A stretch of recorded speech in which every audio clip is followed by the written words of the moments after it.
For my sister, George Ann Kennedy, brave, strong, courageous. Dragonsblood. 1.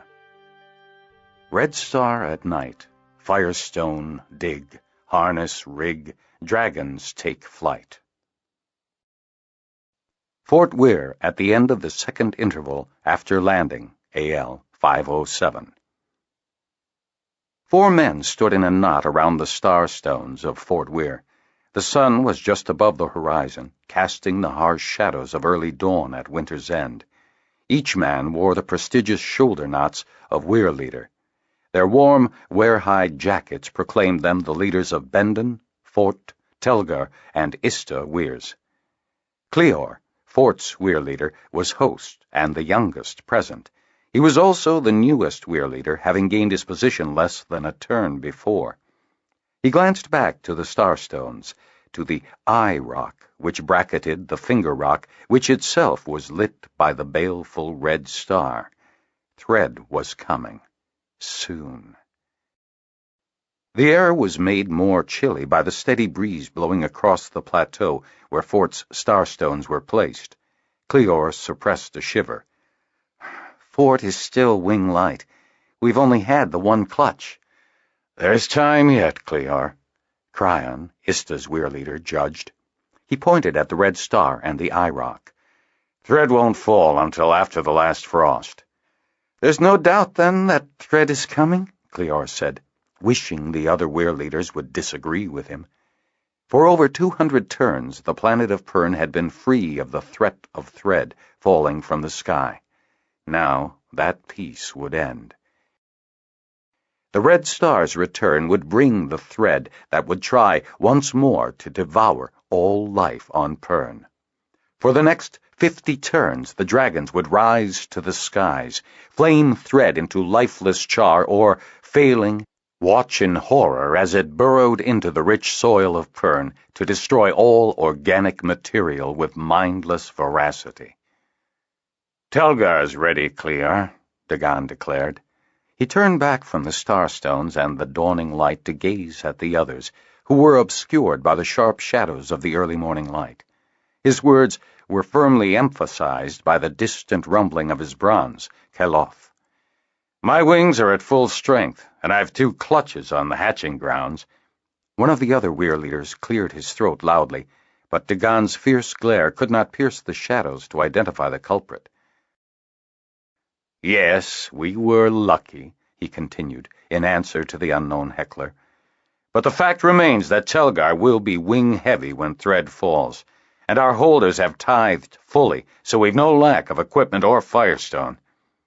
Cleor shifted uneasily, for he had been frank in relaying his difficulties in getting Fort's full tithe. But you don't agree to pooling resources? He asked again. He had called this meeting of the Weir leaders to propose just that.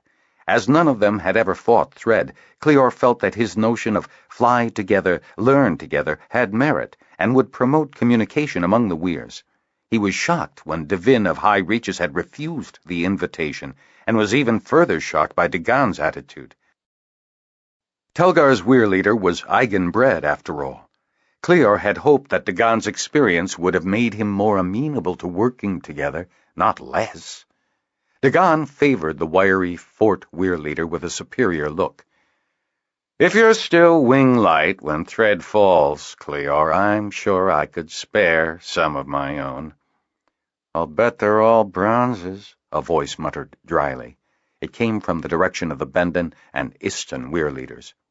The implication that Dagon might want to reduce the competition for Telgar's next mating flight was obvious. Not that Dagon's Keloth had to fly all Telgar's queen dragons to remain Weir leader, just the senior queen. Dagon stiffened angrily at the remark, turned to Cleor and said, I've a Weir to attend, Fort. I must return. Let me call someone to guide your way, Dagon, Cleor offered pleasantly, worried about slippery walkways under unfamiliar feet. The offer annoyed Dagon, who snapped, I can find my own dragon well enough, Fort. Cleor jogged after Dagon, still hoping to soothe the other's foul mood. Cryon, You know he's got a thin skin. Why do you insist on pricking it? Matal asked the Istan Weir leader in exasperation. Cryon chuckled at the Bendon Weir leader's remark. You know, Matal, he's not all that bad when he stops taking himself so seriously. I feel it's my duty as an older, more experienced Weir leader to spill the wind from his sails when he takes on airs like that. Dagon is the sort to swear his egg cracked the wrong way, Matal agreed. Cryon snorted a laugh. I suspect that Dagon will be a lot more acceptable after his first dose of numbweed, and Cleor will steady up after his first threadfall. Matal pursed his lips thoughtfully. I'm not so sure about Dagon. Cryon shrugged. I've been worried ever since it was decided to abandon Eigen Weir and incorporate those Dragonriders into Telgar. It made sense at the time, Matal said. What with the drought in Eigen, the death of their last queen, and the good harvests at Telgar. Cryon raised a hand to ward off further discussion. All true, but Dagon himself worries me. He drills his riders hard. Telgar Weir has never lost the game since he became Weir leader, but will all that be worth anything when Thread comes? Matal nodded emphatically. If there's one thing I could never imagine, it would be Dagon shirking his duty. We Dragonriders know what to expect when Thread comes. He waved a hand at the Starstones. And we know it will come soon. I hear your queen laid a large clutch last week, Cryon said, changing the topic. Congratulations. Are you going to make me an offer like our esteemed Telgar? No, actually, I was going to offer a trade, Cryon said. Matal motioned for him to continue. 2 queen eggs, by all accounts, Cryon said. That would make 4 queens, all told. No, one of the eggs is a bronze, Matal said. We had hopes at first, but Breath nudged it back with the others. The queen dragons always pushed their queen eggs into a special spot on the hatching grounds, which they carefully guarded. All the same, are you looking for new blood, Cryon? It's the job of every Weir leader to see to the strength of the Weir, Cryon agreed. Actually, I was thinking that to honor a new queen requires a good selection of candidates. I'm sure you'll want to search for a proper Weir woman. It's Jetrel, isn't it? You want to pawn that old scoundrel off on us? Actually, yes, Cryon agreed with a laugh of his own. But he's not a scoundrel, and it's no lie that his blue has an eye for good riders, especially the women. Which is odd, considering his own preferences, Matal remarked. Well, you know blues, Cryon agreed diffidently. As blue dragons mated with green dragons, and both were ridden by male riders, the riders themselves tended to be the sort who could accommodate the dragon's amorous arrangements. And you want to get him away from Ista so he can forget about Kanad, Matal surmised. Kanad and Jetrel had been partners for over 20 turns. Kanad went quickly, Cryon agreed. It was a blessing. He was very old, you know. Less than a dozen turns older than you, Matal thought to himself dryly.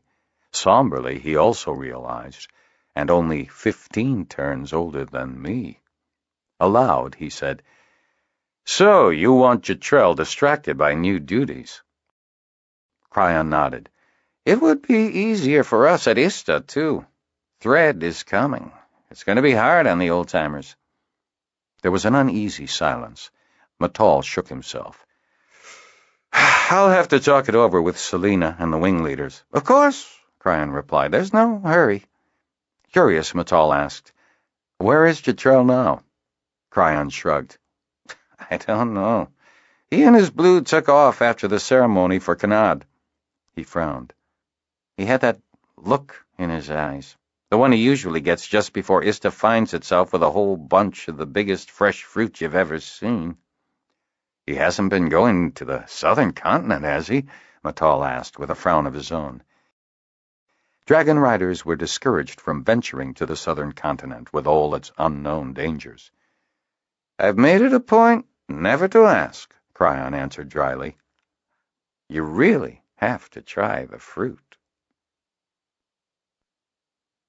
Lorana sat on her knees, ignoring the hot sun beating down on her, all her attention concentrated on the tiny creature in front of her. Sketching swiftly, Lorana used her free hand alternately to keep the little thing from moving away and to keep her sketchbook from sliding off her lap. She ignored the beads of sweat rolling down her face until one threatened to drop in her eye, at which point she broke from her task long enough to wipe it away hastily. The creature, which she dubbed a scatid, took that moment to burrow quickly into the dry sand.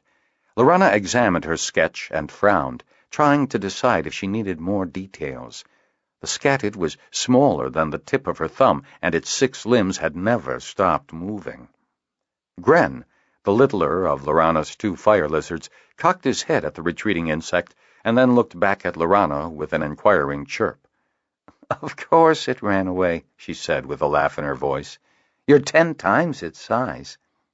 The fire lizard pawed at the hole, looked up at Lorana, and chirped again. "I'll know it if I see it again," Lorana replied, pushing herself up from her knees and stretching to relieve her cramped muscles. She stowed her sketchbook in her carry-sack and slid her sun hat back on her head. She had slipped it onto her back when its shade had interfered with her view of the scatid. She added thoughtfully, "Unless you want it?" With a squawk, Gren jumped back awkwardly from the hole. Lorana laughed again. "I'd say that was a no." Behind her, Gold and Garth squeaked in agreement. "You've both been fed, so I know you're not hungry," Lorana said, half to herself. She peered down at the burrow and then at the irrepressible brown fire lizard. "Would you eat it?" Gren examined the burrow for a moment, then dropped down on it and pawed at the hole, widening it. When the scatid was again uncovered, Gren peered at it until the scatid's diggers snapped at him, whereupon the fire lizard gave a startled squawk and sprang away. "You would eat it, then," Lorana decided. "You're just not hungry enough." She glanced thoughtfully at the sun overhead. "Or you're too hot to eat anything." Gren chirped in agreement. Lorana nodded, saying, "Jetrel will be here soon enough."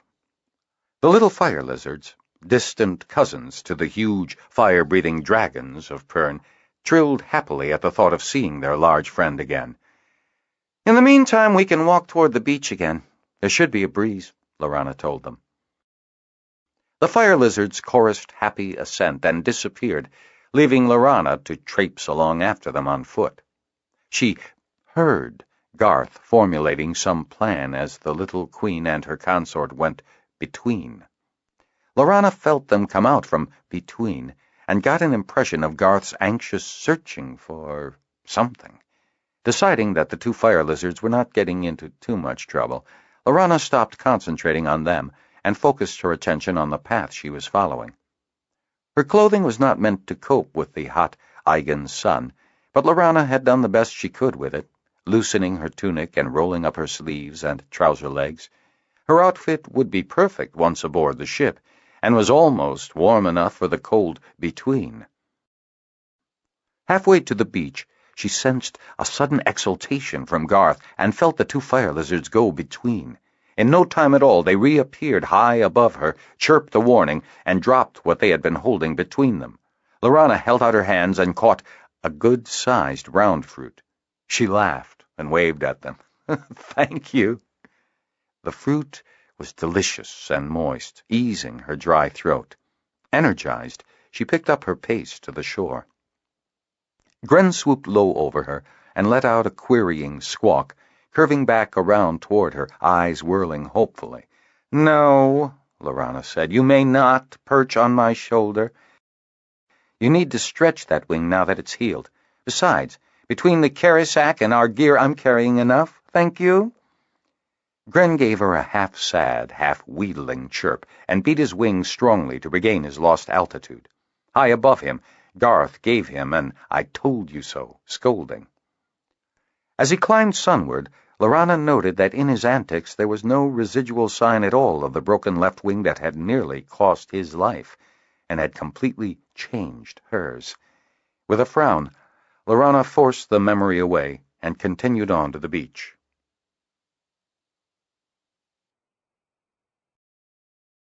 "Why didn't you wake me, you silly dragon?" Jetrel grumbled, pulling off his riding helmet and running his hand through his stringy white hair as he searched the darkness below for any sign of Lorana.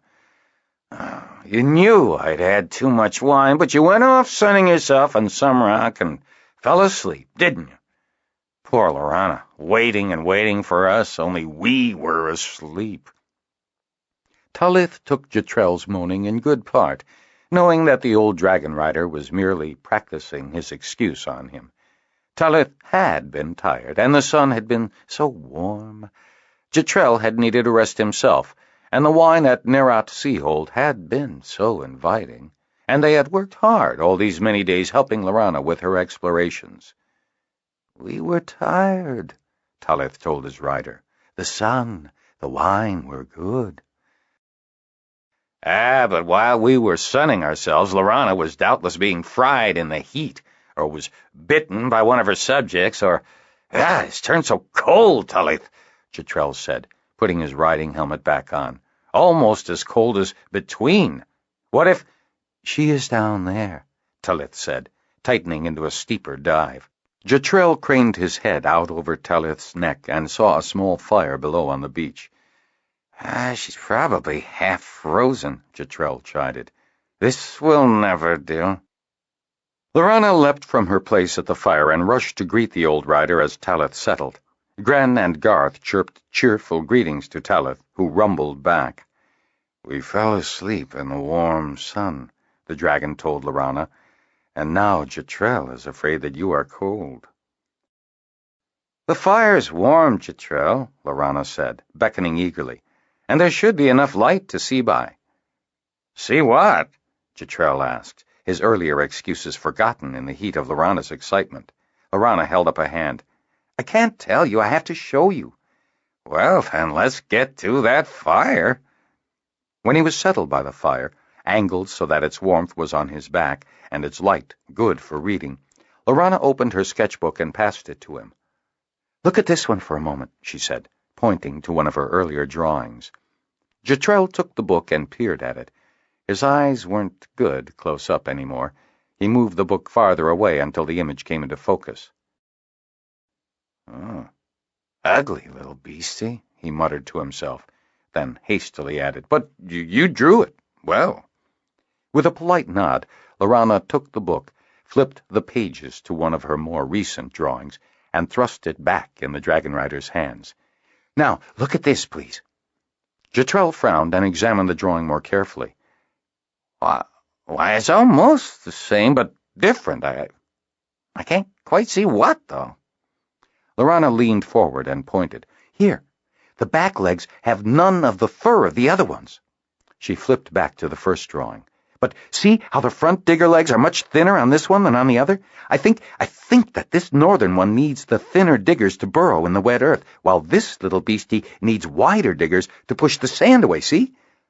"Oh, almost," Jetrel said with a frown. He shook his head. "My eyes are too old, and it's too dark." Lorana laughed. "I suppose the light is too bad, but I've been looking at these pictures for hours."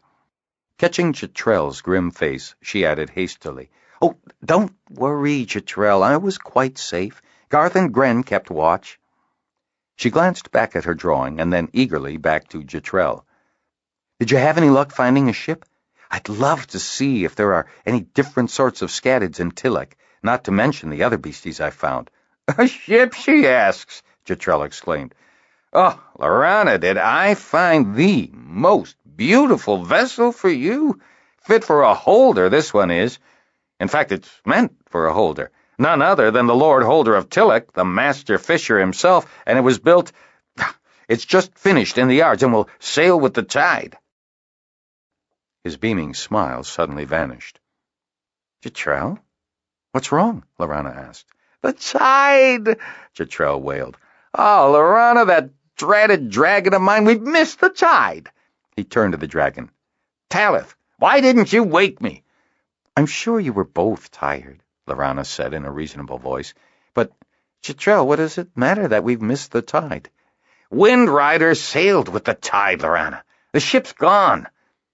There is plenty of time, Talith said soothingly.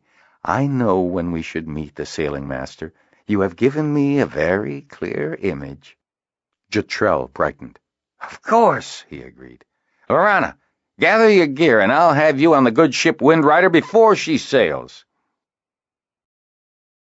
Between only lasts as long as it takes to cough 3 times, Lorana reminded herself silently as Talith rose high above the Eigen shoreline, and the faint traces of her campfire blended into the darkness far below them.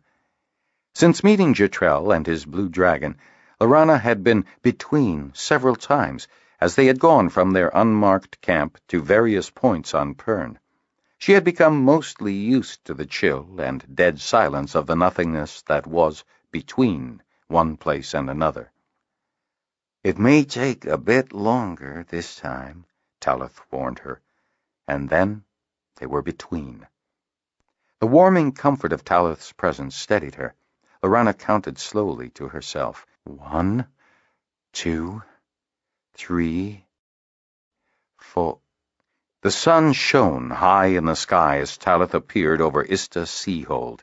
Garth and Gren arrived moments later right above the dragon, chittering their pride in following the larger dragon between. Talith nimbly deposited his riders before the main entrance to Ista Seahold and told Jetrel he was going to look for a nice, warm resting spot. "Just don't fall asleep again," Jetrel warned, slapping the blue dragon's neck affectionately. As the blue dragon became airborne, he gave a soft cough. Lorana looked at Jetrel with her brows raised. "I don't recall him coughing like that before." Jetrel waved a hand. He's old. Sometimes a thick lungful of air will make a dragon cough. His lungs aren't like they used to be."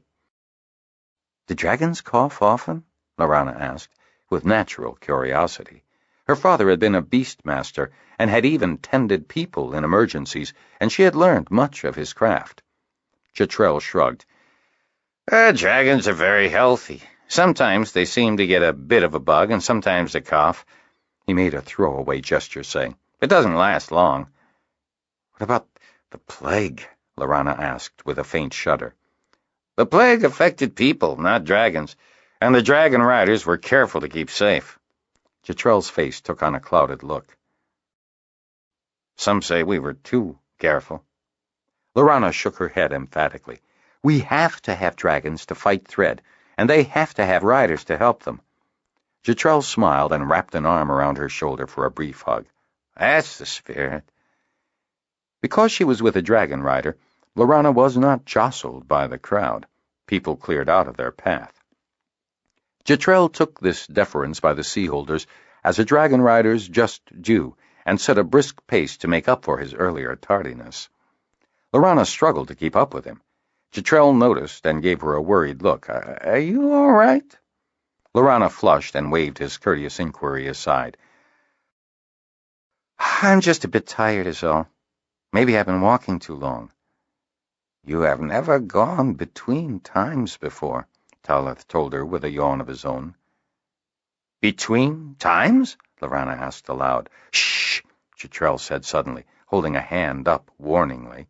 Then his eyes narrowed as he considered what she had said. "Why did you say that?" "Talith told me," Lorana said. "We had to get here before Wind Riders sailed," he explained. Lorana motioned for him to continue. Leaning closer to her, he lowered his voice. "Dragons can not only go between, from one place to another, but from one time to another. When we jumped between, we also jumped back in time for you to catch the Wind Rider." "That's amazing." "It has its price, though," Jetrel added, wearily rubbing the back of his neck. "It takes a toll on dragon and rider, and any passengers." Lorana gave him an inquiring look. "Right now you're here at Ista Seahold and also on the Eigen seashore," Jetrel explained. "How do you feel?" Lorana thought about it. "I'm tired," she said after a moment. But I thought that was from all the excitement. That and timing it, Jetrel said. Some people feel stretched and irritable after they've timed it. It gets worse the longer the jump, the more a person's in two places at once. So dragons don't time it that often? Dragonriders are never supposed to time it, Jetrel replied. He wagged a finger at her. Let it be our secret. Lorana nodded, but she had a distracted look on her face. Jetrel had seen that look before on others, and had worn it himself when first confronted by the dragon's amazing ability, so he waited patiently for the question he knew she would ask. Jetrel, Lorana began slowly, her expression guarded but hopeful.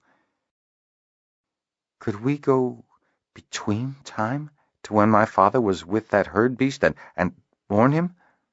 Jetrel shook his head and said sadly, If we could have, we already would have. Lorana raised her brows in confusion. You can't alter the past. As long as it never happened in the past, it never can happen in the past. Why not? It cannot be done, Talith said. A dragon cannot go to a place that is not. Lorana looked puzzled. I tried once, Jetrel said, shaking his head at some sad memory. I couldn't picture my destination in my mind. It is like trying to fly through rock, Talith added. I wanted to go back to when my mother was still alive. I wanted her to see that I had impressed, that I'd become a dragon rider. I thought it'd make her happy. He shook his head. But I couldn't do it. I couldn't see her and the place clearly enough in my mind to give Talith the image. You had not done it, so you could not, Talith explained with draconic logic. Lorana shook her head, mystified.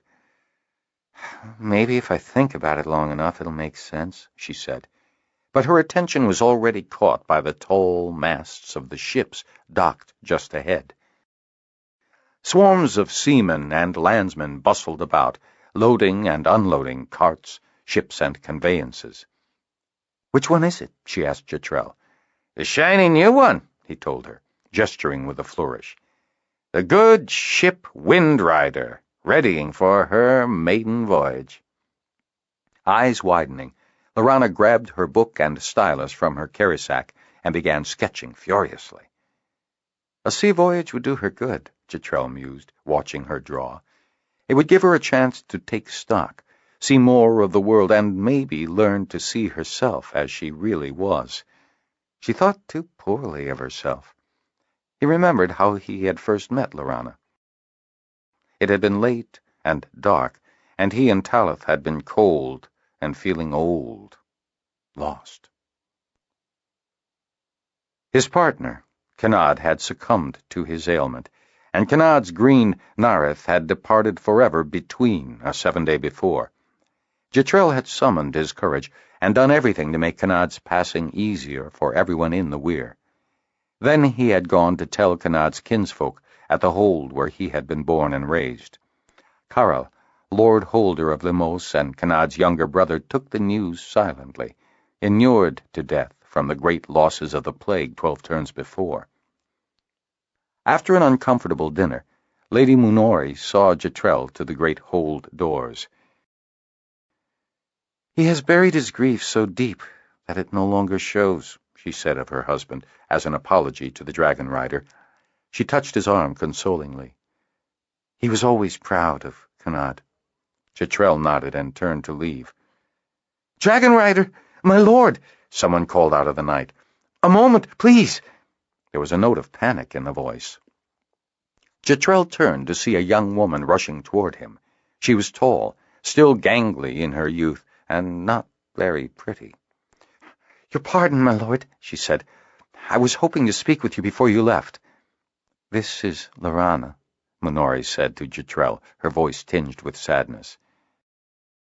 "Her father, Sanel, was a beastmaster who bred for us, as well as Benden and Vitra." She grimaced. "One of our beasts got crazed and kicked him in the head."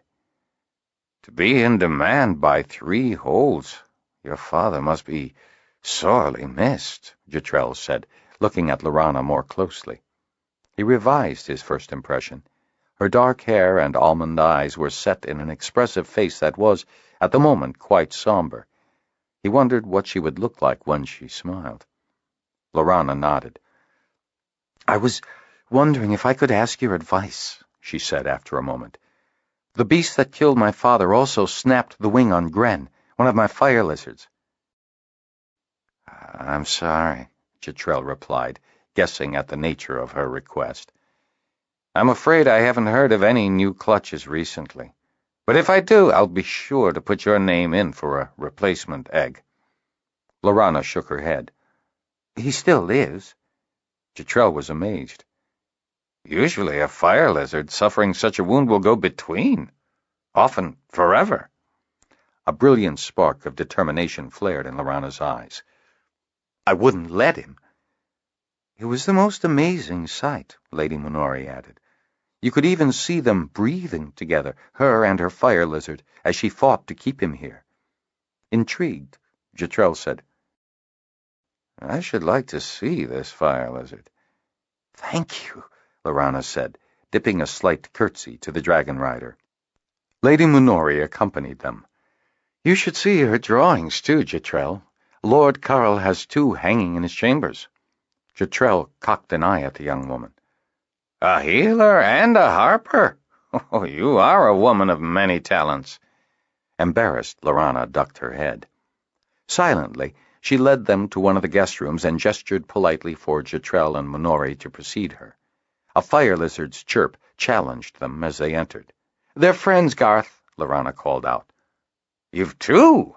Jetrel exclaimed, as he caught sight of the beautiful gold fire lizard posting guard over the injured brown. "I tried to get Coriel," Lorana began defensively. "How many times do we have to tell you that you've nothing to apologize for?" Minori asked in exasperation. She explained to the Dragonrider. "Lorana was watching the eggs for my daughter when they hatched, and, well—" The brown fire lizard gave a plaintive sound. Seeing that his wing was splinted and immobilized, Jetrel began crooning reassurances. "There, lad, let's have a look at you." He moved closer, but stopped when the little queen gave him a haughty and challenging look. "Talith, could you, Jetrel said aloud to his dragon. The gold gave a startled squawk as the dragon spoke to her. Then, with a very dignified air, she moved away from her injured friend. "I've never seen the like," Jetrel said admiringly, examining the splint. "A break like this?" "I did my best," Lorana said. "You did the best I've ever seen. Our weir healer could take lessons from you." Gently, he spread the wing, examined the splint, and then returned the wing to its original position. "How long ago did this occur?" "About a 7-day," Lady Minori told him. "When we first came upon the 3 of them, we thought we had lost them all. Father, daughter, fire lizard. But then that one," she pointed at the gold, "started squawking at us, and we realized that her Lorana was still alive." "Will the wing heal?" Lorana asked, worried that she might have condemned her fire lizard to a fate worse than death. "The bones are aligned properly," Jetrel judged. "And he seems well fed," he added, with a grin at the brown's bulging stomach. "I'd say that his chances are good." Privately, though, he wasn't so sure. "Is there anything else I should do?" Lorana asked. "And when will it be safe for him to fly again?" Jetrel pursed his lips thoughtfully. Something in the girl's demeanor, in her worry and her determination, sparked his compassion. "Why don't you come with me, and we'll take him someplace safe and warm where he can rest until his wing is healed," he suggested. Lorana's eyes grew round with surprise. "But wouldn't the dragons at the weir—" "I wasn't thinking of the weir, lass," Jetrel interrupted. "I know a very nice warm place where dragons and fire lizards can curl up and rest all day long." He wagged a finger toward the brown fire lizard. "I think the best thing we can do is encourage this one to rest and not to fly until his wing is healed." Lady Minori beamed at Lorana. You can't go wrong with an offer like that. Lorana smiled at the dragon rider, a smile that lit her face. Thank you. It took a month of careful attention for Gren's wing to heal in the warmth of a southern sun.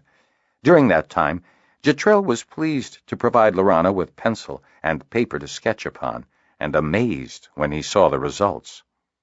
They had been together in the sunny warmth for 2 7 days before Lorana really opened up to the old dragon rider. It happened the evening after Jetrel had announced that he was certain Gren's wing would heal. Lorana had just finished sketching the splint design she had put on Gren and started a new page. Jetrel hadn't been paying attention until he heard her stifle a sob. Looking over, he saw that she was drawing a face. "Is that your father?" he had asked. He had guessed that as soon as she knew her fire lizard was safe, Lorana would allow herself to grieve. Lorana nodded. Haltingly, with Jetrel's gentle questioning, she told him her story. Lorana had been helping her father since she could toddle. Indeed, since the plague took the rest of her family, mother, brother, and sister, she had been his only helper. She recounted huddling amongst the cold bodies while her father stood in the doorway, shielding them from the outraged holders who feared his roaming ways had brought the plague with him. It was only when they discovered that nearly all the bodies beyond him had gone cold that they relented.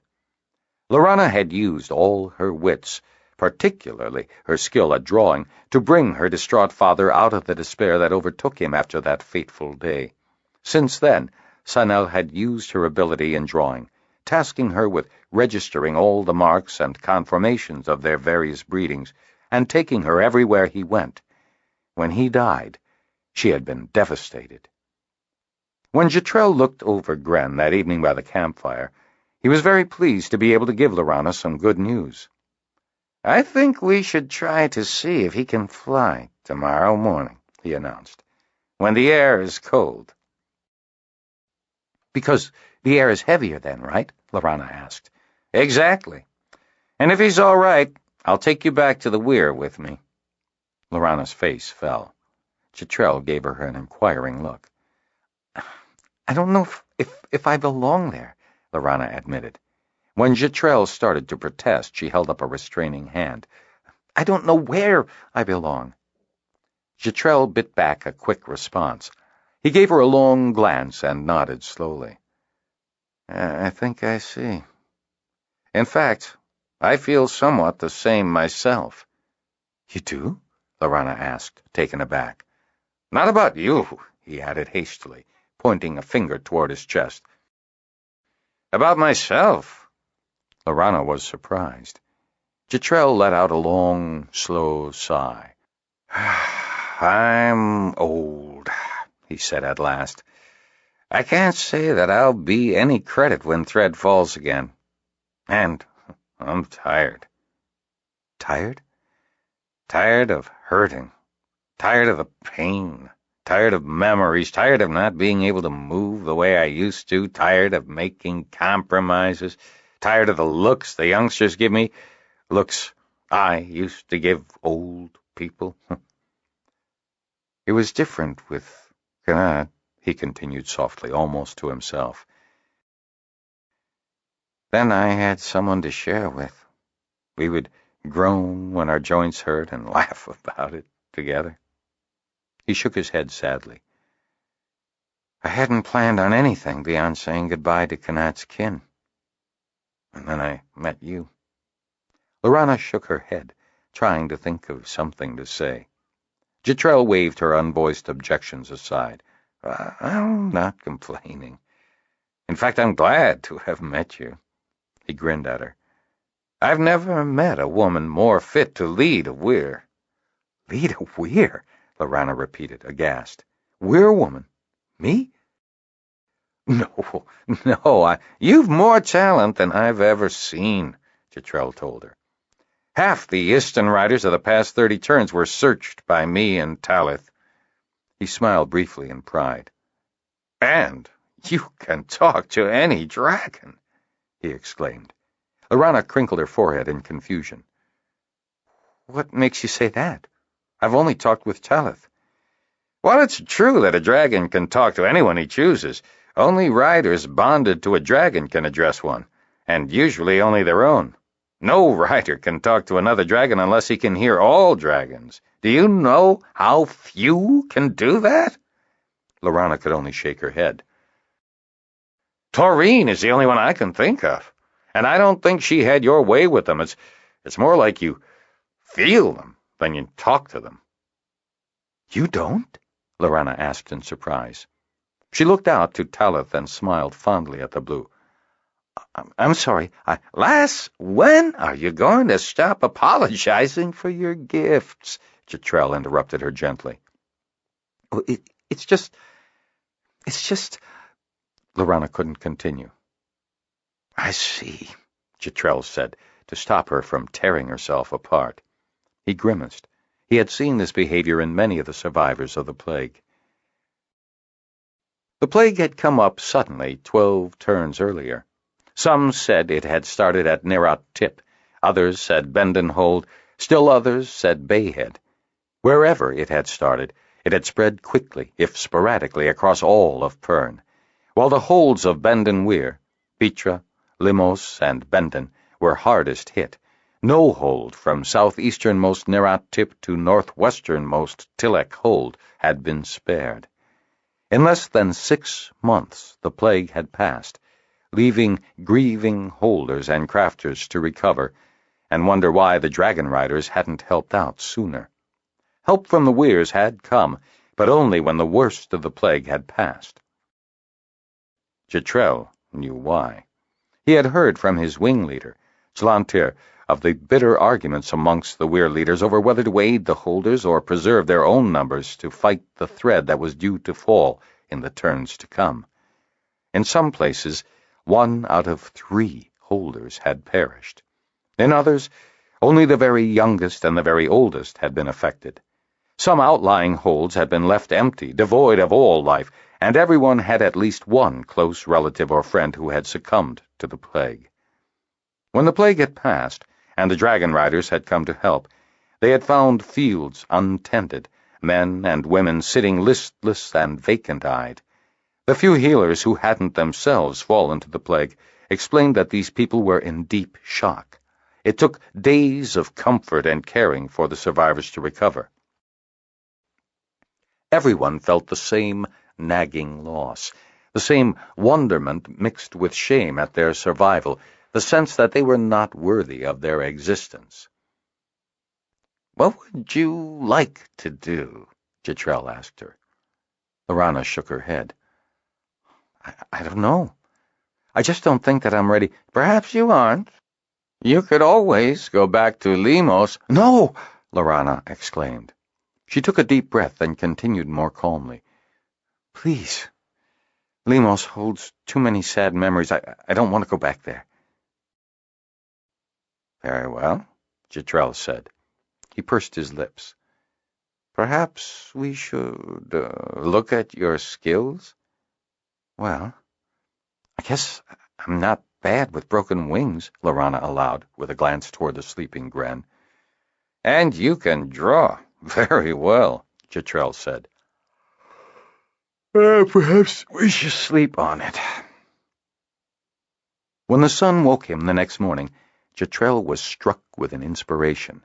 He knew that Lorana would overcome her grief more easily if she had something to engage her attention, and he recognized that her eye and training put her in an excellent position to categorize the various species on Pern.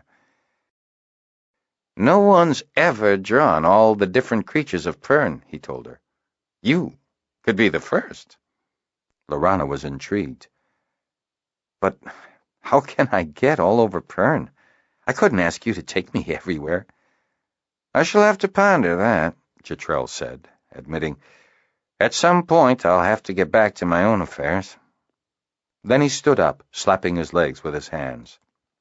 "But now, I think it's time to see whether our charge is ready for his first flight." It was only a few moments before the fire lizard came back down, squawking loudly in complaint. Jetrel looked surprised. "I don't understand." "I do. We've been stuffing him so much, he's too fat to fly." "Jetrel?" Lorana's voice drew the dragon rider back from his reverie. She handed her book to him nervously, pointing at her latest sketch. Jetrel could see that she had done several in rapid succession. "Is this Captain Tanner?" she asked, pointing to her latest effort. "Oh, that's him, indeed. Let's go aboard so you can meet him." Aboard, Jetrel led her to the stern of the ship. Lorana's eyes darted all about, taking in the activity and the sights with relish. Suddenly they stopped. Captain Tanner was opposite her. Next to Jetrel was another seaman. 2 others stood on either side of Captain Tanner. Lorana was surprised to realize that Captain Tanner was the youngest of the men. She guessed that he was near her own age of 20 turns. The other seamen all looked older, sea-grizzled, and not nearly as wholesome, wearing grubby clothes and frowns. Captain Tanner's honest brown eyes met hers in quiet appraisal. "Here's your ship's healer, Captain Tanner," Jetrel said, "as promised." Tanner's eyes widened as the words registered. He turned to Lorana, his expression bleak. "My Lord Jetrel did not mention that you were a woman." "Show him your drawings," Jetrel said. Numbly, Lorana extended her sketchbook to Captain Tanner. Tanner took them politely and glanced down at the first drawing. "Have you ever drawn a ship?" "Just now, from the docks," she said. "If you turn the page." Captain Tanner did so, and gasped in awe. The sailors near him drew closer for a better view. "I'm also interested in the fish and the birds at sea," Lorana said. "That's why Lorana wants to journey with you on the Wind Rider," Jetrel put in. "And you draw them as well?" one of the older men asked. Lorana nodded. "And if we caught them, would you give us a drawing of that?" another asked. Before Lorana could answer, the third seaman guffawed. "As if you'd ever catch anything, Minette, you and that old rod of yours. Aye, a net's the only proper way to catch fish." "There are no nets aboard Wind Rider, you git," Minette replied. Lorana could tell there was no real rancor among the 3. "Wind Rider is a schooner, Baror," Tanner said. "She's built for speed, not trawling." The seaman named Baror looked away from Tanner, face clouded. Lorana wasn't sure she liked that look. "They say it's bad luck to have a woman aboard a ship," Baror muttered. Beside him, Minette nodded. "I'd say it's worse luck to travel without a healer," Jetrel observed. Captain Tanner nodded. "Did you say the Wind Rider was built for speed?" Lorana asked, looking at the other ships in the harbor for comparison. "Aye," Minette told her.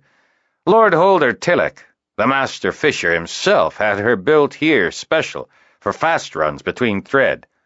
"If it ever comes," the third seaman growled. "It'll come, Colfett. It'll come," Captain Tanner replied, casting an apologetic look toward Jetrel. Colfett seemed to realize his gaffe. "I meant no disrespect, Dragonrider." Jetrel didn't hear much apology in the northerner's tone, but let it go. "Then I'll take none, seaman."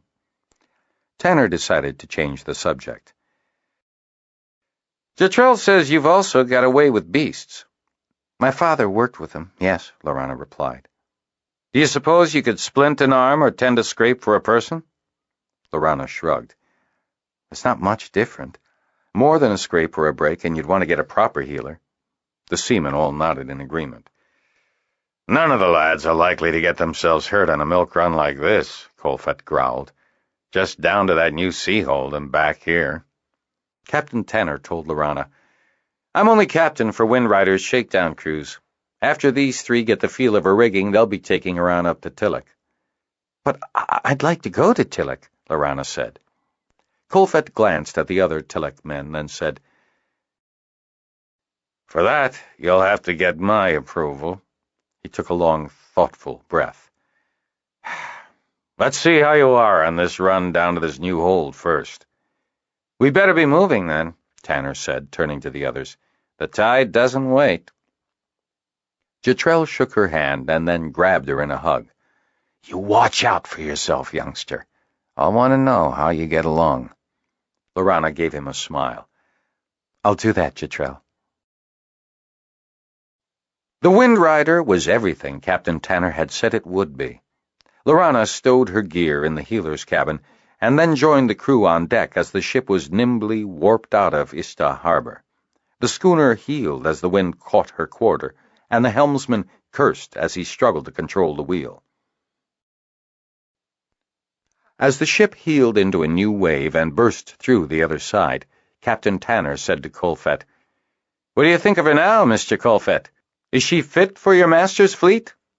"She grabs the wind well, Captain Tanner," Colfett admitted. "But it's early days. I'd like to see her in a blow." Tanner laughed and pointed to the confused seamen above in the rigging. "Not before this lot gets themselves sorted out, I hope." Colfett gave him a sour grin. "No, not before." He glanced at the setting sun over the taffrail. "And tomorrow will be too fair for a strong wind." "What makes you say that?" Lorana asked. "Bad weather coming. Probably a blow," Colfett answered, as if that were all the explanation needed. Captain Tanner raised his monocular to his eye. "Lorana, look there. It seems we're getting a send-off." Lorana looked where Tanner pointed and could see a dragon and rider in the distance waving at them. She laughed and waved back. "Jetrel says safe voyage, Lorana," Talith told her. "Thank him, please, Talith." High up in the sky, Talith relayed Lorana's reply to Jetrel. "You're welcome, lass," Jetrel said to himself. "Did you hear that, Talith? How many can speak to other dragons? How many weirwomen can do that? Not one, I'm telling you. She'll ride gold, and she'll be the best weirwoman Pern's ever seen." 2. Ohm, suffix. 1. The biological portion of an ecosystem.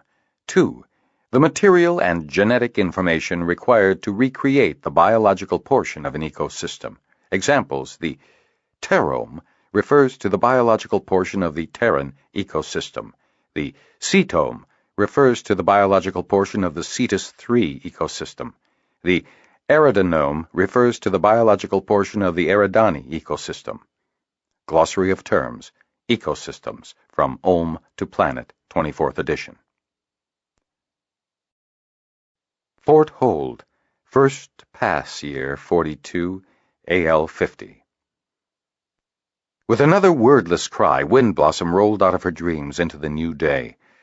It was always the same dream, only different this time. Something had awoken her early. Even with the dream interrupted, as if against her will, Wind Blossom remembered her mother's last words. "Always a disappointment you were to me. Now you hold the family honor.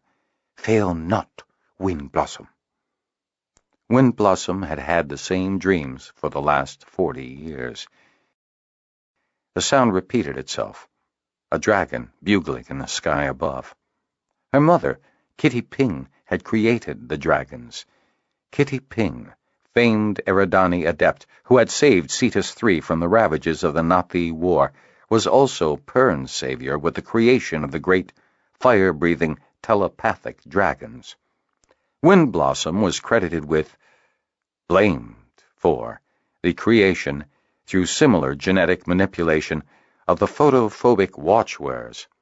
On the starship's manifests, Kitty Ping and Wind Blossom had been listed as geneticists. That title conveyed only a small portion of the full Eridani training Kitty Ping had received and had passed on to her daughter, Wind Blossom.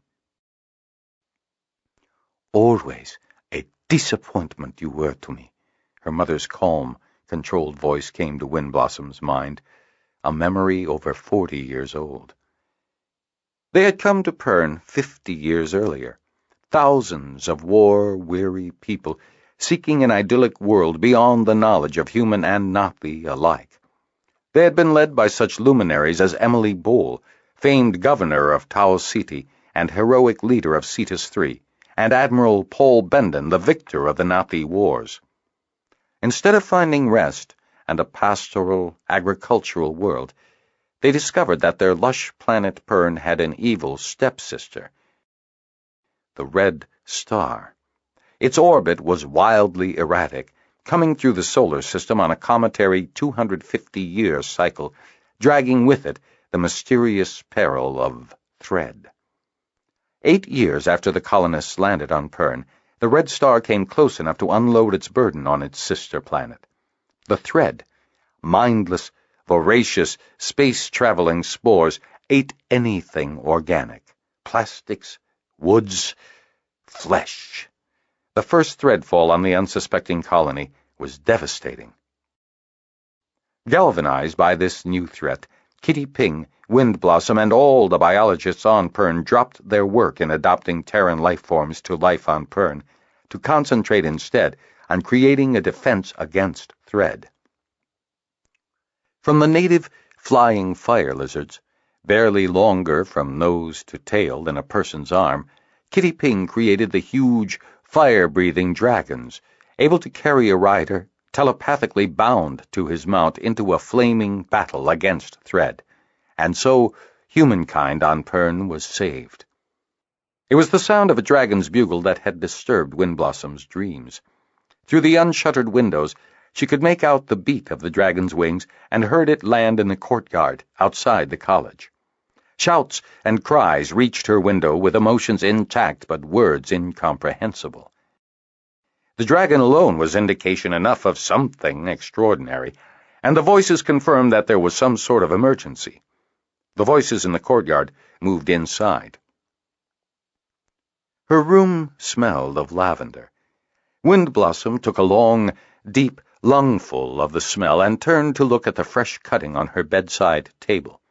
Her mother's room had always smelled of cedar, sometimes of apple blossoms, too, but always of cedar. Perhaps some arnica would help, Windblossom thought as she summoned the strength to ignore the pain in her old joints and the weakness of her muscles as she sat up in bed and slid her feet into her slippers. Arnica was good for bruises and aches. And some peppermint tea for my thinking, she added, with a bitter-sweet twinkle in her eyes. She walked to her dresser and looked impassively at her face reflected in the still water of the wash-basin. Her hair was still dark. It would always be dark, as were her eyes. They stared impassively back at her as she examined her face. Her skin had the same yellowish tinge of her Asian ancestors. Her eyes had the Asian almond shape. Windblossom completed her inspection, noting once again that the muscles around her face, which had slackened 30 years before, pulled the corners of her lips downward. Opening her dresser, she saw the yellow tunic at the bottom of her drawer, and sighed imperceptibly, as she had done at the sight of it every day for the past 20 years. Once, an accident at the laundry had left one of her white tunics with a distinctly yellowish tinge. No one had remarked on it. When the day was over, Windblossom had carefully put the yellow tunic away in her drawers. She had worn it again years later, and no one had noticed. Now, as always, she carefully pulled out one of her scrupulously white tunics. From the lower drawer she pulled out a fresh pair of black pants. Dressed, Windblossom turned her attention back to the noises that had awoken her. From the sounds outside, she suspected, "My lady! My lady!" a girl's voice called. Windblossom didn't recognize the voice. It was probably one of the new medical trainees. "Please, come quickly. There's been an accident." Although there was no one in the room to see, Windblossom did not let her face show her amusement at being called "my lady." "What is it?" she asked, rising and moving toward the door. "Weir Leader Mahal from Bendon has brought in a boy," the trainee answered, opening the door as she heard Windblossom reach for the latch. "He was attacked." Windblossom's heart sank. Her face remained calm, but inwardly she quailed. The look on the girl's face was all she needed to identify the attacker. The youngster continued resolutely. "It was a watchware." Windblossom passed through the door and marched past the apprentice who, though much younger, towered over her. "Bring my bag." The trainee paused, torn between guiding the frail old woman down the steps and obeying her orders. "My bones are not so worn that I cannot walk unaided," Windblossom told her. "Get my bag." There was only one clean room in the infirmary. It was too primitive to be considered anything like a proper operating room, but it was well scrubbed. Windblossom registered how the people outside it were grouped. Her daughter and a musician were in one group, Mahal and a man she thought she should know were in another group, and 2 interns were in a third. The interns looked up when she arrived, but Mahal spoke first. "My Lady Windblossom, my mother told me that you are the most skilled in sutures." When had everyone started with the "my ladies," Windblossom thought acidly. "How is the patient?" she asked Luttrell, the nearest intern. "The patient has severe lacerations on the face, neck, and abdomen," he answered quickly. Windblossom noted but did not comment on his ashen appearance and the way he licked his lips. Luttrell had attended a number of major injuries. Clearly this was worse. "He is a 10-year-old boy. He's been dosed with numbweed and fellis juice and was suitably wrapped against between during the journey from Bend and Hold. His pulse is thready and weak. He shows signs of shock and blood loss. Janir is attempting to stabilize." Windblossom interrupted him with an upheld hand and walked over to the large basin outside the clean room. She pulled back her sleeves. "Gown me, then scrub." Luttrell nodded, pulling sanitized gowns out of a special closet. Once she was robed, Windblossom started carefully scrubbing her arms and hands to clean off as many germs as she could. She motioned for Luttrell to continue his report.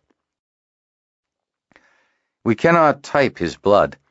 It's O positive," the man beside Mahal interjected. Windblossom turned to face him, her expression showing interest.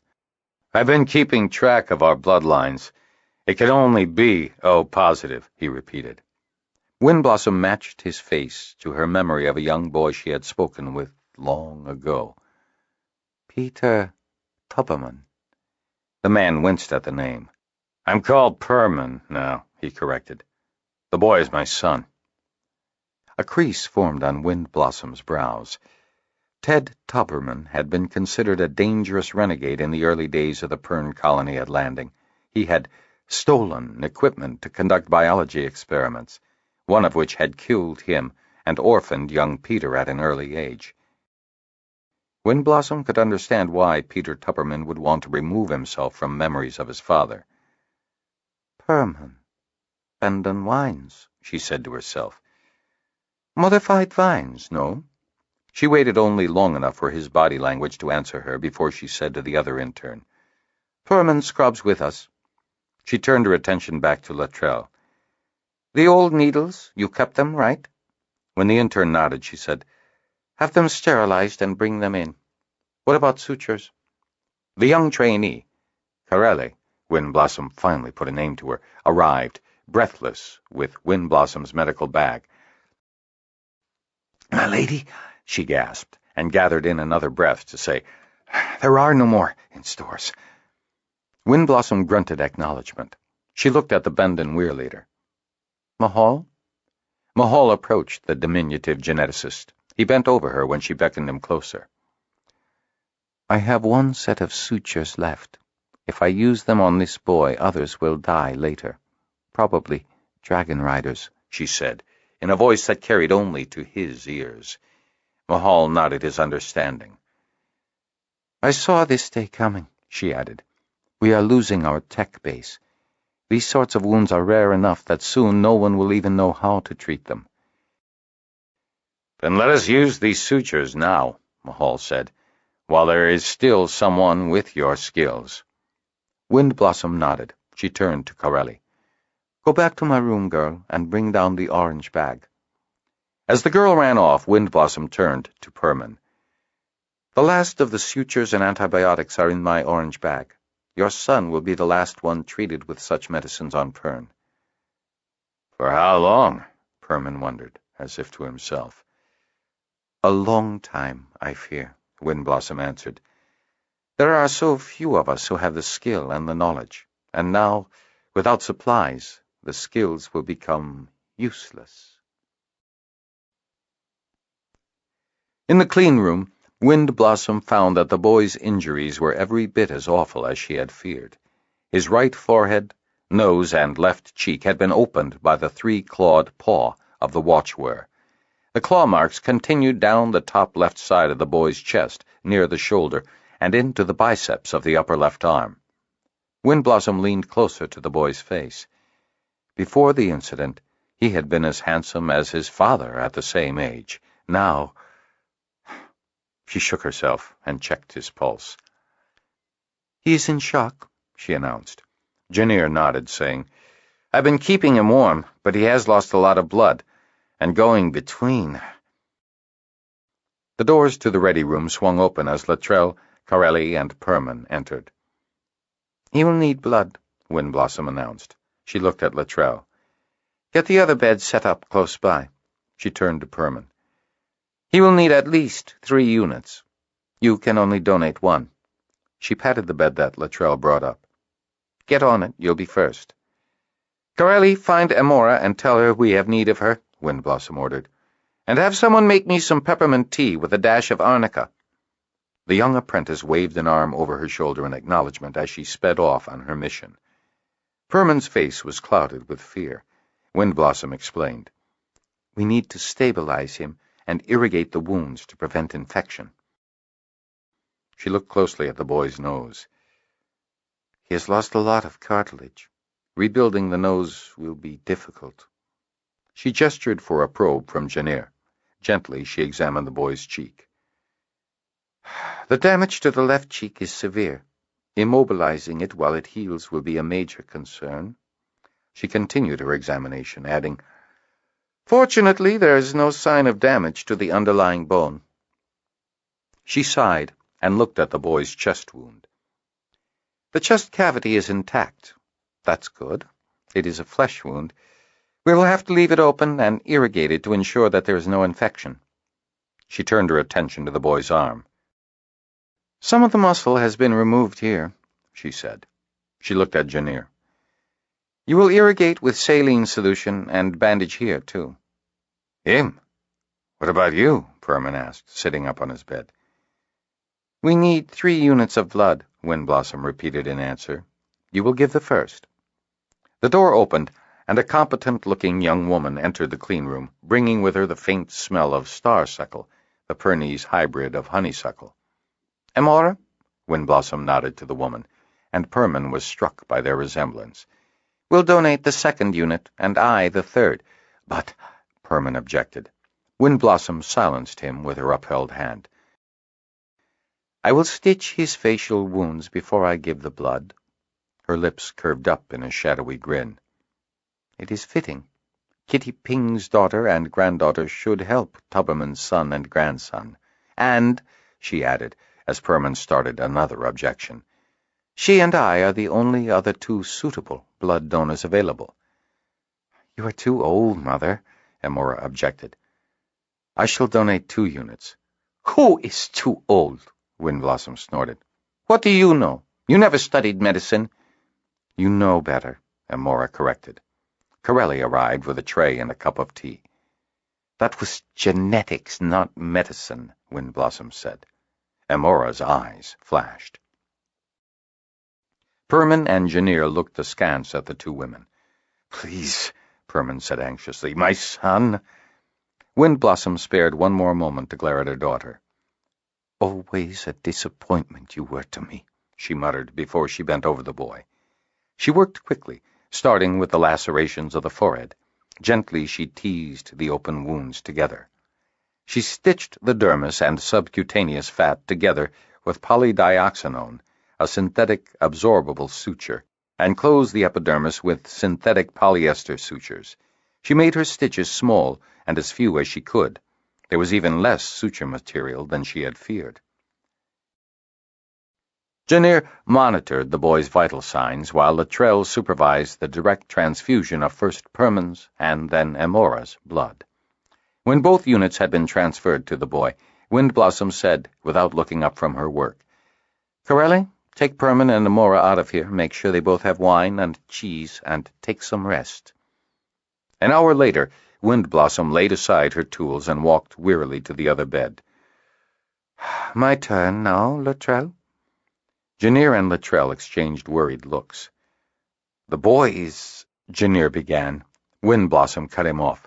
"He needs the blood. I don't." Luttrell pursed his lips. "Amora may not have studied medicine, but I have. A unit of blood at your age is not a good idea."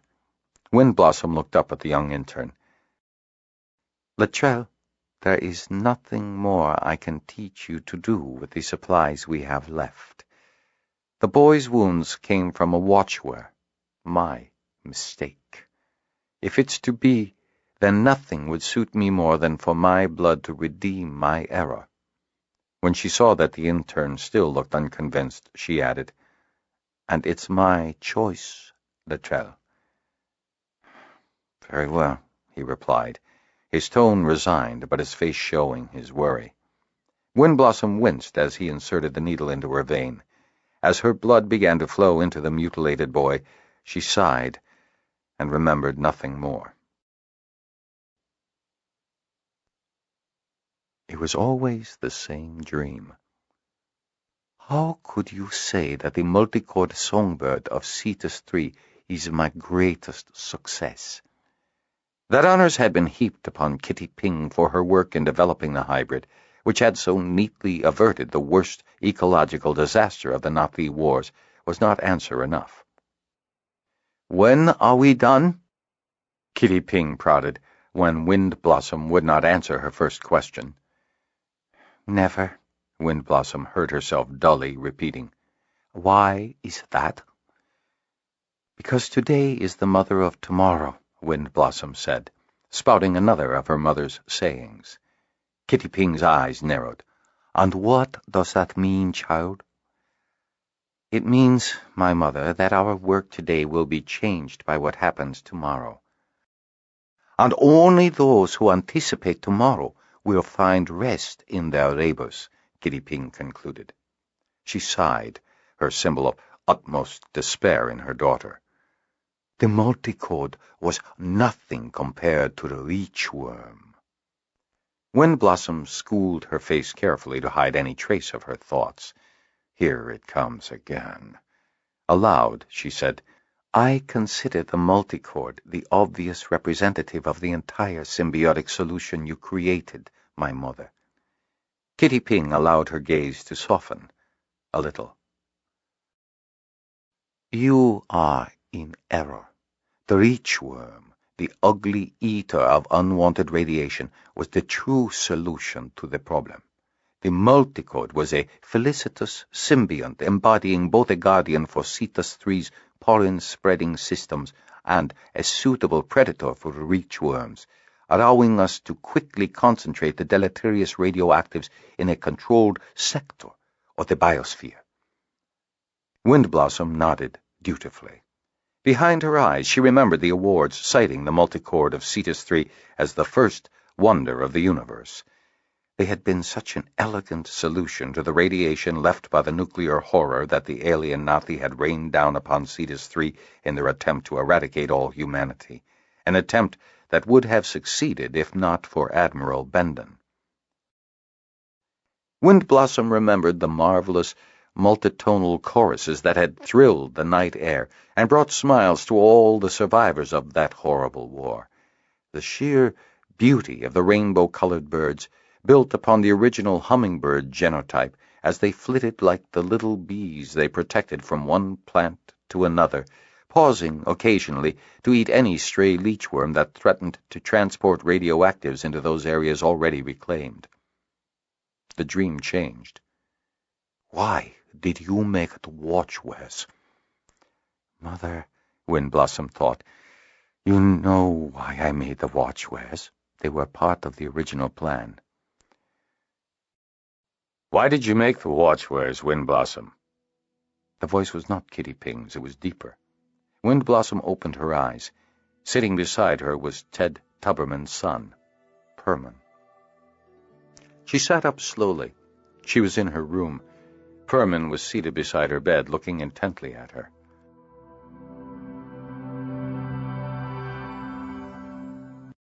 This is the end of disc number 1. Please insert disc number 2.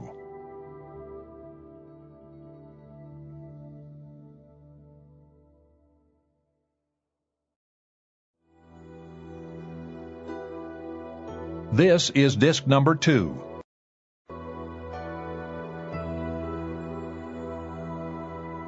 Why did you make the watchwares, Windblossom? The voice was not Kitty Ping's. It was deeper. Windblossom opened her eyes. Sitting beside her was Ted Tuberman's son, Pern. She sat up slowly. She was in her room. Pern was seated beside her bed, looking intently at her. "Your son, how is he?" she asked. Pern's eyes lightened. "He's recovering. Your Luttrell had to dose him with Fellis juice so that he wouldn't talk and dislodge the sutures in his cheek. His chest and arm wounds are healing nicely." Windblossom raised an eyebrow. "You have been unconscious for nearly 2 days," Pern told her. "You really were too old to be a donor." "My daughter?" Pern's face took on a gentler expression. "Amora did not leave your side until she collapsed into sleep herself. I had Corelli take her to her rooms." His expression changed. "I think you treated her harshly. Was Kitty Ping like that?" Windblossom examined his face before slowly nodding. "It is a great honor the Eridani bestowed on us." "It's a curse. This whole planet's a curse." "How did your son come to be mauled by a watchware?" Windblossom asked, sidestepping his outburst. Pern glared at her before answering, his lips pursed tightly. "Tyron loved that thing. He played with her and spent all his time with her. She was sleeping, and Tyron came over to her and tried to scratch her head like he had seen Mahal do with his dragon." Windblossom sat upright and tried to get out of bed, but Pern stopped her, looking at her questioningly. Her fatigue did not diminish the fire that fanned in her brown eyes as she said, "That one must be destroyed, immediately." Pern recoiled. Instead of asking her why, he furrowed his brows in thought. "An instinctive reaction?" he guessed. "Why?"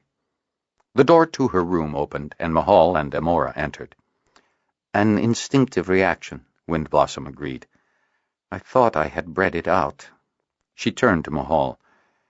"That watchware must be destroyed before she passes on the trait." Mahal shook his head. "Bendensk went between already, Windblossom." Windblossom sighed. "She was very old." She looked at Pern. "Perhaps if she had been younger, she could have controlled herself." She looked up at Mahal. "How is the were-handler?" Mahal crossed the room and seated himself, frowning. "That may have been part of the problem, too. Geran had been searched and impressed the week before." "The watchware would have been confused and seeking out a new were-handler," Windblossom said to herself. She looked at Pern. "Probably your son." "How is the boy?" "He's doing well," Amora replied. "Janir has him in a Fellis-laced sleep." "We shall have to wake him soon," Windblossom said, making a face. "And we must keep his jaw as immobile as possible." "That will be hard on him," Pern said, flashing a smile. "He is a talker." "Then someone who can out-talk him should be at his side when he wakes," Windblossom replied. She looked at her daughter. "Amora, see to it." "Milady," Mahal protested. "Amora is the administrator here. She should not be ordered about—" "She is my daughter," Windblossom replied, as if that were enough. Amora bit off a bitter response, nodded curtly to her mother, and left. "Mother or not," Mahal's indignation suffused his face. Pern was unmoved. "Why did you send her out?" Windblossom stared at Mahal until the weir leader let out an angry sigh. "How much has your mother told you, Mahal?" Mahal shot a pointed glance at Pern. Windblossom motioned for Mahal to continue. The Benden weir leader relaxed, looking only at Windblossom. "My mother," Mahal said, giving the second word slight emphasis, "has told me everything she knows." "About what?" Pern asked, turning from one to the other. realizing slowly that the conversation was for his benefit. "About the dragons, the watchwares, and the grubs," the Bendenweir leader replied. "And now, Perman's vine grubs," Windblossom added. "Don't forget the felines in the southern continent," Mahal countered. Windblossom cocked her head toward Perman. "How much can you tell us about the felines?" Perman shook his head. I don't understand." "The dragons, watchwares, and grubs are all modifications to Pern's ecosystem," Windblossom said, as if that were explanation enough. Perman pursed his lips in thought.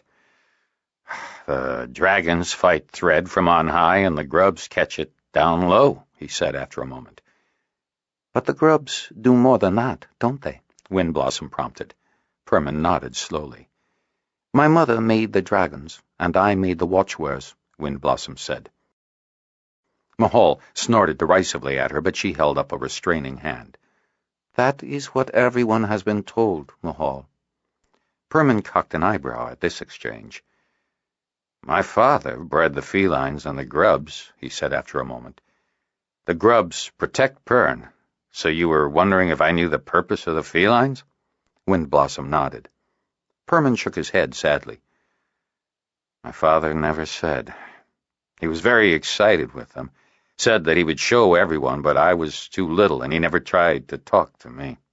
He frowned at old memories. "I don't think he trusted me to keep his secrets," he admitted. "My mother believes that there are too many secrets on Pern," Mahal said, looking back and forth between the two of them. "She is afraid that something will happen and that vital information will be lost, to the detriment of all." Windblossom had been scrutinizing Perman's face carefully while Mahal was talking. Now she shook her head. "Mahal, I don't think he knows." "Knows what?" Perman asked. Windblossom answered his question with a question. "When does it end?" "When does what end?" Perman replied, irritated. He thought he knew Mahal, and was accepted at Benden Hold for his valuable work in adapting the grubs in a tighter symbiosis with Benden's grapevines, but now he wasn't sure. He wondered if he was being mocked by these two for being his father's son. His life had been so hard as a youngster that he had changed his name, making it more Pernese and less readily identifiable with the rogue botanist. Windblossom sighed, shaking her head. She reached out to take Perman's hand in her own, soothingly. "I'm sorry, Perman. I had hoped that your father had passed on his knowledge to you." "He told me some things," Perman replied stiffly. "Other things I learned on my own." Mahal slapped his leg emphatically, exclaiming, "There! You see? That proves Mother's point. There should be no secrets." "I do not disagree, Mahal," Windblossom said. "But some things are pointless to know, like the knowledge of sutures, because the technology cannot support it." Mahal nodded reluctantly. Perman had been thinking while the other two were talking. Now he looked at Windblossom. "How similar are the watchwares to the dragons?" Mahal snorted and gave Perman a keen smile. "You see, Windblossom, Perman lends weight to my point." Windblossom nodded and turned her head to face Perman. "They are very similar. I started with much of the same genetic base and the same master program." "What is their purpose, then?" She raised an eyebrow in surprise, then sighed. "Your training is sparse, Perman. You should have been taught that there should always be more than one purpose in introducing a new species into an ecosystem. In fact, the watchwares were intended to solve several problems. Dragons, by their nature, would associate only with a select few people, but they must become part of the human ecology, if you will. They must not be feared." "So you bred the watchwares as something that most people could see?" Perman sounded skeptical. "And they're uglier than dragons, too," Mahal added. "If you were to try to tell someone who had never seen a dragon what they were like, you'd say, like a watchware, but bigger and prettier." "So their first purpose is psychological?" "It is not their first purpose," Windblossom said rather tartly. "Unlike your wines." Perman grunted in response and gestured for her to continue. I designed their eyes to be excellent in low-light situations, Windblossom said, choosing her words carefully, and particularly tuned to infrared wavelengths. Don't forget that you designed them to be more empathic than telepathic, Mahal interjected. Windblossom gave him a reproving look. Sorry, he said, chastened. I altered the design of their dermis and epidermis to incorporate more of their boron crystalline skeletal materials. She tried to make them armored, Mahal translated. Windblossom nodded. It didn't work, Mahal added. Windblossom sighed. Mahal waved a hand toward her in conciliation, saying, But it was a good idea. Yes, it was, Pern agreed. But why? Why not incorporate those changes directly into the dragons? 2 different species are safer, Windblossom said. Greater diversity yields redundancy. Pern nodded, but held up a hand as he grappled with his thoughts. Finally, he looked up at the two of them. The Watchwares fight Thread at night? By themselves, Mahal agreed, eyes gleaming in memory. I've seen them once. They were magnificent. I learned a lot about fighting Thread that night. They breathe fire? No, Mahal said. They eat Thread, like the fire lizards. They don't need riders, either. The queens organize them all. The queens? Mahal nodded. Of course. They're like dragons, or fire lizards, for that matter. What about their wings? Pern asked. They're so short and stubby. How do they fly? Windblossom's eyes lit with mischief. They fly the same way as dragons. I made the wings smaller to avoid thread damage. Why keep this a secret? Pern asked, with outrage in his voice. Everyone should know this. Why? Windblossom asked. So they'll never sleep for fear that thread will fall at night? How many people are content to let only your grubs protect the grapevines? It doesn't happen often, Mahal put in. The oxygen level in the atmosphere shrinks at night, especially in the 3,000 to 1,500 meter range, and the air is too cold to support the spores. A lot of them freeze and are blown all over the place as dust. But what about those that do get through? Pern persisted. It's no different than dealing with the small amount of thread that the dragons miss, Mahal said. Hopefully the ground crews find and take care of them. And they are fewer at night anyway due to the cold. Pern pursed his lips thoughtfully. But on a warm night? Mahal recrossed his legs and shook his head ruefully. That's how I found out, Pern. I asked myself that same question, wondering how I could get my riders to fight day and night, especially as neither humans nor dragons can see that well at night. A look of wonder crossed his face as he recalled the experience. They swarmed in from everywhere, arranged themselves by their queens, and flew up to the thread. I was above them at first, and they came up at me like stars coming out at night. And then they were above, swooping and diving for the still viable clumps of thread. They see more in the infrared range, Windblossom said. They can differentiate between the live thread and the thread that has been frozen by the night atmosphere. So they have night vision, Pern breathed. Windblossom nodded. That is why their eyes are so bad in daylight. Too much light for them. And Benden's watchware, why did it react to tickling? Pern asked. Windblossom shook her head sadly. I wanted them to react if they were asleep and thread fell on them. I had hoped to make the watchwares tough enough to survive thread and protect Pern, in case something happened to the dragons or their riders. Pern sat bolt upright, shocked. He looked to Mahal for confirmation, but the Weir leader only nodded.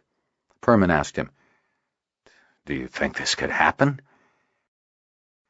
I'm not a geneticist, Pern, Mahal answered, but I certainly hope not. Pern gave Windblossom a long, searching look. Finally, he said, I remember not too long ago I had a problem with one of the vineyards, something I hadn't seen before. The grapes started going bad. I had to work hard to isolate the problem, and it turned out that the usual fungus that protected the grapes had been replaced by a new, more virulent strain. It took me months to finally develop a variant vine grub to protect against that fungus. While he spoke, he carefully watched Windblossom's reaction. When he finished, he knew. You fear that something similar might affect the dragons, don't you? Windblossom nodded. The dragons are derived from the fire lizards. The parasites that prey on the fire lizards could also prey on the dragons. She frowned. But just as you modified your grubs to aid the grape in fighting off that fungus, so the modifications to produce the dragons have rendered them immune to bacterial and viral vectors that affect fire lizards. I hope. But time will generate mutations, Pern said to himself. He looked at Windblossom. How much time? What sort of problems would the dragons have? Windblossom shook her head. I do not know. She sighed and lay back down in her bed. The Eridani like to take centuries to add a new species to an ecosystem, she continued. At the least, even with all the urgency of thread, my mother wanted to spend decades. As it was, we did not have time to research more than the most obvious disease vectors affecting the fire lizards before my mother created the dragons. Windblossom sighed again. I had the advantage of somewhat more research before I created the watchwares, but still... Her voice trailed off. I must rest now, she told them, gesturing for them to leave. She smiled up at Pern. Go, look in on your son. I would like him to stay here so I can teach him all that you have not been able to. She rolled over in her bed. He must stay here for a while anyway, for his wounds to heal. 3. Wide ship, tall ship, tossed on a raging sea. Fair ship, brave ship, bring my love back to me. Near half-circle Seahold, second interval, AL 507. The air was cold and moist with sea spray, and it pressed Lorana's clothing tight against her body as she finished her climb to the top of Windrider's highest mast. The sound of the sea and ship beneath her were all that she could hear. She could see little, for the stars were hidden by cloud, and the dawn's light was still a while off. From the moment Windrider had heeled over as it caught the wind and the swells outside of Ista Harbor, Lorana had wanted to do just this, climb to the highest point on the ship, wrap her legs around the mast, and hold tight while she raised her arms to the wind and felt the salt air chap her cheeks. She had to wait, though, until she had overcome her fear of the heeling ship and her fear of climbing the ratlines and then beyond the cross trees to the highest point of the ship, and she had to wait until she was sure no one would be watching her, for hanging in the wind was only her first goal. She dropped her hands to her side and gingerly brought the pouch she had draped over her shoulder from her side to her front. She carefully pulled the drawing board, already prepared with a sheet of paper, and found the charcoal stick she had rigged by pulling on the string she had tied between it and the board, and now, with gray all around her, Lorana quickly sketched. The light from the rising sun gave Lorana a chance to reappraise the image in differing lights, and to compare her rendering with the sea's majesty. The sun was just over the horizon when she was finally satisfied that she had got the best rendering she could. It was just as well, she decided. Her fingers were tingling with the early morning cold. "Ahoy up there!" a voice called up to her. "What of the morning?" Light winds, scattered clouds, red skies, Lorana responded, stowing her supplies in her sack and starting back down the mast. She heard a groan rise up from the deck. She made her way back aft to the tiller where Culfet had the watch. "Why the grumble on the weather?" she asked the grumpy mariner. Barrower made a sour face and spat over the rail. "Sailor take warning," he answered shortly. Lorana's brows arched a question. Barrower shook his head. "The old saying goes, red sky at night, sailor's delight. Red sky at morning, sailor take warning. There'll be a blow for sure." "But I already knew that." Lorana had heard from others that Barrower had broken his arm years back, and was convinced he could tell when the weather was going to change by the way it ached. "I just hope we get into harbor before it catches us," he added, rubbing his arm. Lorana sidled away from the sour seaman. Of the three mates, Barrow was her least favorite. Lorana had never managed to catch him without a bitter or angry look on his face. For a while she had wondered if the old break in his forearm had left him in constant pain, but she had come to realize that Barrow was simply the sort that could not pass up a chance to complain or moan. Down on the deck, Lorana found that the sea spray had grown thicker, and she shivered from the chill. She started down below, but stopped, glancing back at Barrow. He was staring at her intently, as though seeing her for the first time. Quickly she turned and resumed her descent. Captain Tanner came up the gangway opposite her. "Good morning," he said. Lorana nodded and started on her way, but as she did, a loud thump on the deck above was followed immediately by a groan and a string of curses, first from Colfett and then from Barrow. "Lorana!" Barrow called curtly. "Get back here! Colfett's done himself a mischief!" In a lower voice, which still carried, he muttered, Who'll relieve me now? "Come on," Tanner told her with a jerk of his head. "I'd better get my gear," Lorana said, dashing back down to her cabin. Good idea, Captain Tanner agreed. Lorana was back on deck in less than 2 minutes, with her healer's bag and a warm coat. A bit of numbweed stilled the worst of Colfett's pain and grumbling, while a quick inspection showed her that the ulno was broken midway between elbow and wrist. Could be worse, Colfett observed when she told him. And now I'll have a weather gauge. "Come below to my cabin. I'll have to set it," Lorana told him. Tanner looked alarmed. Catching sight of a seaman coming up on deck, he called, "Geston, Colfett's broken his arm. Help him down below so that Lorana can go ahead and get set up." "No, it's all right," Colfett called back, putting his weight on Lorana, who nearly buckled in surprise. "Lorana's a stout lass. We'll manage. Besides, the weather's picking up. You'll be needing all hands to trim sail." Getting the large seaman down below to her cabin was much harder than she had figured, but Lorana felt that she had proved herself one of the boys by doing so. In the cabin, she threw her pack at the far end of the table and rummaged in the lockers for bandages and the other material she'd need. When she came back and sat opposite to set the burly Colfett's arm, which she was sure would be child's play compared to Gren's wing, she noticed that he was gazing intently at her. She felt her face getting hot as she reached across to gently roll the seaman's shirt sleeve up away from the break. "I've a soft touch," Colfett said appreciatively. Lorana glanced up at him to gauge his expression. Feeling her face redden in the intensity of his look, she jerked her eyes back down to the break. "You're lucky you didn't break the skin." She probed the break gently. Colfett winced. "Numbweed won't help, I'm sorry." "Nor fellas," Colfett agreed grimly, dragging a lock of his cloud-white hair away from his face with his good arm. He drew breath over his teeth with a painful hiss. "No matter. Do what you need. I'll keep my eyes on your drawings while you work, if that's all right."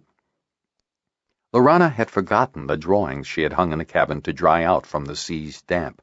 She had nearly run out of paper with all the sketches the crew and Captain Tanner had begged her for. Not that she hadn't been eager to oblige. The journey in Windrider had given her many new subjects to draw. She had got good likenesses of Dur Barrow, Sour Minette, and several of Captain Tanner, who, Lorana admitted to herself secretly, was more than a little rewarding to look at. The only one she'd got of Colfett had been when he had caught a fish. It wasn't her best, because she had to sketch fast to catch the action, but the seaman had been so impressed that he had forgotten the fish in favor of finding a safe place for her drawing. "A right fine likeness," he had said at the time. With Colfett diverted by the drawings, Lorana could time her move to match the bucking of the ship. She eyed Colfett, eyed the break, felt the ship, and, quickly, jerked. "Oh! Shells, why don't you just break it again?" Colfett shouted, face red with pain. Lorana had just missed the motion of the sea, painfully jamming the two broken pieces over each other. "I'm sorry," Lorana whimpered, tears starting in her eyes. "I tried—" "You all right?" Captain Tanner shouted from above them. "That's what you get for having a woman aboard," Barrow added in a bellow of his own. "Rogue wave," Colfett called back, rolling his eyes at Barrow's complaint. "Lorana didn't get the timing right." He looked across at Lorana, licked his lips, and shouted, "She'll get it this time, I'm sure." Lorana nodded fervently. "I will. I'm sorry, Colfett." "No need to apologize," Colfett said, a bit brusquely. "Just do it right this time." The old seaman licked his lips. Lorana bent her head over her work. Colfett studied her closely in the silence. "There," Lorana said, deftly finishing the binding. "How's that?" Colfett inspected the splints bound around his forearm. "Feels right." His face brightened. "You did good work, lass. You're the makings of a good healer." "Now, how about some wine with a bit of Fellis juice to ease the pain?" Lorana asked, rising from the table to pull a flask from the locker. Colfett's face brightened at the thought of getting drunk for a good reason, but then he shook his head. "You're a good lass, but the captain might need a hand, and we'll be in that new sea-hole before nightfall. I can wait until then." The old seaman's face grew thoughtful. He shifted his arm carefully. "With this, I'll have to let Barrow take first mate," he told her. "He'll be captain when Windrider finishes this cruise." He pursed his lips, frowning. "You might not want to stay aboard, then." "But I was hoping—" "Barrow doesn't like women," Colfett interrupted. "You know that." He paused and leaned in closer to her. "He doesn't like dragon men much either, and for the same reason." Lorana looked intrigued. "His first wife ran off with a dragon man," Colfett told her. "Can't say as I'd blame her. He was never much to look at, and his idea of romance would bore a fish." Lorana made to comment, but Colfett held up his good hand to forestall her. "I suppose he might have changed his mind," Colfett went on, "if only his second wife hadn't died in the plague. He blamed the Dragonriders for not helping soon enough." "Oh," Colfett nodded. "He found a third wife, but she hounds him unmercifully. I think that's why he was so happy to go on this voyage. Still, he's no reason to think kindly of women or dragon men." "Well, you've nothing to worry about as long as Captain Tanner's aboard," Colfett assured her. "And maybe we can sort Barrow out afterward." Lorana couldn't think of what to say. "Land ho!" The cry from above deck interrupted her thoughts. "We'll be in port before noon, I expect," Colfett said. Lorana nodded. "You should get the hold healer to look at that." Colfett started to say something, pursed his lips in thought, and nodded. "You're right," he said, adding with a grin, "but I doubt there'll be any complaints." As Windrider neared the coastline, she passed a number of trawlers on their way back to the new sea-hold from their day's work. The trawlers all reacted in the same way. At first they turned toward Windrider, then they tried to match her course, and then they fell behind as the sloop's sails sent her swiftly through the waves. The ship's crew grew more and more amused with each unsuccessful attempt at interception, until finally even Colfett had a grin on his face and ruefully admitted, "I reckon she's faster than anything my master has ever seen." As the coastline drew nearer, however, the northern crew began to grumble about Captain Tanner's navigation. "I heard it said that there's fickle winds out here," Barrow said as he cast a suspicious look at the captain. "If one's not careful, a ship could get dashed on the coastline before she makes port." Tanner ignored Barrow's outburst and the others it inspired, contenting himself with a confirming glance at the binnacle. "We'll make the sea-hold in the next half an hour," he said aloud for everyone to hear. As the half-hour crept to its end, with the sun just past its midday height, even Lorana was worried about their course. "There's a huge cliff up ahead," the lookout shouted. "We'll hit it in... I don't believe it. There's a great big hole in the middle of it." "That's the port," Captain Tanner said, suddenly calling out orders to reduce sail and adjusting his course just slightly as the big hole came into view from the deck. He spared a glance at Barrow, telling him, "Prepare to launch the skiff." To the crew forward he shouted, "Prepare to make anchor!" 5 minutes later, Windrider was riding at anchor in the huge bay. To port, they could see the great cavern that had been carved out of the coastline, while to starboard they could see miners and others laboring to carve a new hold out of the cliff face set just behind the pebbly shore. Lorana, Tanner, Baror, and Colfett were all eyes as the skiff sailed jauntily to the shore. "Nothing like this at Tillich," Baror said when he found his voice. "Nor Isha," Captain Tanner agreed. "It'll be safe from all but the worst winds. And that dock!"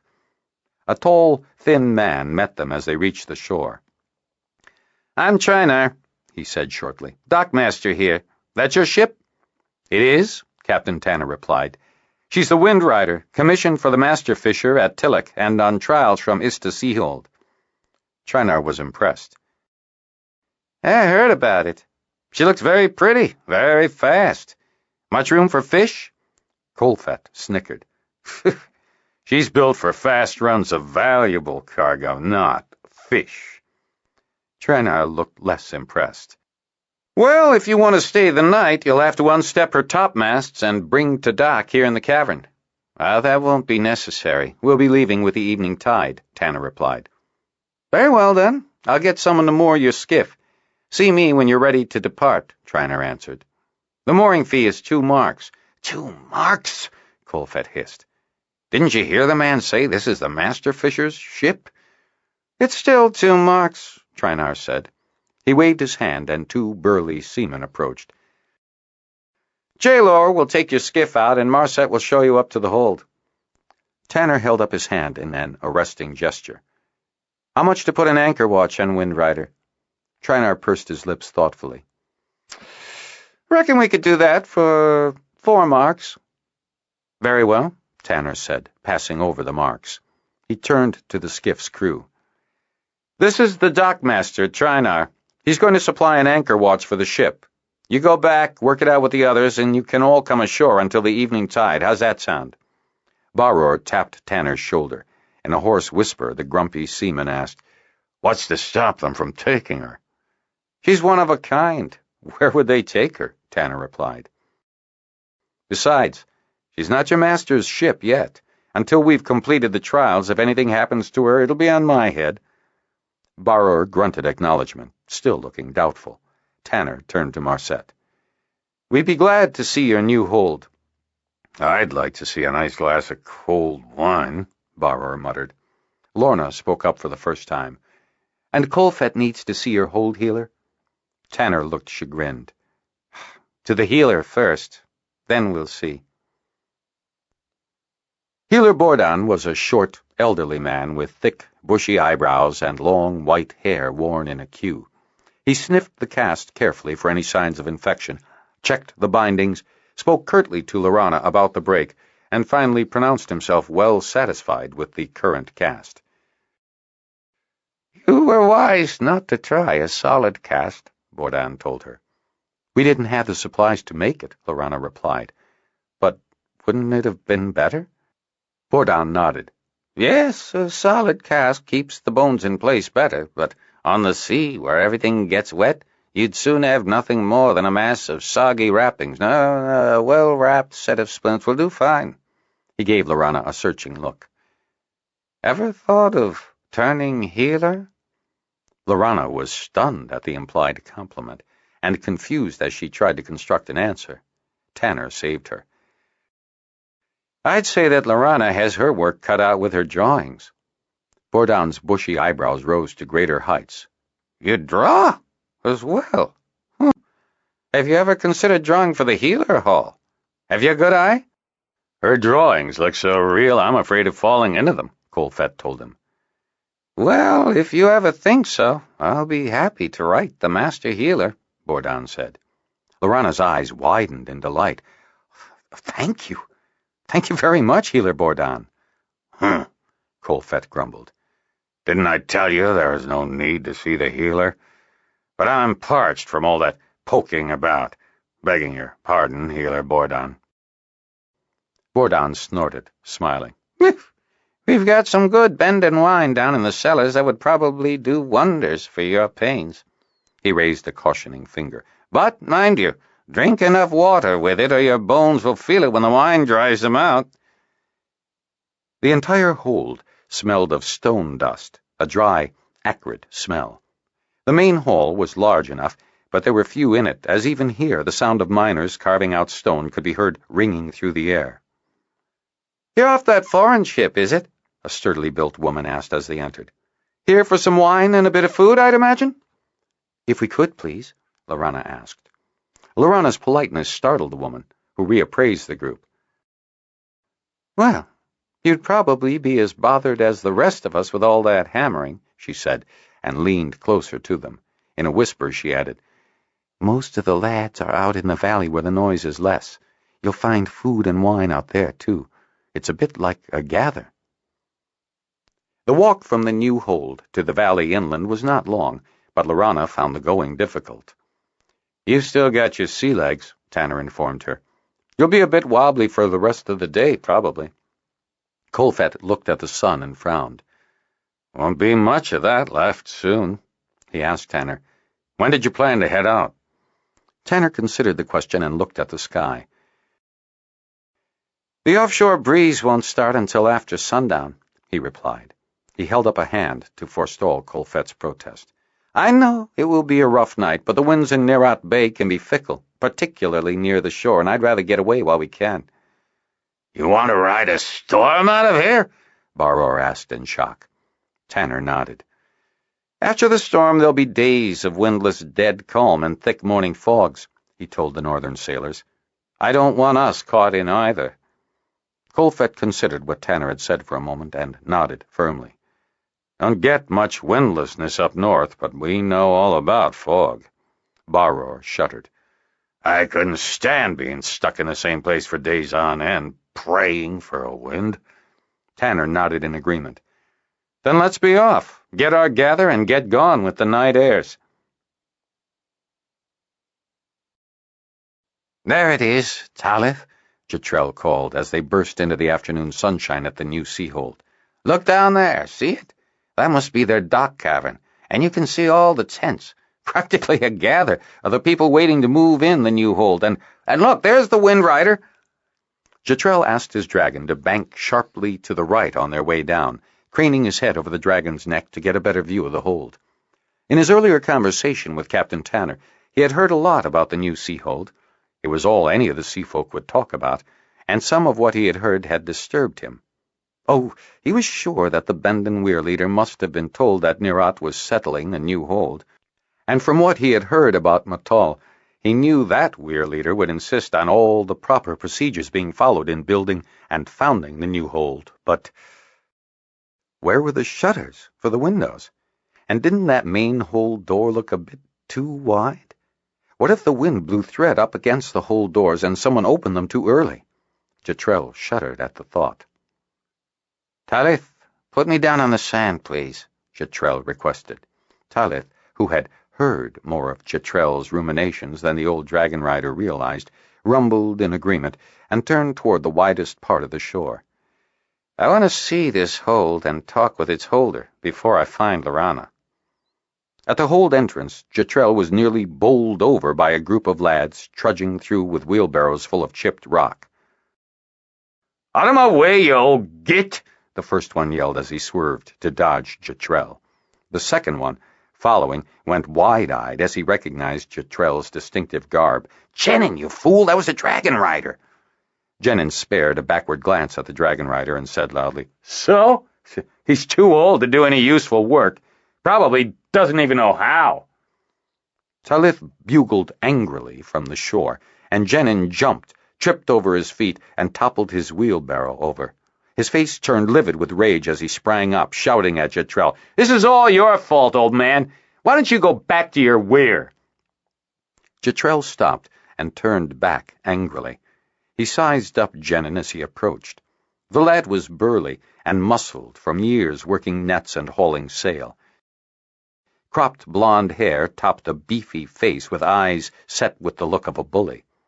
As Jenin rushed at the Dragonrider, his companion dropped his wheelbarrow and grated, "Jenin, no, he's the Dragonrider." "Stay out of it, Velo," Jenin said, his voice rising as he threw himself at Jetrel, who wasn't there. The bully fell with a jarring thud onto the hard stone as his lunge for the Dragonrider met empty air. With a tight grin, Jetrel noted that the oaf had winded himself. In other circumstances, Jetrel would have left matters at that, but a crowd was gathering. The Dragonrider felt the heat of anger burning within him, and an echo from Talith at the shore. Rough hands parted a way through the crowd, and a dark-haired man appeared. Hold, enough of this! Oh, Dragonrider, I didn't know. I will settle with this one, Jetrel said, his words harsher and thicker than he had intended. The dark-haired man's eyes widened, and he opened his mouth to protest. Jetrel, hands raised in readiness, turned his attention back to the winded bully. Everyone, stand back! Give them room! The dark-haired man shouted at the crowd, which obediently drew back. What are you doing? Talith asked. You are not young anymore. Jetrel could hear the dragon's wings as Talith launched himself into the air. This is a question of honor, Jetrel said. Thread comes soon. Holders must respect Dragonriders. Talith accepted the answer reluctantly, taking station and circling watchfully high above the crowd. The distractions had given Genin time to recover. Just as Jetrel turned back to deal with him, Genin threw himself at the Dragonrider. Genin had heard enough as he was recovering to realize that he would be outcast from the hold. Always quicker to anger than to thought, the bully roused himself to revenge. He grappled the Dragonrider at the waist, intending to snap the old man's spine. The shock of the assault took Jetrel off his feet. He fell back under the weight of his attacker. Agony ran along nerves from his waist. With the shock, echoed high above by his bugling dragon, Jetrel realized that the tough was planning to kill him. As Genin dragged him up in a bear hug, Jetrel grabbed his head in either hand and dug his thumbs into the holder's eyes. Genin dropped Jetrel with a shriek, his hands covering his eyes. Jetrel took a sharp, ragged breath, stepped back, and shot a brutal kick to Genin's groin with his right foot. The impact staggered the holder. Landing on the foot he had kicked with, Jetrel followed immediately with another kick to the chest. Pain lanced up the Dragonrider's foot as the blow jarred through his body. Genin collapsed face down into an inert lump. Even though both his waist and foot hurt him abominably, even though he was sorely winded and dearly wanted nothing more than to sprawl on the ground gasping for air, Jetrel forced himself to take one deep, calming breath, stand squarely, and look commandingly for the dark-haired man.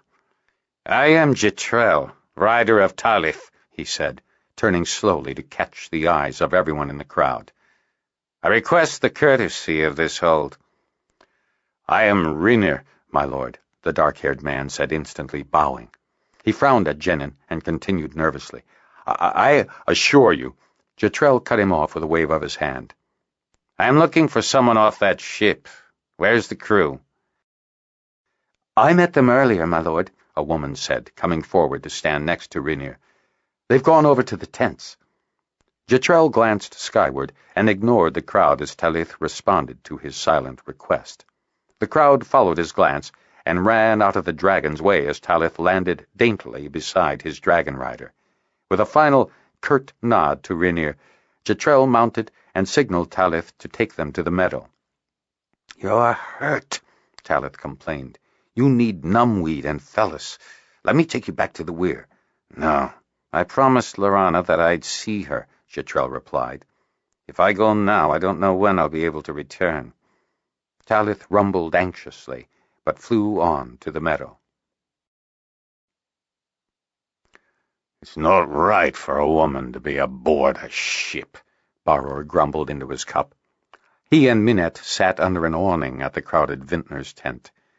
So tell the captain, Minette said, tired of hearing the same old moaning from Baror that he had heard since Windrider had first set sail.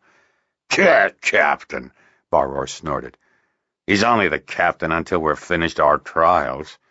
He took another gulp and slammed down his empty mug. Then it's me. Well, you've not that long to wait, then, Minette said. And then you'll decide. He took a pull from his mug, frowned, and looked into it. His frown deepened when he saw that it was empty. Still, she's a pretty one, isn't she? A bit plain for my tastes, Baror grumbled. She'd keep you warm at night, Minette said suggestively. Especially if you were the captain. She'd have no choice then. My missus would skin me, Barrour grumbled. Minette knew that all too well. He was convinced that getting away from his wife was half the reason that Barrour had agreed to this voyage. "Your missus would skin you only if she found out," Minette said, his eyes glinting. "As you said, it's bad luck to have a woman aboard a ship, and, accidents can happen." Barrour met his eyes with a thoughtful look. Minette nodded at him suggestively. Barrour pursed his lips, then grinned. "But," Minette cautioned, "you'd have to wait until you were captain." "I could be captain today," Barrour snapped back. "And how do you suppose that?" Minette wondered. "Accidents can happen," Barrour replied, rising blearily from his seat. "What about that Dragonrider? You heard he killed one of the local oafs, didn't you?" "I'll take care of him, too," Barrour said, stalking off. "He'll be no trouble if he's in his cups." The crew of Windrider had split up long before Jetrel arrived. He found Lorana by herself, pretending not to look at some of the more beautiful fabrics on sale in the weaver's tent. "They'd make great wear for a woman, wouldn't they?" Jetrel asked as he walked up to her. "Jetrel!" Lorana threw herself into his arms for a hug. "Oh, good to see you. And you." Trying not to wince in pain, Jetrel grinned at her. "The sea air seems to have done well for you." He grabbed her hand. "Let's go somewhere where we can sit and drink. I know just the place." Lorana led him to a tent where they served cool wine and crusty bread. They found a table apart from the others and ordered their drinks. "Where are your fire lizards?" Jetrel asked when he was sure they were out of earshot. "I've got something for them." Lorana looked around to be sure no one was looking, then summoned the fire lizards. Garth appeared immediately and chirped happily at the Dragonrider. Lorana frowned as she concentrated on summoning Gren. When the brown fire lizard finally appeared, he chattered loudly at the two of them before Lorana could shush it. "My, he's in a mood," Jetrel remarked with a grin. He pulled forth 2 packets from inside his jacket. "Get these on them, and let's see how they look."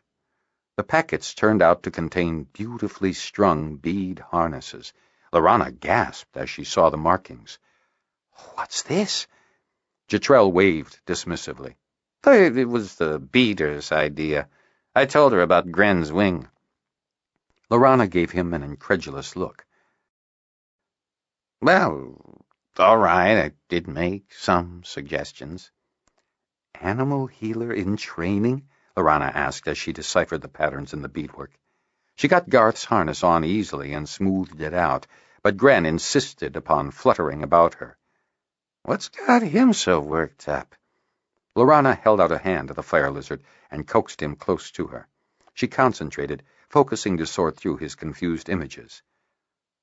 There was a fight," she said at last. Then she looked accusingly at Jetrel. "You were in it. Why didn't you say something?" Jetrel waved a hand. "A lout learned a lesson in manners. It was nothing." "Nothing? At your age?" Lorana started to say more, but snapped her attention back to the fire lizard. Her eyes grew wide, and her face paled as she turned back to the Dragonrider. "Jetrel, Garth never saw the man get up again. She watched for a long time." The color drained out of Jetrel's face. Before he could say anything, a man approached him, clapping him on the back. It was Barrour. "Well done, Dragonrider. I hear you put a lout in his place." He leered at the two of them, his eyes glazed with drink. "And I'd say, well, in his place." He slapped his mug in front of the Dragonrider. "Have a drink on me." The seaman pulled up a chair close to the table. "I never knew you had it in you, to be honest.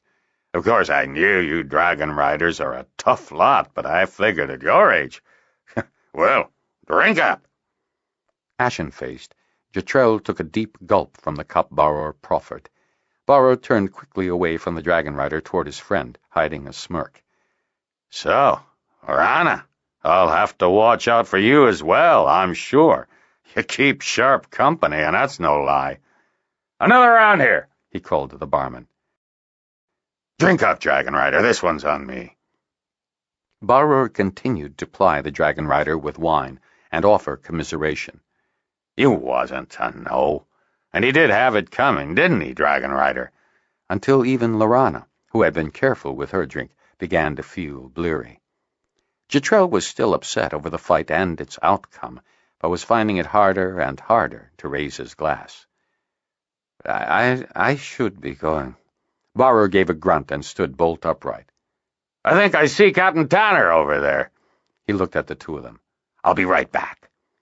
Lorana patted the distraught Dragonrider on the shoulder, trying to think of something to say. Barrow came back, bristling with purpose. We've got to go now, Lorana. I spoke with the captain, and we're to set sail as soon as we can. I'll stay here, Lorana replied, looking at Jetrel. No, you've got to go, Jetrel said, heaving himself to his feet. I've got to get back to the weir, and he staggered, leaning on the table for support. You've got to get some rest and see a healer, Lorana replied. Jetrel straightened up and pushed himself away from the table. And I can do that best at the weir. Go on, get. I'll be a while mending. I'll look for you as soon as I'm done. Barrow took in their words with a hidden sneer. Stay if you want. I'm going. Lorana glanced at him and back at Jetrel. Wait, she called to the retreating seaman. She gave the Dragonrider a gentle hug and said, I've told Talith to watch out for you. Jetrel forced a smile over the grimace of pain that her hug had caused him. He always does. In the distance, the blue dragon coughed. Lorana frowned, adding, And keep an eye on that cough. She pursed her lips. I swear it's gotten worse. With one last wave at him, she started after Barrow. The seaman carefully led her out the far side of the tent to avoid the crowd that was slowly gathering around another seaman, spread out on the ground, knocked unconscious by a hard blow with a rock that lay nearby. Barrow wondered if he had killed Tanner with the blow, but he didn't really care. My lord, a voice whispered nervously into Jetrel's ear. My lord, it's very late. Jetrel stirred and raised his head from the table, even while wondering how it had got there. Except for the light of the lantern the man carried, it was pitch dark. Emboldened, now that the Dragonrider had stirred, the man said, I've got to close up now, my lord. Talith! For a terrible instant, Jetrel feared that something had happened to his dragon, and that he'd find himself left all alone with neither partner nor dragon. The sense of loss for Kanad, which had engulfed him after Lorana had rushed away, enveloped him like a thick shroud. His sense of dread grew as he waited longer and longer for his dragon to respond. Jetrel? Talith's voice came back to him without its usual warmth and strength. I don't feel right. Instantly, Jetrel heard and felt his dragon's distress. With a wordless cry, he lurched to his feet against the pain in his battered ribs, the drink-induced nausea, and the muzziness of an incipient hangover. My lord, are you all right? The tavern man asked, hands fluttering from gestures of aid to gestures of entreaty. I've been better, Jetrel replied with a trace of his usual humor. But I'm all right. He swiveled blearily toward an exit. Talith waited in a nearby clearing. Jetrel bit off a gasp of pain as he climbed up the dragon's side. Jetrel could hear his dragon's breathing, and noticed how strained it sounded. You're hurt, Talith noted compassionately. And you're... Jetrel was going to say tired, but suddenly realized that he meant old, and was shocked into silence.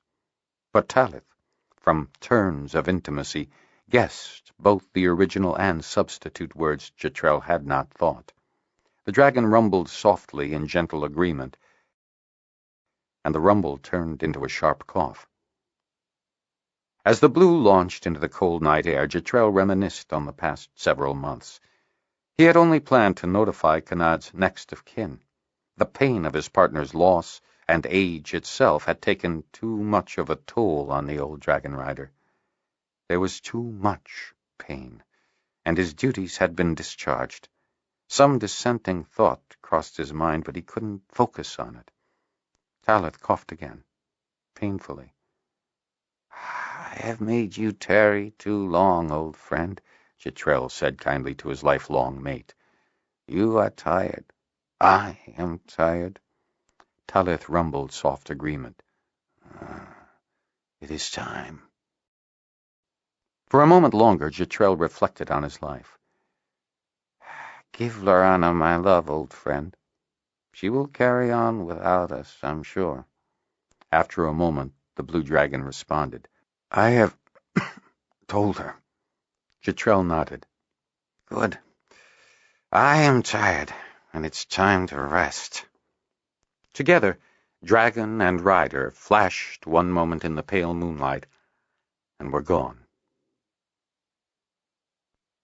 4. It is the duty of an Eridani adept to preserve their assigned Om. Excerpt from the Eridani Edicts. Fort Hold, First Pass, Year 48, AL 56.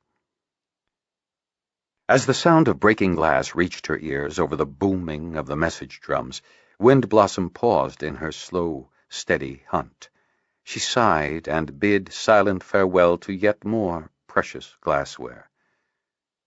I was never good at this, she thought sadly to herself.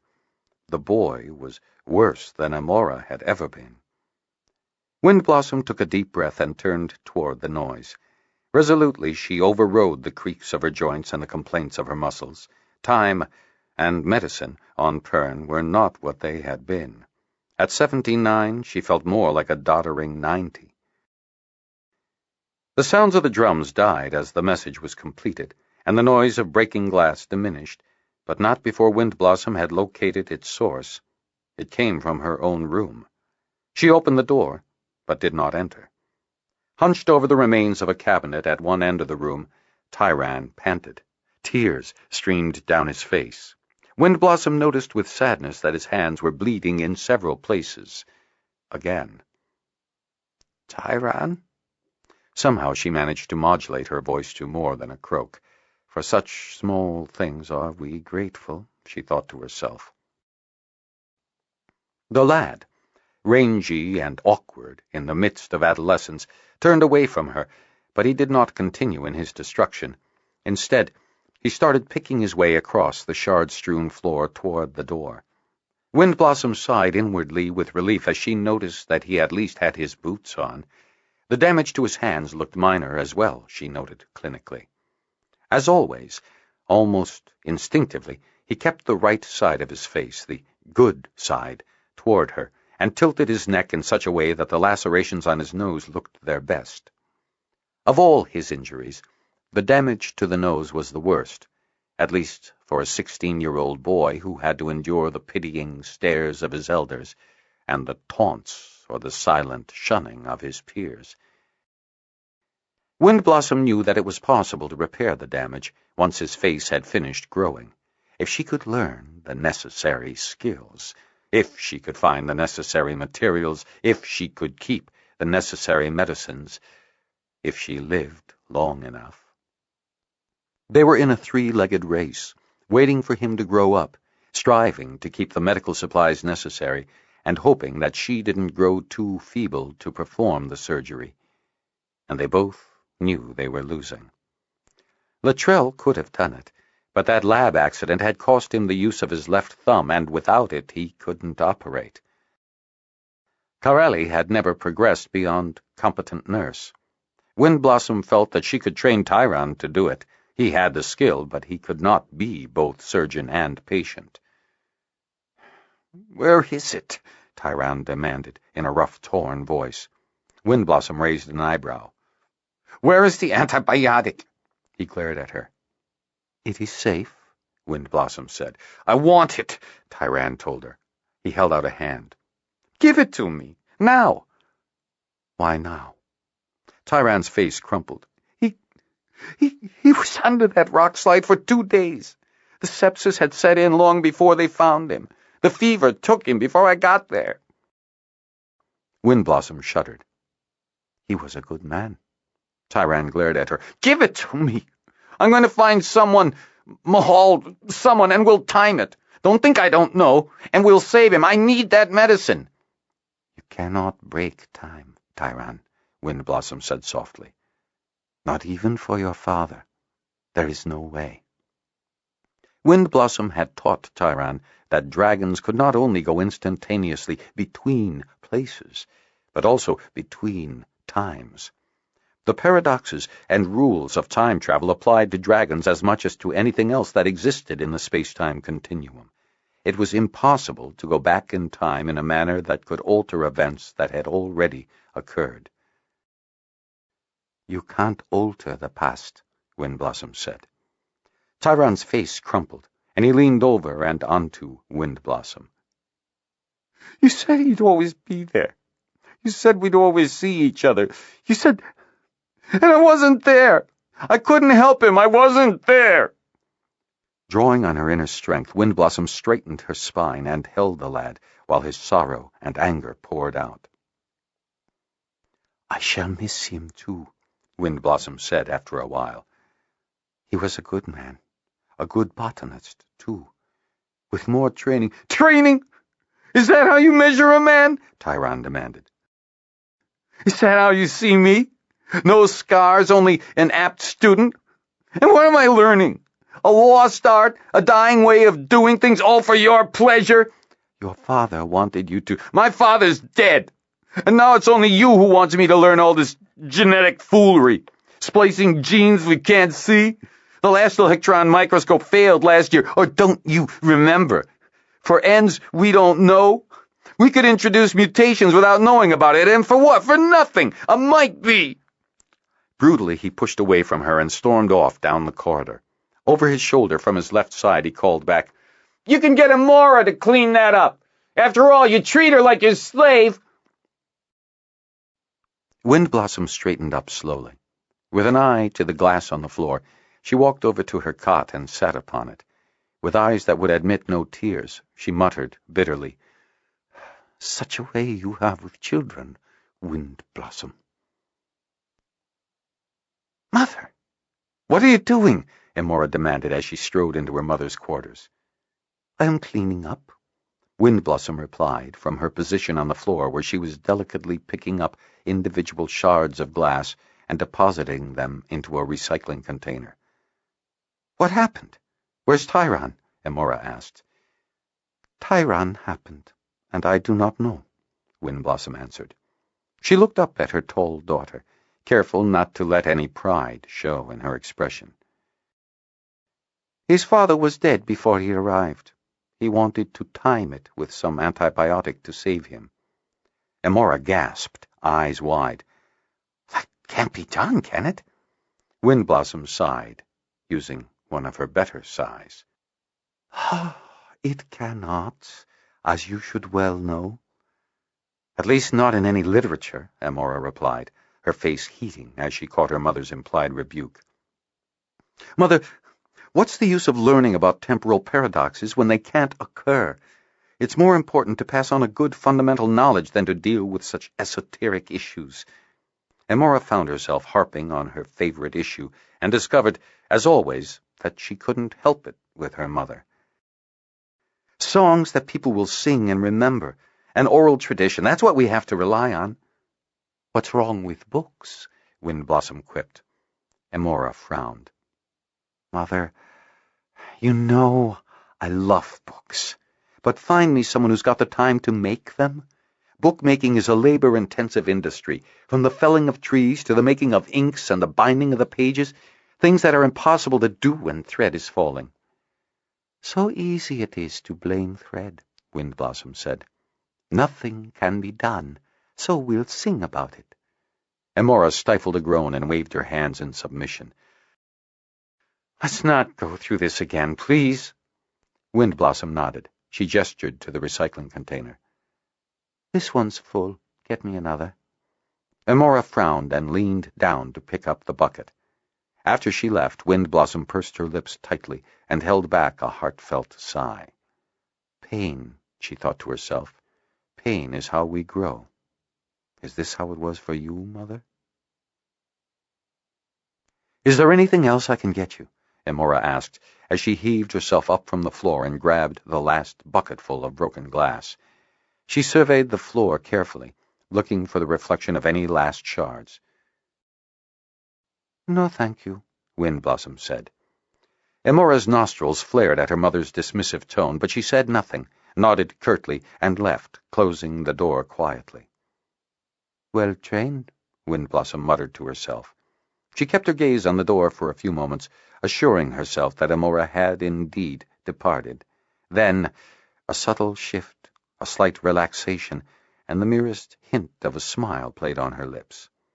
It was short-lived, chased away almost instantly by a frown. "Your face is like a window," Kitty Ping's voice echoed in her mind. "I can see everything you think." "You see what I want you to see," Wind Blossom thought back to the ancient memory. She moved to her dresser and opened the drawer with her tunics. Gently she lifted them and found the yellow one. Yes, she thought to herself, Pern would like this. She pulled the tunic out of the drawer along with the small bag she had carefully hidden underneath it. She quickly shrugged off her regular tunic and pulled on the yellow one. Then she took the bag and walked over to the laboratory end of her room. The room was huge, and had been a supply room when the fever year had hit. Wind Blossom had occupied it in the haste of those deadly days, and had never been asked to leave. She lived simply in the room, with only a bed, a dresser, and a bedside table for her comfort. The far side of the room was given up to her laboratory and studies. She liked the room because of the large windows running floor to ceiling on one side. She opened a locked door in her tall cabinet and pulled out a crucible, ancient ceramic tripod, and brazier. She put these on the workbench along with the bag from her drawer and another bag she had pulled out from the cabinet. She eyed a stool and shook her head slightly, grabbing her things off the workbench and putting them on the floor beyond it, concealed from the window by the large workbench. She fished a small lump of charcoal out of the second bag and placed it on the brazier. She lit it quickly, her fingers well practiced, and slid the tripod stand over it. Into the crucible she placed a selection of herbs from the bag she had taken from her drawer. After a moment, she pulled a number of strands of hair out of her scalp and curled them up into the crucible. Satisfied, she placed the crucible on the tripod and let the flames of the charcoal lick at it. "I'm glad you decided not to join us here at the college," Wind Blossom admitted silently to her memory of Pern. "You would have been welcome, but I do not know if you would have accepted the course I've chosen for us all. It will be thousands of years before our descendants will once more be able to bend genes to their will," she mused. "It would be a mistake to force our children to cling to our ways. They need to move on, to learn their own ways." "Make your own mistakes," Kitty Ping's voice echoed in Wind Blossom's mind. The Eridani way is not the only way, she thought, partly in response to her mother's words. Their thinking is deep, but they never thought of war. They never thought of the Nazi. They never thought of a time when no one could twist genes into new shapes. Wind Blossom's eyes flicked to the crucible, and she brought her thoughts back to Pern. Your way, the way of breeding, will work on Pern, for now. She sighed. It had been difficult to turn Emora against her, so difficult that she had only half succeeded. Her daughter had remained at college, and even become its dean. It had taken less effort to drive Tyron away from her, to quench his inbred curiosity about genetics. In both situations she had felt all the pain of a mother turning away her child. But Wind Blossom knew that if she taught them the joy she found in genetics, they would be enraptured, and stuck with knowledge they couldn't use. Committed, as the Eridani had always intended, to the Eridani way, the way of countless generations husbanding species and planets, they would become incapable of developing solutions of their own. Wind Blossom's head shook imperceptibly as she recalled her own internal conflicts, how she had determined that the future of Pern could not rest on the shoulders of a few select bloodlines, the Eridani way, but on the actions of all Pernese. As the last of the smoke rose from the crucible, Windblossom wondered again if Ted Tuberman had thought the same thing, and if he had turned his son against him just as Kitty Ping had turned her daughter against her, and as Windblossom herself had tried to alienate Amora. Shards, Tyron groaned as he discovered that he had outgrown his latest hiding place. Hiding was second nature to him. He had always liked the caves and tunnels of his Bendenhold home, particularly when he suppressed a pang of regret, fear, anger, sorrow. He had been with Bendensk, the watchware. When he had first come to the college, it had been easier. He had been small for his age, and always won at hide-and-seek, until one day he had realized that no one was looking for him anymore, that they were laughing instead. Hideaway, no-nose, Scarface. After that he had spent more time with Windblossom. Truth be told, he loved to learn all the secrets she had to teach him. He was one of only 5 people on all of Pern who had looked at human DNA under the electron microscope, and he was one of 3, no, 2 now, who could trace a mutation back to its genes. Windblossom said that soon she would start him on proteomics, the study of proteins. Tyron snorted, as if that would impress anyone. In fact, there was probably no one on Pern who knew what proteomics was, let alone what it was used for. It was all a waste. He was only here because she wanted him to be here, waiting until he was ready for the operations to fix his face. The sob that threatened to break from his throat was throttled in the harshest of self-control. The boys he could handle. He had learned enough of hand-fighting from Mahal and, he grimaced, his father. But the girls... Lately, Tyron had noticed them, and noticed how quickly they looked away. Walked away, grouped together, speaking in hushed voices. Admit it, Tyron thought. No matter how great a surgeon you become, no matter what you do, even if Windblossom can perform a miracle, no girl is going to look at you, except maybe to laugh. And now his last hiding place was too small. Tyron stifled a curse, not because he was afraid of swearing, but because he was afraid the curse might come out as a sob. Voices approached in the dark. Tyron pulled himself into a shadowy nook. How did the boy take it, then? Tyron recognized the rich tenor voice as that of Sandel, a student musician. Some turns back they had played together, hide-and-seek. It was hard on him, Amora answered. It must be hard to lose a father. Don't you remember yours? Sandel asked. No. Amora paused. In fact, it's been turns since I last asked Mother about him. She never told me anything. Sandel laughed. I'll bet he was a musician, and that's why she hates us. Amora snorted. That would explain where I got my talent. And your looks, Sandel added softly. From the sound of clothing and the soft noises, Tyron guessed that Sandel had taken Amora in his arms. He peered around the corner. They were kissing. Tyron ducked back again as Amora pushed away from the journeyman. Not here. Someone might see us. So let them. No, Amora said firmly. Very well, Dean Amora, Sandel replied indulgently. Your quarters? Or mine? Tyron relaxed as he heard them depart. The loud sound of drums, he guessed it was Jandel up on the big drum, rattled out an attention signal. Tyron heard the response from the 4 outlying stations, and, almost on top of their response, the college drums sounded out their message in deep, commanding booms. It was the sign-off for the evening. No other message would go out until morning, except in an emergency. Tyron listened to the details. His throat clenched as he heard the report of his father's death being passed on down to all the minor holes along the way, equipped with either a drummer or a repeater station. The drums fell silent, were echoed by the repeater stations further on and, very faintly, by the stations beyond those, and then the sounds of evening took over the night air. With a quick breath and a determined spring in his step, Tyron turned to the drum tower, his new hiding place. 5. Fierce winds blow, seas roil. Calm, wind. Settle, sea.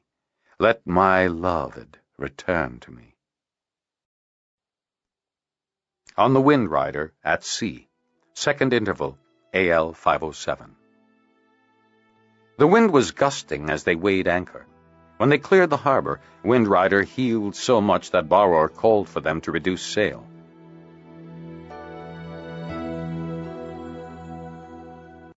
This is the end of disc number 2. Please insert disc number 3.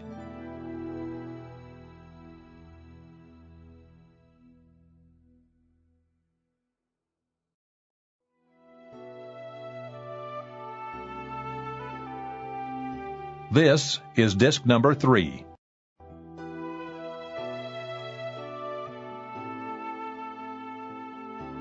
The wind was gusting as they weighed anchor.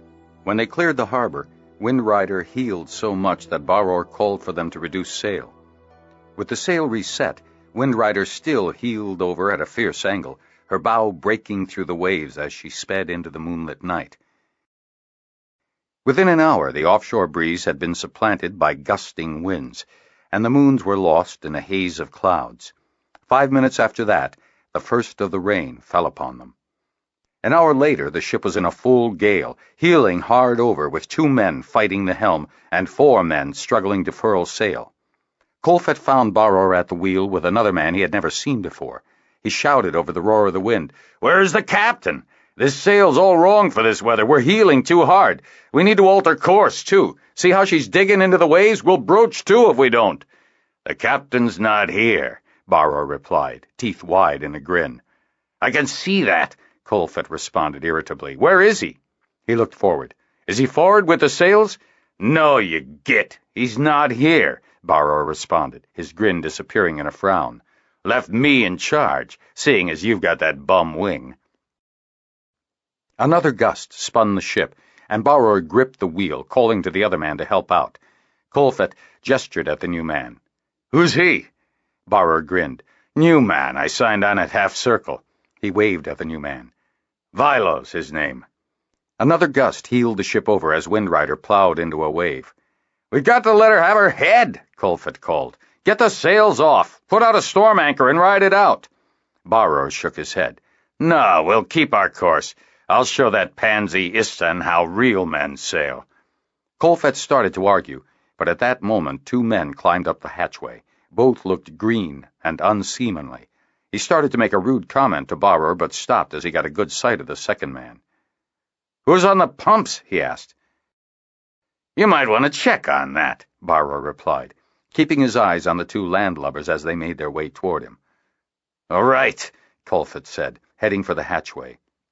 He nodded grimly at the 2 greenies as they passed him by.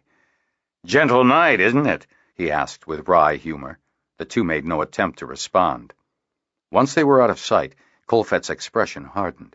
He paused at the top of the hatch, looking back at Baror and his cronies. "Baror!" he shouted. He had to repeat himself twice before he was heard. "We should trail the launch in case anyone goes overboard." Baror grinned evilly. "Anyone overboard in this'll stay overboard." "All the same." Baror squinted at him and then nodded. "All right, I'll get some men to it." Colfett nodded and, watching his bandaged arm, plunged into the darkness below deck. Quickly and carefully he made his way down to the depths of the ship and sounded the well. He could hear the pumps in the distance, and grunted with surprise as he discovered the Wind Rider had made less than a foot of water. Still, it wasn't all good news. He had never seen more than an inch before. Having satisfied himself that the ship wasn't going to sink any time soon, unless that fool Baror ran her under the waves, he made his way aft to the surgeon's quarters. A cry, loud and inarticulate, pierced through the noise of the storm.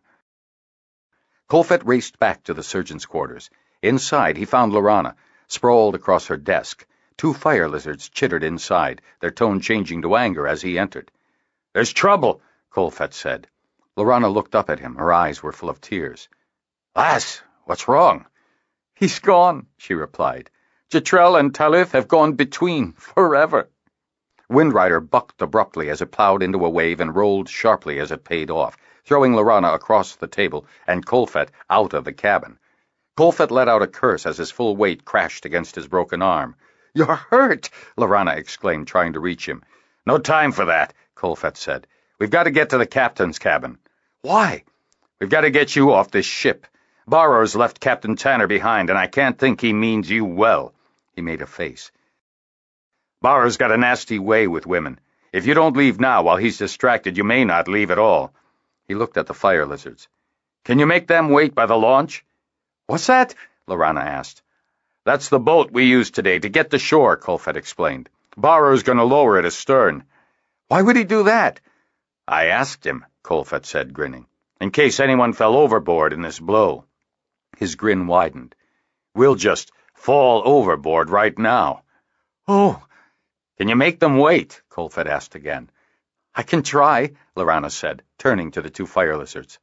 Garth and Gren both chittered obstinately before Lorana overcame their disagreement, and they disappeared between. "Good. Now let's get to the captain's cabin before Barrow has a chance to send some men after you." Lorana paused at the doorway. "What about you? Why are you doing this for me?" Colfett gave her a measuring look. "You might say that I owe you for fixing this arm, or you might say that I won't let anyone be taken against their will, but mostly I'm thinking of my daughters." Lorana didn't know what to say. Colfett shrugged. "Come on, then, off with you." The captain's cabin was the next cabin aft. The door was unlocked, and they made their way through the fore cabin and into the after cabin. Colfett opened the shutters quickly and peered out. Seeing what he wanted, he grunted affirmatively and then looked around the cabin. "We've got to find something to grab the line." "Grab the line?" Lorana echoed, looking at the opening. All she could see was rain and pitch darkness. "What line?" "The one for the launch," Colfett answered, upending the captain's chair. He reached out through the opening and hooked the rope with the seat of the chair, carefully angling to keep the rope from slipping off. Dragging it into the cabin, he turned to Lorana. "Now all you've got to do is climb down this rope into the launch."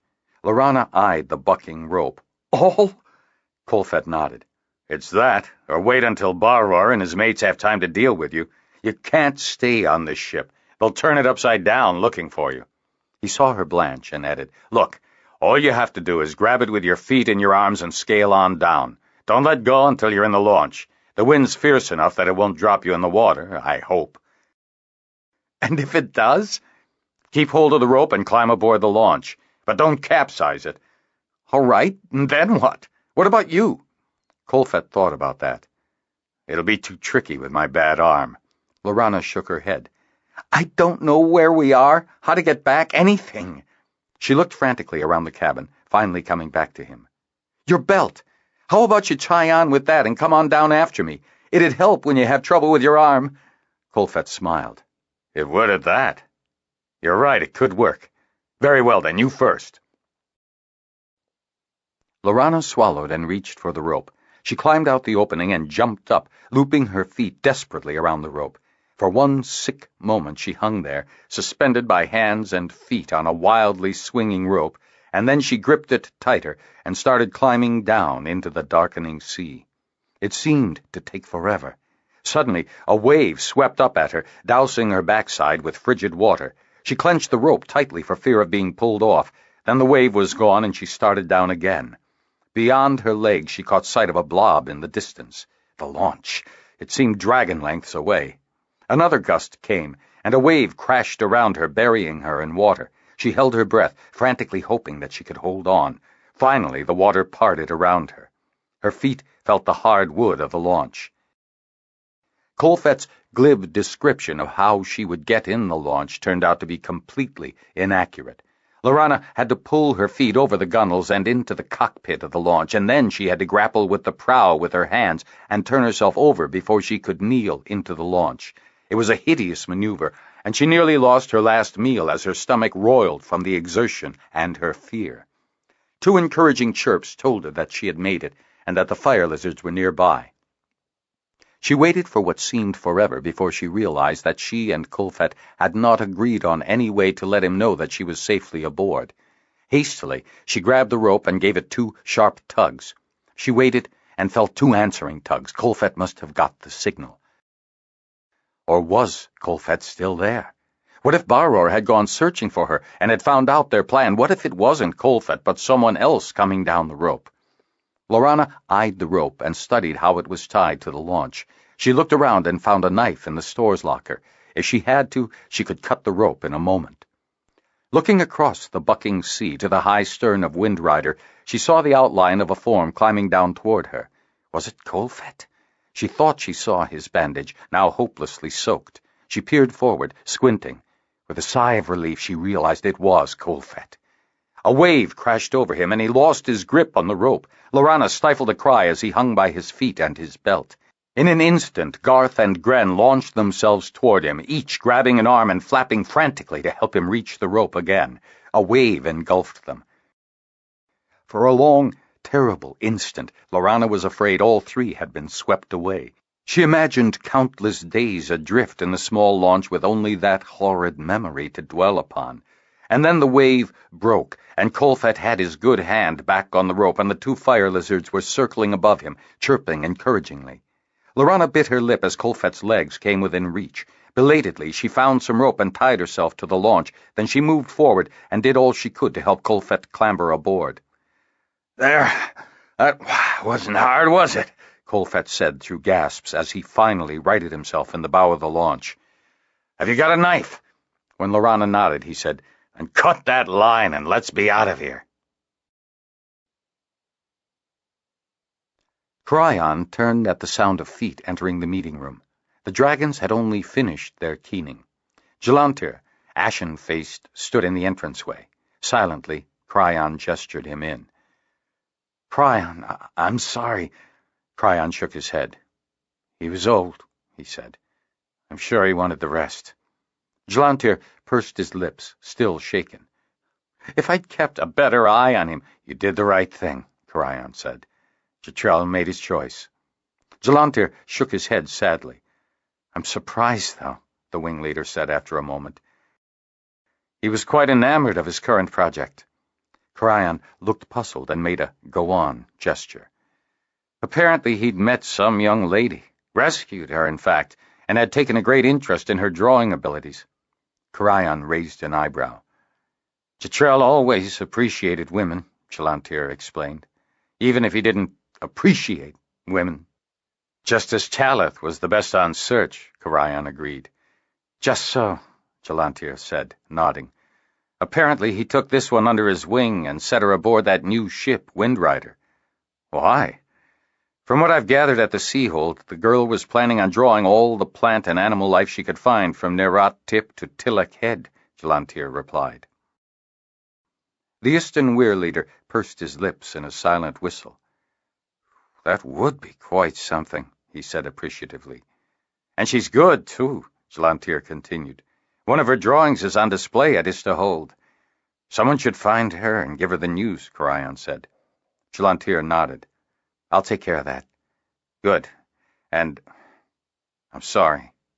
He was a good man. Gelantir sighed. He was old. I don't think he'd want to be old when Thread falls again. Some of us have no choice. Kolfet's cry of pain startled Lorana from her half-rest. She pulled away from him, the cold fog digging deeper into her bones, and realized ruefully that she had been the cause of his discomfort. In her sleepy desire to get warmer, she had wrapped her arm over his chest and had disturbed his broken limb.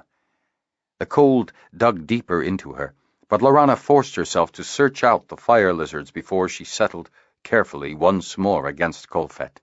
Garth and Gren huddled miserably on the floorboards beneath them. They looked only a little less wet and bedraggled than they had been in the worst of the storm. Lorana had pleaded, scolded, cursed, and shoved at them in a vain effort to get them to seek safety, but they had remained steadfast. They made her aware of their fear that if they left, they would not be able to find her again in the storm, and they would not abandon her. Kolfet's eyes fluttered open, and he bent his head toward her, looking a question. I nudged your arm, Lorana said softly. Sorry. He made a wordless sound through his shivers. He tried again. Cold. Lorana snuggled against him, placing as much of her body as she dared on top of him, careful of the roll of the little launch and of his broken arm. His cast had disintegrated before the first hour of the storm had passed. He had banged the brake painfully as he had wrestled a storm anchor over the stern. When the storm anchor had torn loose hours later, he had insisted upon bailing with both arms, as he and Lorana had fought to keep the launch from foundering. He had so injured and worn himself out that by the time they had bailed out the worst of the water, he was incapable of setting another storm anchor and had to shout instructions to Lorana until he lost his voice. Lorana had made 2 mistakes in setting the new storm anchor. She had used their oars, and she had tied them to the tiller. When a particularly violent gust had nearly scuppered the launch, the resulting drag had torn not only the oars, but also the tiller off of the stern. When the storm broke and the fog had replaced it, Lorana had made a new storm anchor out of the launch's boom. "Storm coming," Colfett said drowsily.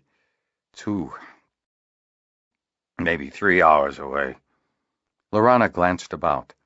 Yes, there was a wisp of wind, and it was cold. The storm engulfed the launch without warning.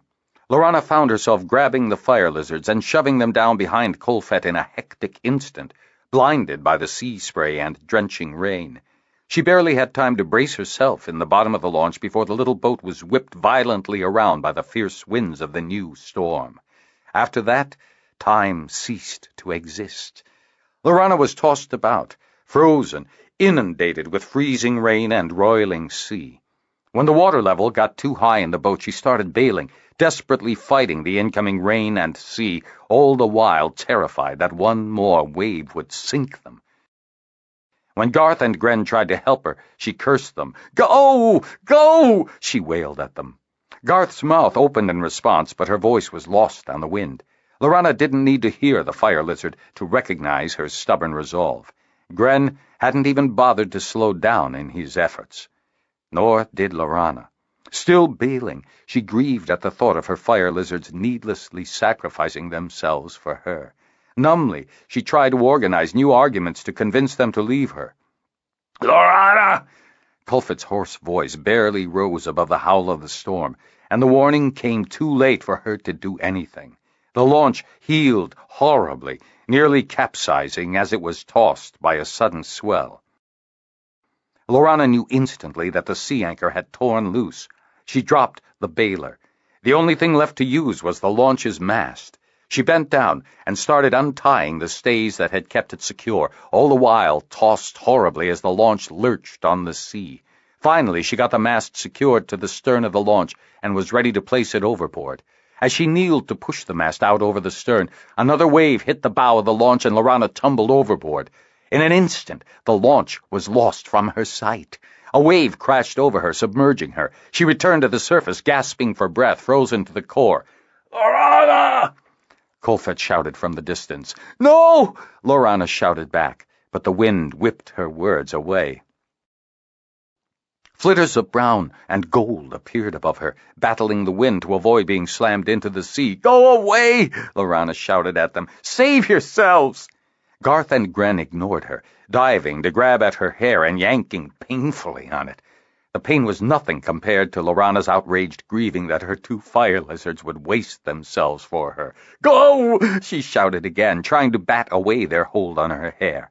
Something bumped into her, and she grabbed at it. It was the mast. Lorana closed her eyes against tears. Colfett must have cut the mast free, hoping it would get to her as a float. Her wail was inarticulate. He had thrown away his life for hers. "I'm not worth it," she told herself. "He'll die. Garth and Gren will die, all for nothing. Me." Arms wrapped around the mast for support, Lorana caught her breath. The sea rose all around her. Lightning flashed in the distance. She was doomed. "Garth," she said, her words a whisper echoing her thoughts as she tried to find the gold fire lizard in the air above her. "Gren, you must go. Leave me. Find someone else. I can't survive this, and I can't bear the thought of you dying with me." She felt a wash of steadfast warmth from the two fire lizards in response. They would not leave her. They would not abandon her. Anger shook her. They would die if they stayed with her, and it would be such a waste. "You must go!" Lorana's voice carried above the roar of the storm. Feeling her heart stiffen, she hardened her will and thrust it at the two fire lizards. "Go!" Garth and Gren shrieked in the night sky. A flash of lightning peeled across the sky. Lorana gathered all her strength, felt herself like a thunderbolt, and threw herself at the fire lizards. "Go!" "Somewhere safe," Lorana thought. "Somewhere where you'll be loved." Another flash of lightning lit the sky, and again she pushed the fire lizards away from her. "Go!" And they were gone. Lorana heaved a sigh that was more like a whimper and laid her head on the mast. "Safe," she thought. "At least I've saved them." As she lay there, she felt the last of the warmth and comfort the fire lizards had given her fade away like a lost dream. And then, as she drifted into a numbed sleep, at the very end Lorana thought she felt something. An answering warmth at the end of the long tunnel that connected her to Garth and Gren. A frozen smile played across her lips. "Good," she thought dimly. "Someone will take care of them." 6. Terome. 1. The biological portion of the ecosystem of Terra, the third planet of solar system Sol. 2. The information and materials required to produce a functioning ecosystem based on the Terran ecosystem. See terraforming. Glossary of terms, ecosystems, from Olm to Planet, 24th edition. Fort Hold, First Pass, Year 50, AL 58. Sunlight streamed through the room, bathing Windblossom's cot in warmth. Windblossom woke, startled by the sun. "You should have been up hours ago," she chided herself. Her old, stiff bones resisted her efforts to rise quickly. Windblossom forced herself up anyway. With a deep, relaxing sigh, she began her morning exercises. As she completed her exercises, the drum tower boomed out an alert. She wondered if the drummer were Tyron. She had only seen him fleetingly in the 2 years since his father had died, and he had fled to the drum tower. He'd be 18 now, near his full growth, and quite capable of pounding the drums as loud as they were being pounded now. Windblossom tensed, then relaxed again immediately as she recognized why she had slept so late. The drum tower had been silent. With this realization, she knew why the tower had been silent earlier, and what its message now would be. Threadfall. That also explained why her newest trainee had failed to wake her this morning. The young lady was helping prepare the HNO3 tanks for the ground crews, whose job it was to search out stray thread missed by the dragons and burn it before it could burrow into the ground. Windblossom's place was in the infirmary, to deal with any mishaps beyond the expertise of her alumni. She changed with a conservative haste and proceeded down the stairs, clutching the railing carefully. It would not do to let rushing make her the first patient of the day. One of the new trainees, Merlan, Windblossom thought it was, saw her approach and strode over to offer a hand. Windblossom snatched her own hand away from the proffered support. "I am not enfeebled, child," she said, bitter that the whole effect was spoiled by her scratchy voice. "I do need something to drink, however," she added, as soon as she could trust her voice again. Merland escorted her to admissions and then hurried off for some food and drink. Janir, when had he gotten so tall, approached her. "The current pool is guessing that there'll be 2 severe, 1 minor, and 3 stupidities this fall," he said, his eyebrows quirking with amusement. Long ago, Windblossom had started a guessing game with the students to help prepare them for those wounded in Threadfall. Long ago, it had ceased to be amusing to Windblossom, but it was still educational, so she pretended to enjoy it. 2 minor, 2 stupidities, Windblossom guessed. Janir pursed his lips speculatively. Is that a wager? A new voice asked. Windblossom turned to see Justin, another of the new ones, appear behind her.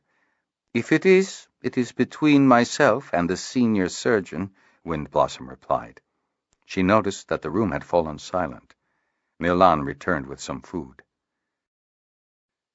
This threadfall will last 6 hours, yes? Windblossom asked rhetorically. Around her, heads nodded. Is all the equipment ready? Again, heads nodded. Then is there any reason why you should not be studying? She asked the collected group. Janir suppressed a grin of remembrance and added his scowl to hers. Hastily, the others in the room filed out in search of texts or to work together in groups, practicing various injuries. I shall inspect later, Windblossom said. Janir's eyes darkened. Windblossom noticed it. What? My lady. Spit it out, Janir. Don't you remember? Janir looked embarrassed. Windblossom frowned. After the last threadfall, we had agreed that I should run the infirmary and you would consult. Windblossom started to respond, then froze. After a moment she continued. Of course. May I speak with you alone? Janir nodded and gestured to his examining room. Once inside, Windblossom turned to him and said in a toneless voice, Janir, it appears that I am beginning to exhibit signs of senile dementia. Do you concur? Janir closed his eyes briefly, a look of pain lining his face, then nodded. My lady, this is the second time you've told me that. Outwardly, Windblossom absorbed this news like a rock. Inwardly, she reeled like a reed in a storm. I see. When was the first time? Only last threadfall, my lady. Since then, you've exhibited no memory problems, but perhaps the stress? Threadfall should not be stressful for me. Janir disagreed. Threadfall itself is not stressful, but as you yourself said, we must anticipate a number of injuries. I think that is very stressful for you, my lady. Yes, I believe that is so, Windblossom said. My mind. I am losing my mind. She took a deep, calming breath. But I am alarmed at the possible implications. Janir gave her an apologetic look. We've been keeping an eye on you, my lady, to be safe. Windblossom pursed her lips and nodded. Thank you. I was considering the broader implication to our aging population. I had expected that we would retain our faculties well through the late 80s, perhaps even our 90s. Janir nodded. You said this the last time, my lady. Windblossom was so troubled by that answer that it took her a second to regain her composure. I have no memory of that. What else did I say? When we talked, we agreed that while some of the early onset dementia might be due to increased stress, it was more likely that it was due to differences in diet. There could be other factors, too. Could there be environmental factors? You were concerned that there might be trace elements present or missing in our food that might affect memory and neural function.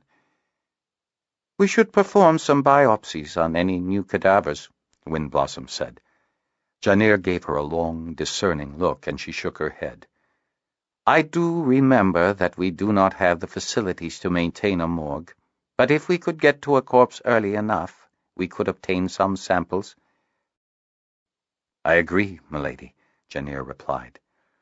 Sadly, our older population was depleted during the fever years, and reports of death usually come after the burial has already taken place. We would need to locate a cadaver nearby, Windblossom agreed. And if we did, milady, what then? Janir asked gently. Do we have the equipment to identify the contributing factors? A number of scathing arguments sprang into Windblossom's mind. With a kick of her will, she disposed of them. She then spent some moments in deep thought. Finally, she answered, I think you will say that our staff does not have time to do such extensive studies, and that we could gain more working on solving infant mortality problems. Janir shook his head, a small grin on his lips. Actually, my lady, you said that in our last conversation. I have to agree, however. Given our current population, it is vitally important to ensure that it grows as rapidly as possible. Our biggest gains will be in improving survival through early childhood. Windblossom nodded.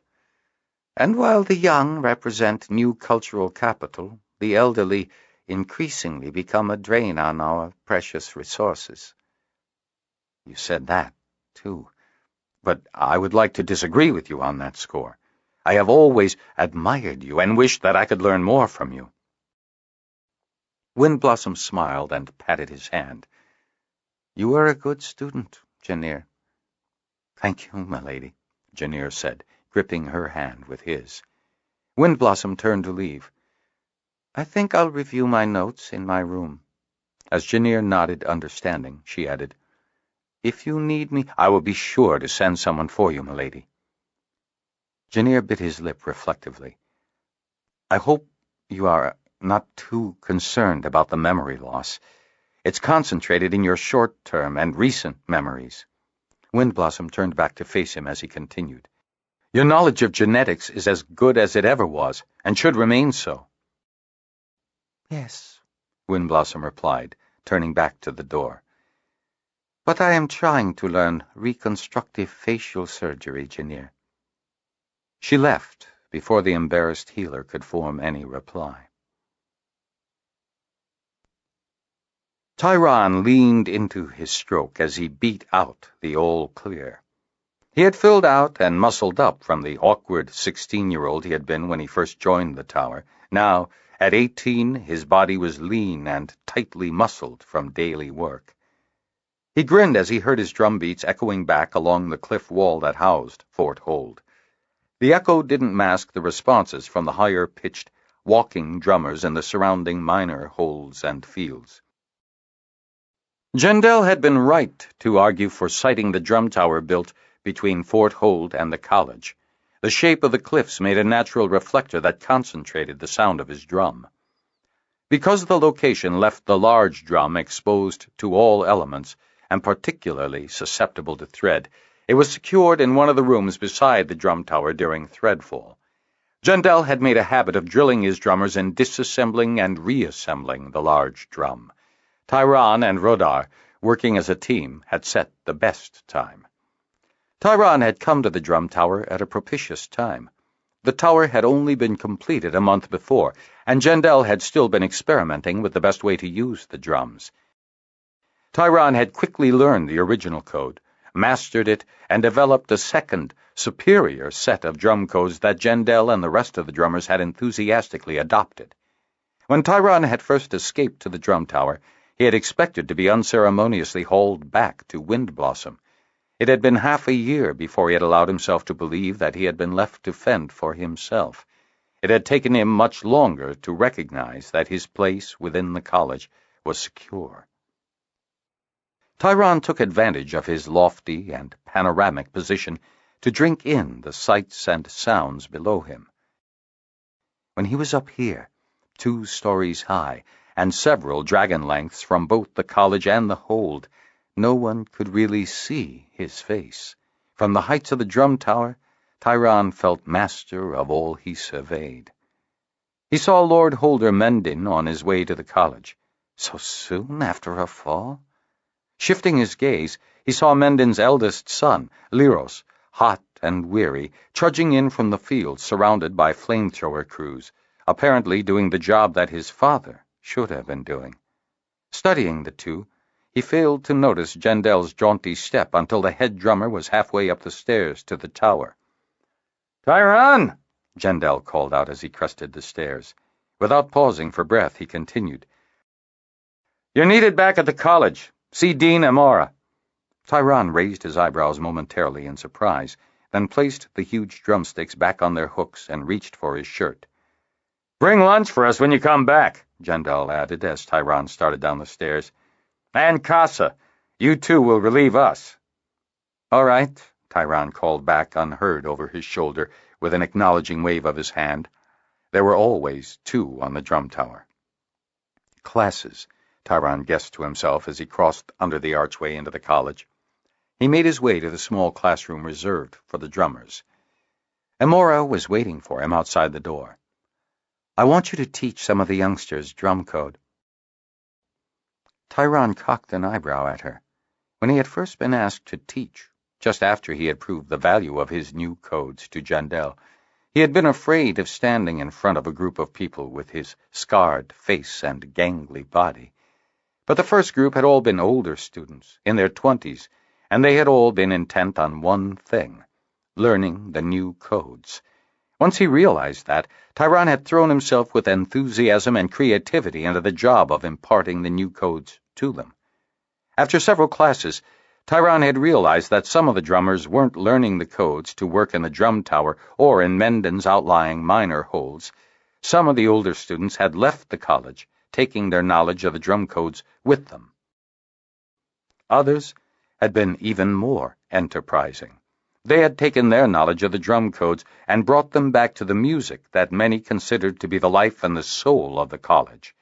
Amora had told him that his codes had not developed into a new form of music. Rather, the drumming had allowed musicians to create new works, both of jazz and of traditional Old Earth Celtic music. Tyron had been surprised, then pleased, and finally an enthusiastic participant in the music that had resulted.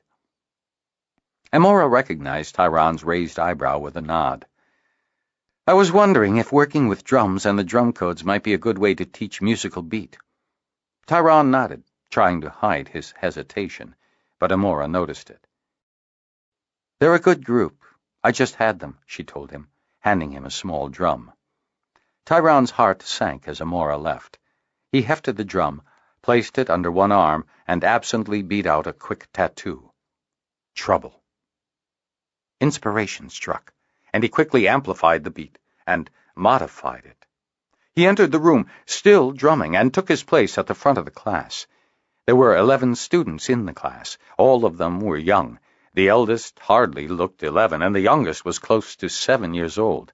This was the youngest class he had ever seen.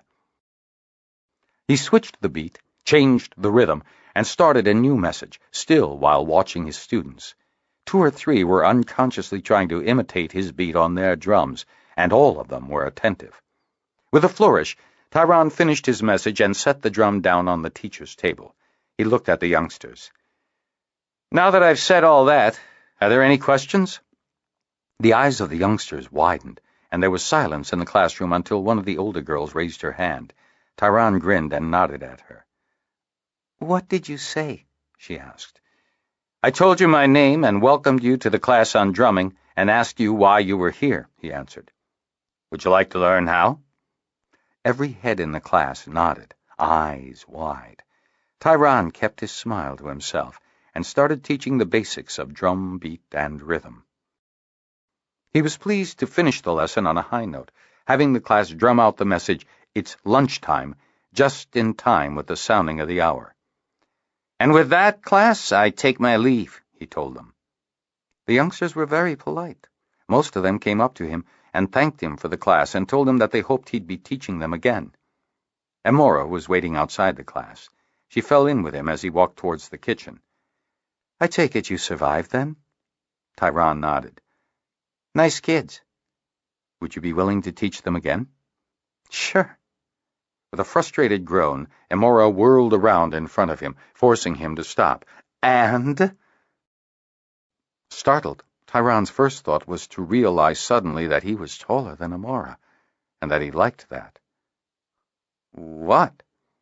Amora gritted her teeth, then sighed to regain her temper. "Every class is a lesson for the teacher." Tyron nodded. "I've heard you say that before. I guess it makes sense." "So?" she said, with a tone of strained patience in her voice. "What did you learn today?" "I guess that I might be able to teach younger students," Tyron said. Amora's eyes flashed. Tyron had seen that look before, and always when she was frustrated. usually in debates when she was about to make a telling point. He raised his hands in surrender. "What do you think I would have learned?" Amora shook her head, dismissing his question. Ever since Tyron had hidden up in the drum tower, he had become something of a project for her. The young man's rebellion against her mother had sparked Amora's interest in him. Her interest had increased when she had learned that Tyron had developed the improved drum codes. When she had discovered how much his teenaged feelings of not belonging had been reinforced by reactions to his scarred face, she had tried to find ways to help. Tyron's stomach grumbled. With an apologetic shrug, he stepped around Amora and gestured for her to follow as he resumed his way to the kitchen.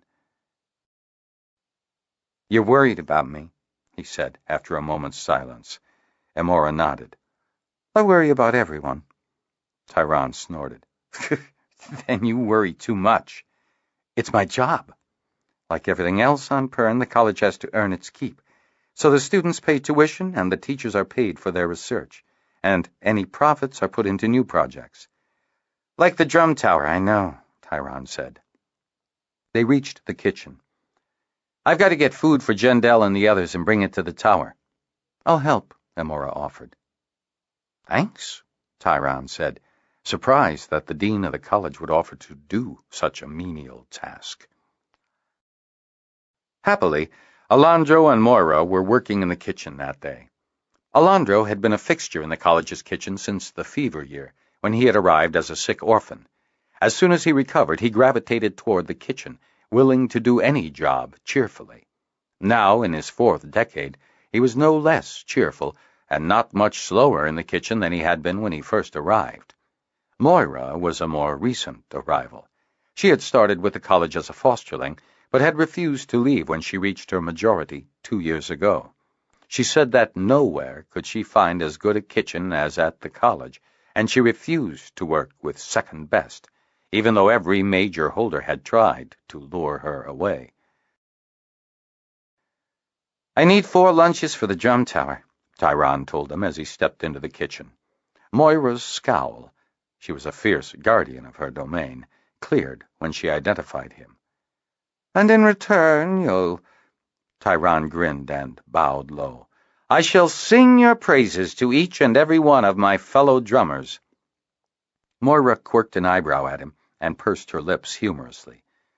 "Best not sing, Tyron. I still don't think your voice has settled." "It has," Tyron corrected sadly.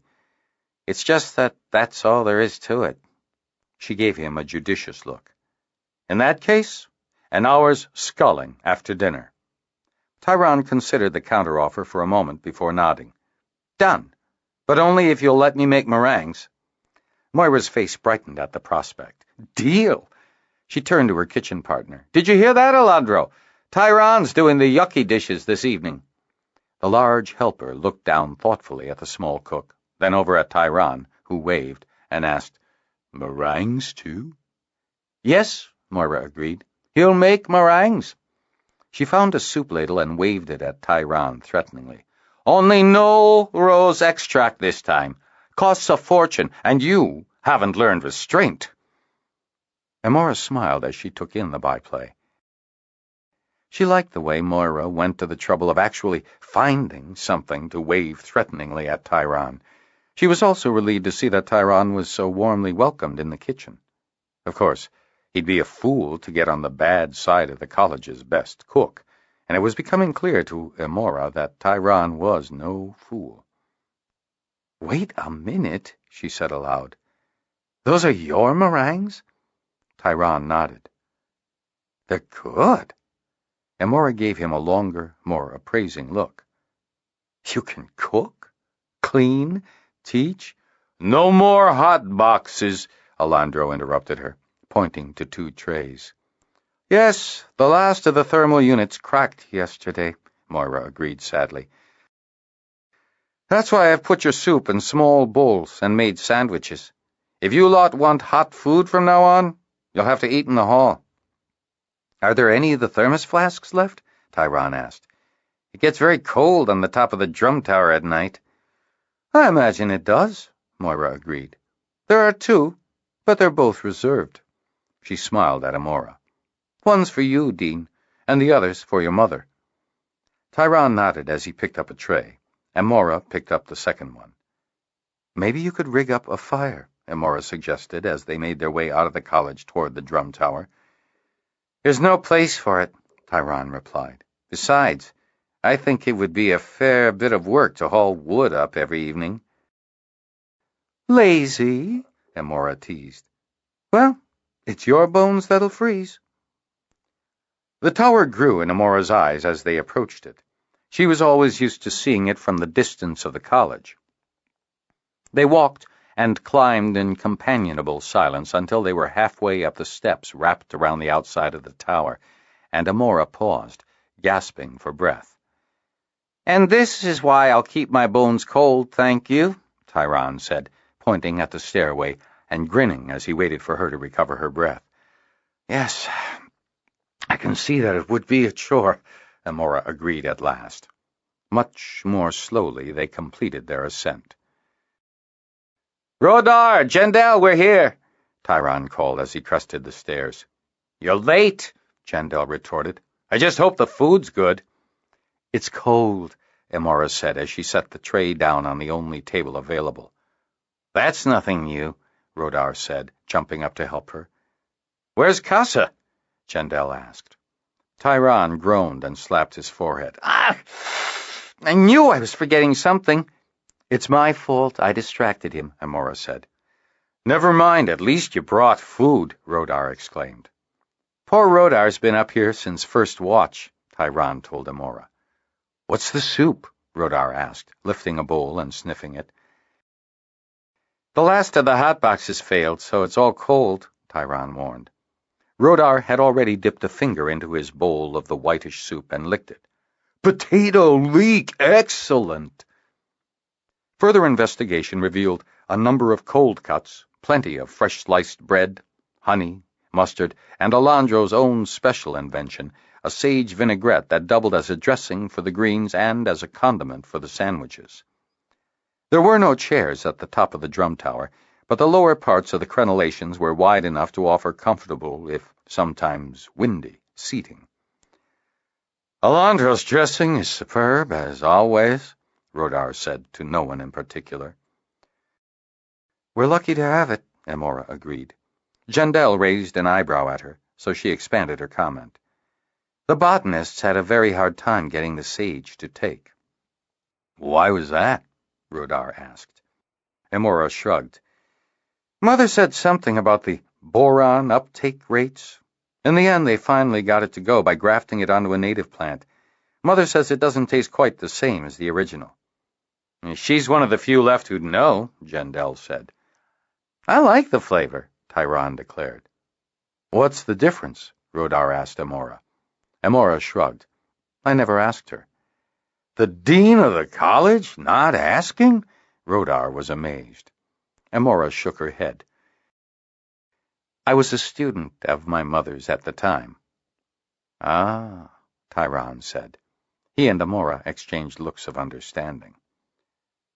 "Did they adapt all the Earth fauna, or what?" Rodar wondered. He looked at Amora. "Would you know?" "Most of the adaptations were done before crossing," Amora answered. "but I believe that the botanists and Kitty Ping had to drop a few adaptations. Some of it was a question of resources." "And some of it?" Rodar prompted. Amora grinned. "Some of it was by choice. Apparently there was something called okra that was dropped by mutual consent." "I'm surprised they didn't drop spinach then," Jandel noted sourly, pushing a few spinach leaves about his otherwise empty salad bowl. "Ah, but that's good for you," Tyron said. "They were pretty selective about their animals, too," Rodar noted sourly. "They had complete gene banks at landing," Amora said, adding dryly, "I think the original growth plans were interrupted." "Did they have elephants in the gene banks?" Rodar persisted. "Oh, not that again," Jandel groaned. Tyron shook his head and smiled. "Yes, they had elephants," Amora said. "We sure could use them," Rodar complained. As beasts of burden, they're not as good as horses, Amora said, ignoring Tyron's alarmed look and Jendel's agitated shushing gestures. Who wants beasts of burden? Rodar replied. Their feet were very sensitive to subsurface vibrations. They could hear noise over 30 kilometers. Jendel and Tyron joined in chorus with Rodar. Oh, Amora said, suddenly enlightened. That would make them good for picking up your drum sounds, wouldn't it? If you could train them, Jendel said. They were very smart, Rodar said. But how would they have got them from landing to here? Amora wondered. On a ship, Rodar answered. How could you get an elephant on a ship? Jendel asked. Once you got it on, how could you get it off? Tyron added. And what would you do if it actually liked ships? Jendel continued. I suppose you'd have to take it on a cruise around the world, Tyron finished with a laugh, which Jendel joined in, much to Rodar's disgust. Tyron leaned to Amora and confided, We tried to warn you. Rodar's always going on about elephants. Anyway, Amora continued, back on the original topic, they couldn't take over the Pernese ecosystem completely. Did they ever completely categorize the Pernese ecosystem? Rodar asked. Amora shook her head. Hardly. On Earth, they had never completely categorized the ecosystem, and they had millennia. Jendel rose from his seat with a shudder. This is too much for a simple percussionist, he said, waving the conversation away.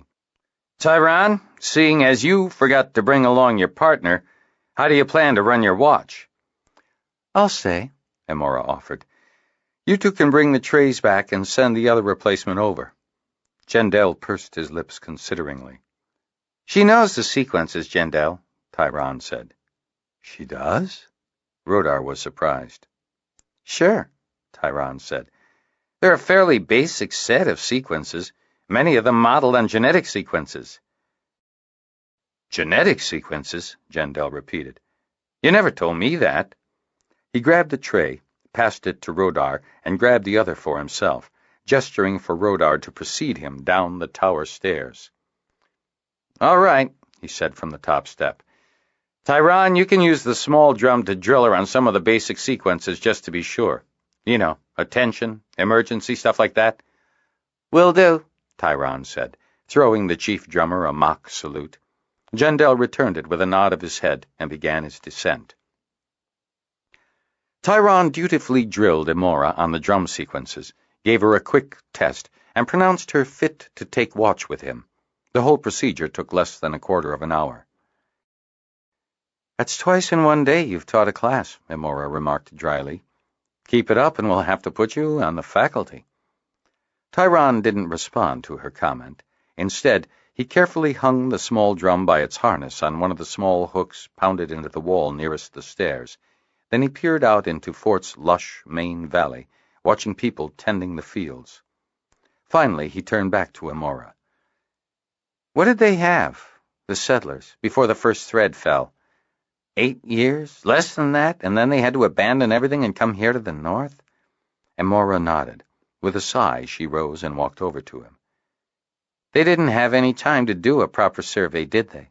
Tyron asked. Especially when you add the need they had to engineer the dragons, Amora agreed. Mother would never tell me, and the reports are very vague. She frowned as she said that, wondering why her mother hadn't insisted on making her read every report of the original landing survey. So what did they get? 5%? 10%? Tyron wondered. Amora shook her head. The best I could ever discover was about 3%. Suddenly she realized why Windblossom hadn't told her about the survey. Her omission had encouraged Amora to look up the information herself. Mother, you manipulated me again, Amora thought angrily. Tyron snorted, unaware of Amora's feelings. 3% of the entire ecosystem, that's all? They got a very good description of the fire lizard genome, she answered. That's almost complete, say 97% or more. They mapped 2 or 3 other genomes, including one of the more basic bacteria. What about thread? You know, Mother says that they got a complete decode on the thread genome, but it was lost in the crossing, Tyron concluded. He glanced guiltily at Amora. Everyone knew that Windblossom had been responsible for a large part of the equipment and records that were lost overboard on the storm-tossed ships bringing the survivors north from the southern continent. He continued hastily. And the fever year was caused by a mutation of one of the viral strains from Earth. Yes, as far as we know, Amora said. It was far too early for any crossover infection. And when that comes? Amora shrugged. I can only hope that people on Pern will survive. For all that they had so little time, my mother and grandmother and all the other medical people did everything they could to adapt us to life on Pern, even before they arrived. Is that why you quit? Tyron asked. Is that why you left your mother? Was it the thought of just having to wait, having to hope that if any epidemic broke out, it would come at a time when we could still identify it? Still fight it and come up with a cure before everyone on Pern was too ill to survive? Is that why you quit, Tyron? Amora asked, deflecting his question. Tyron nodded slowly. You lasted longer than I did, you know, Amora admitted. I could only handle 4 years before I fled. You stayed a whole 6. After my mother, you are the best qualified geneticist on Pern. That's not saying much. Amora shook her head emphatically, flinging her braided hair in the breeze. It's saying a lot, Tyron. You must know that. Tyron brushed her comment off. Why did you give up? Amora pursed her lips for a long moment of silence, wondering whether she would answer him. At last, she said slowly, I quit because I wasn't good enough, Tyron. I knew that I couldn't be the sort of person my mother expected me to be, the sort of person my family traditions demanded that I be. She swallowed hard. I couldn't wait for the next plague, the next mutation, the next biological disaster, knowing that the tools we needed had either failed already or were going to fail any day, maybe the day before we needed them the most. She shook her head emphatically, looking miserable. I just couldn't. Tyron reflected that while Amora might have fled her responsibilities, she had only gone so far as to become the college's dean. It seemed to him that she would clearly be dealing with the impact of the next biological disaster in that lofty position. So how will we survive on Pern? The best we can, Amora answered.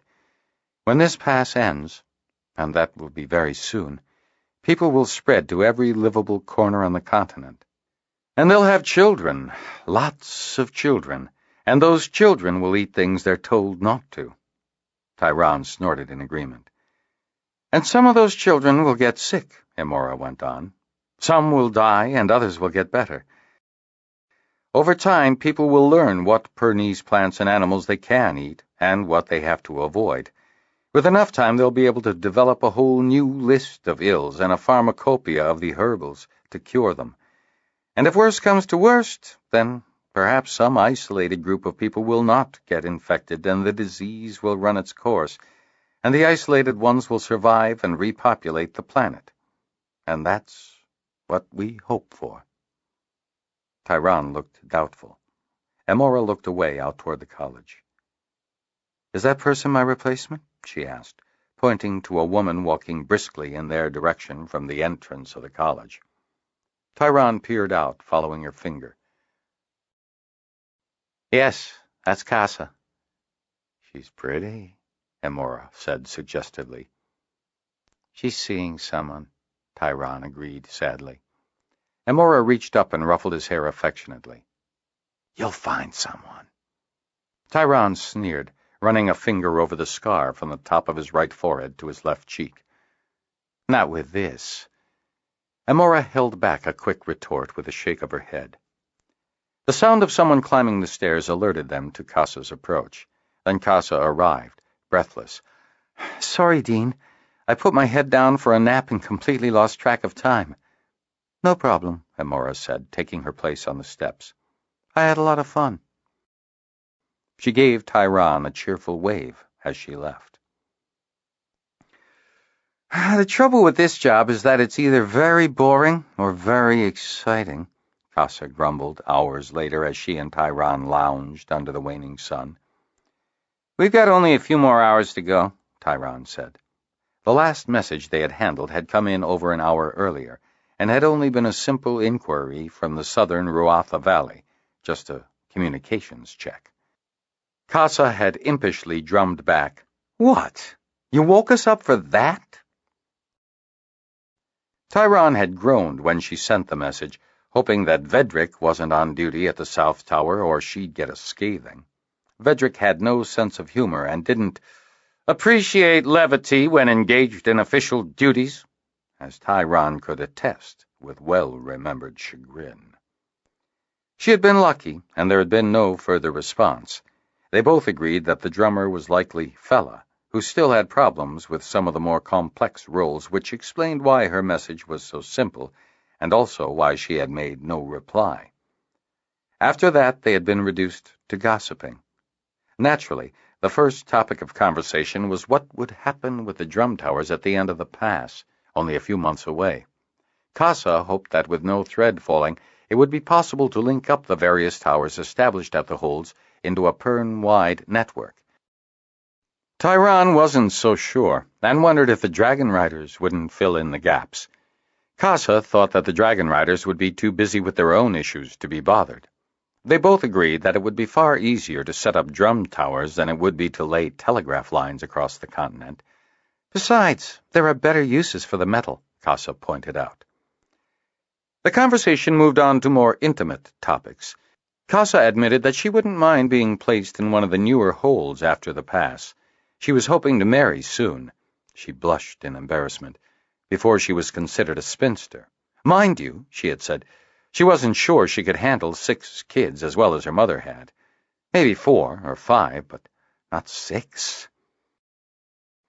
Tyron tried to steer the conversation in a different direction before he found himself having to deal with embarrassing issues. He had said that while it was important to increase the number of Pern's settlers until there were enough people to safely live and protect the northern continent, he wasn't sure that everyone absolutely had to have children. Are you nuts? Casa replied. Everyone's got to have at least 4 kids or we'll be wiped out, as we nearly were by the next plague that hits us. She narrowed her eyes at him and opened her mouth to continue heatedly, then closed it again with a snap. Tyron flushed in embarrassment. That number's an average. Some people don't have any. Look at the dean. The dean? She just hasn't found the right person.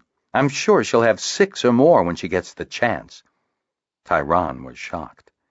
Casa shook her head patronizingly, which further infuriated Tyron as she was a full 2 years younger than he. Really, Tyron, you need to get out of this tower more, she said. However are you going to find a mate if you don't keep up with current affairs? His anger inflamed him to respond. No one, he said, pointing to his face, is going to want me with this. Oh, I don't know, Casa replied soothingly. I'll bet there are plenty of girls out there who are willing to lower their sights. At that point, Tyron had stalked off, getting as far from her as he could. Casa didn't say anything for the next hour. When she finally spoke again, it was only to say to herself, Storm's coming. I can feel it. Tyron heard her, as he knew she had intended. He was still irritated with her, but grateful for the warning. Early on, it had been established that Casa had excellent weather sense. He looked around and saw only a few scattered clouds above. To the west, he could see some cumulus clouds building up into larger thunderclouds. He sniffed the air. It was preternaturally clean, as though all the ions had been swept out of it, like shortly before a big storm. We should get word from the West Tower soon, Tyron said to himself, but also loud enough that Casa could hear him. Casa disagreed. It might slip north of them. Tyron was about to turn around and engage her directly in conversation when a loud boom and a rush of cold air heralded the arrival of a dragon, a large bronze dragon, A halo of condensed air swirled around it as it glided in low for a quick landing between the tower and the college. Tyron had grabbed a small drum and was darting down the stairs, telling Casa, "I'll go," in an instant. "Go, go," Casa had replied, a broad grin on her face. "I'll relay." Tyron returned the grin with a wave as he darted down the tower's stairs. As soon as he reached the bottom of the stairs, he broke into a steady, loping trot, deftly slinging the small drum over his shoulder without breaking stride. The bronze dragon was Brianth, and the rider was Mahal, weir leader of Bendon Weir. There were 2 other passengers. No, Tyron corrected his assessment as he got closer. 1 other passenger, and a wrapped bundle. The bundle was a body. The passenger was Wind Blossom. Mahal was helping Wind Blossom down as Tyron arrived. He grabbed the small woman from Mahal's hands and deftly put her on the ground. "Get help," Wind Blossom ordered. "The body must go to the cold room." "Body?" Tyron repeated, even as he was rapping out a quick staccato on his message drum. It was answered by a rush of people from the college, and the shroud-wrapped figure was quickly carried away, Wind Blossom trotting alongside, snapping instructions. There was another boom, and a burst of air, and a second dragon arrived. Tyron had pulled the small drum off his back and banged out his quick message to Casa before he had identified the new arrival who landed on his right. It was Mahal on Brianth. Again. While the new arrival looked somber and time-pressed, the first Mahal was desolate and had tears streaming down his face. "Don't do it!" the first Mahal shouted to the other. Somber Mahal startled at the sound of his own voice coming to him. "You're from the future?" The first nodded. "Please, don't do it. You'll regret it more than you can possibly imagine." "We shouldn't be talking," the younger Mahal said. He caught sight of Tyron and told him, "Send for Wind Blossom, urgent." "No," the other yelled. "Don't do it."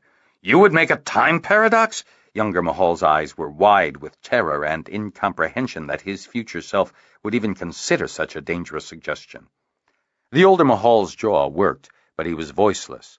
Finally, he jumped back onto his Brianth, sobbing, "Go then! Don't say I didn't warn you!"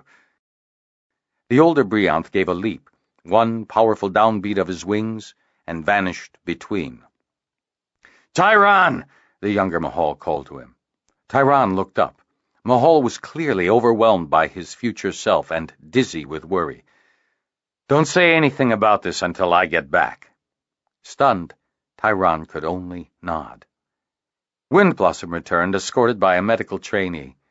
Tyron helped lift her up to Mahal, and for the second time in almost as many minutes, Brianth vanished between.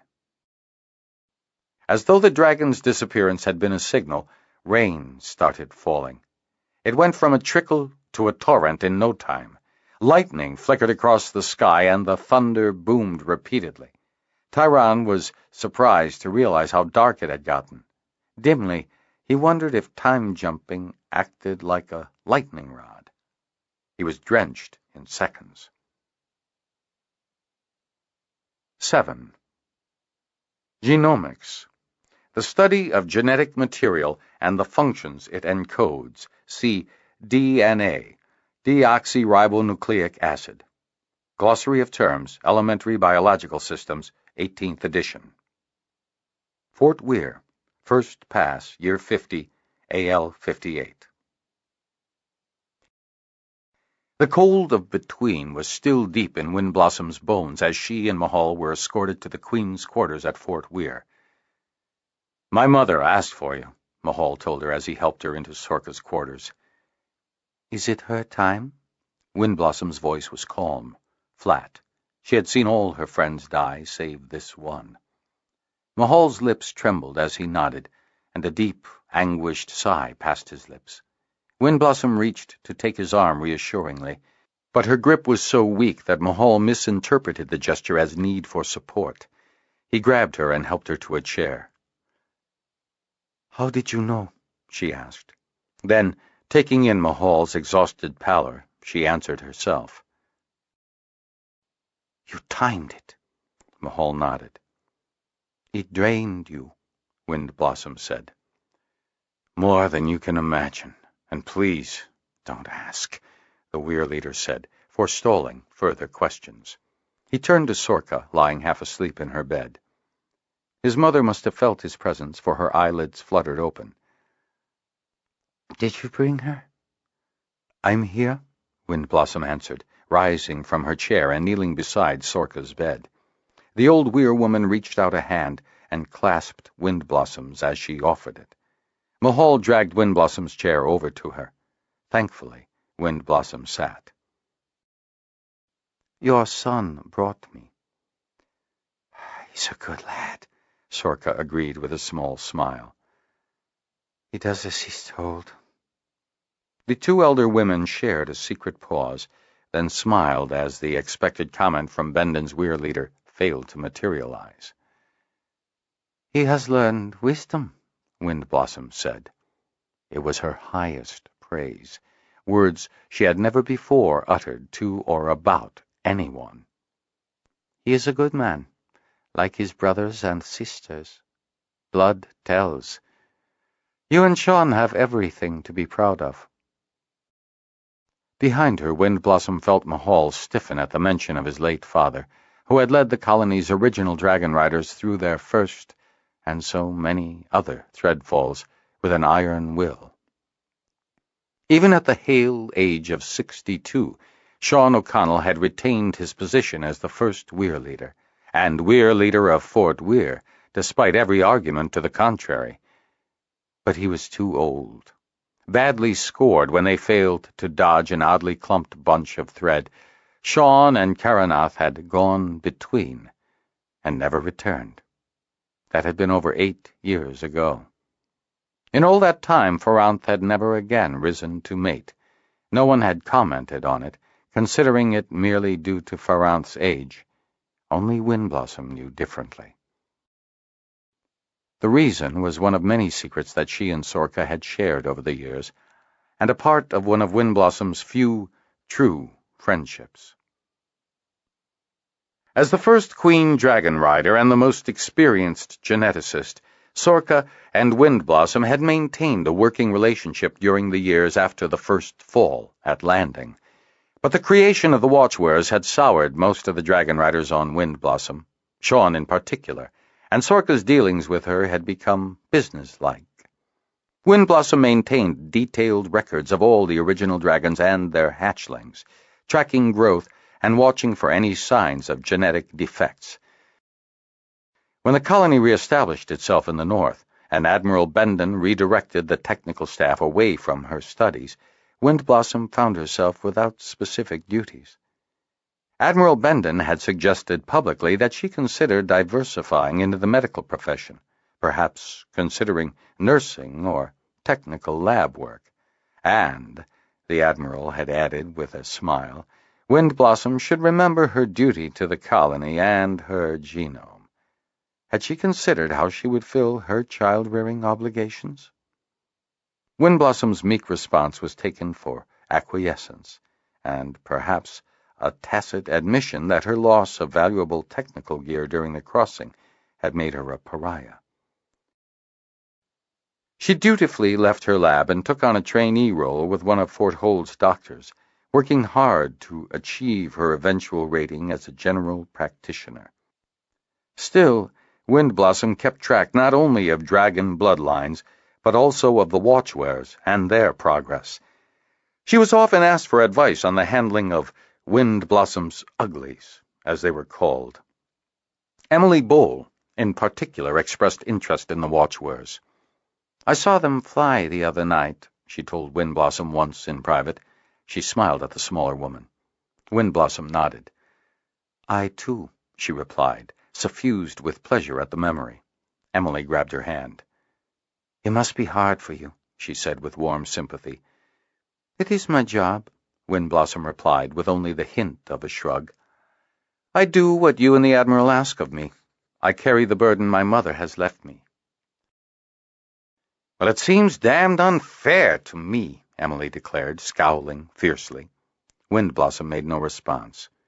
Oh, I know, it's all part of the plan, and how much we need it. You showed me the numbers yourself, but it still seems wrong that your contributions and efforts should either go unnoticed or vilified." Again, Windblossom did not answer. "Windblossom," Emily said, gripping her wrist tightly. "You can talk to me. I know all the plans. When we're alone, you can tell me anything. It's not right that you keep everything locked up inside you, and it's not fair. In fact, as Pern's leading psychologist, I say that for your own good." When Windblossom said nothing, Emily continued, softly. "And I say it as one who knows how much you've suffered." For the first time ever, Windblossom broke down and collapsed into Emily's arms. For how long she cried, she did not know. Afterward, Emily gave her one last hug and a bright smile, but they said nothing. When the fever had struck, Windblossom's skills as a doctor were in high demand. She drove herself harder than any other, often surviving for weeks on end only on naps snatched here and there, and she spent as much time as she could tending Emily Bowl.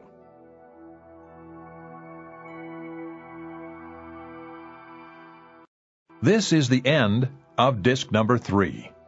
Please insert disc number 4.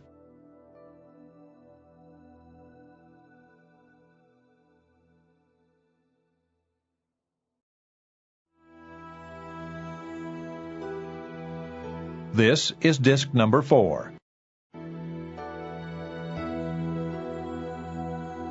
When the fever had struck, Windblossom's skills as a doctor were in high demand.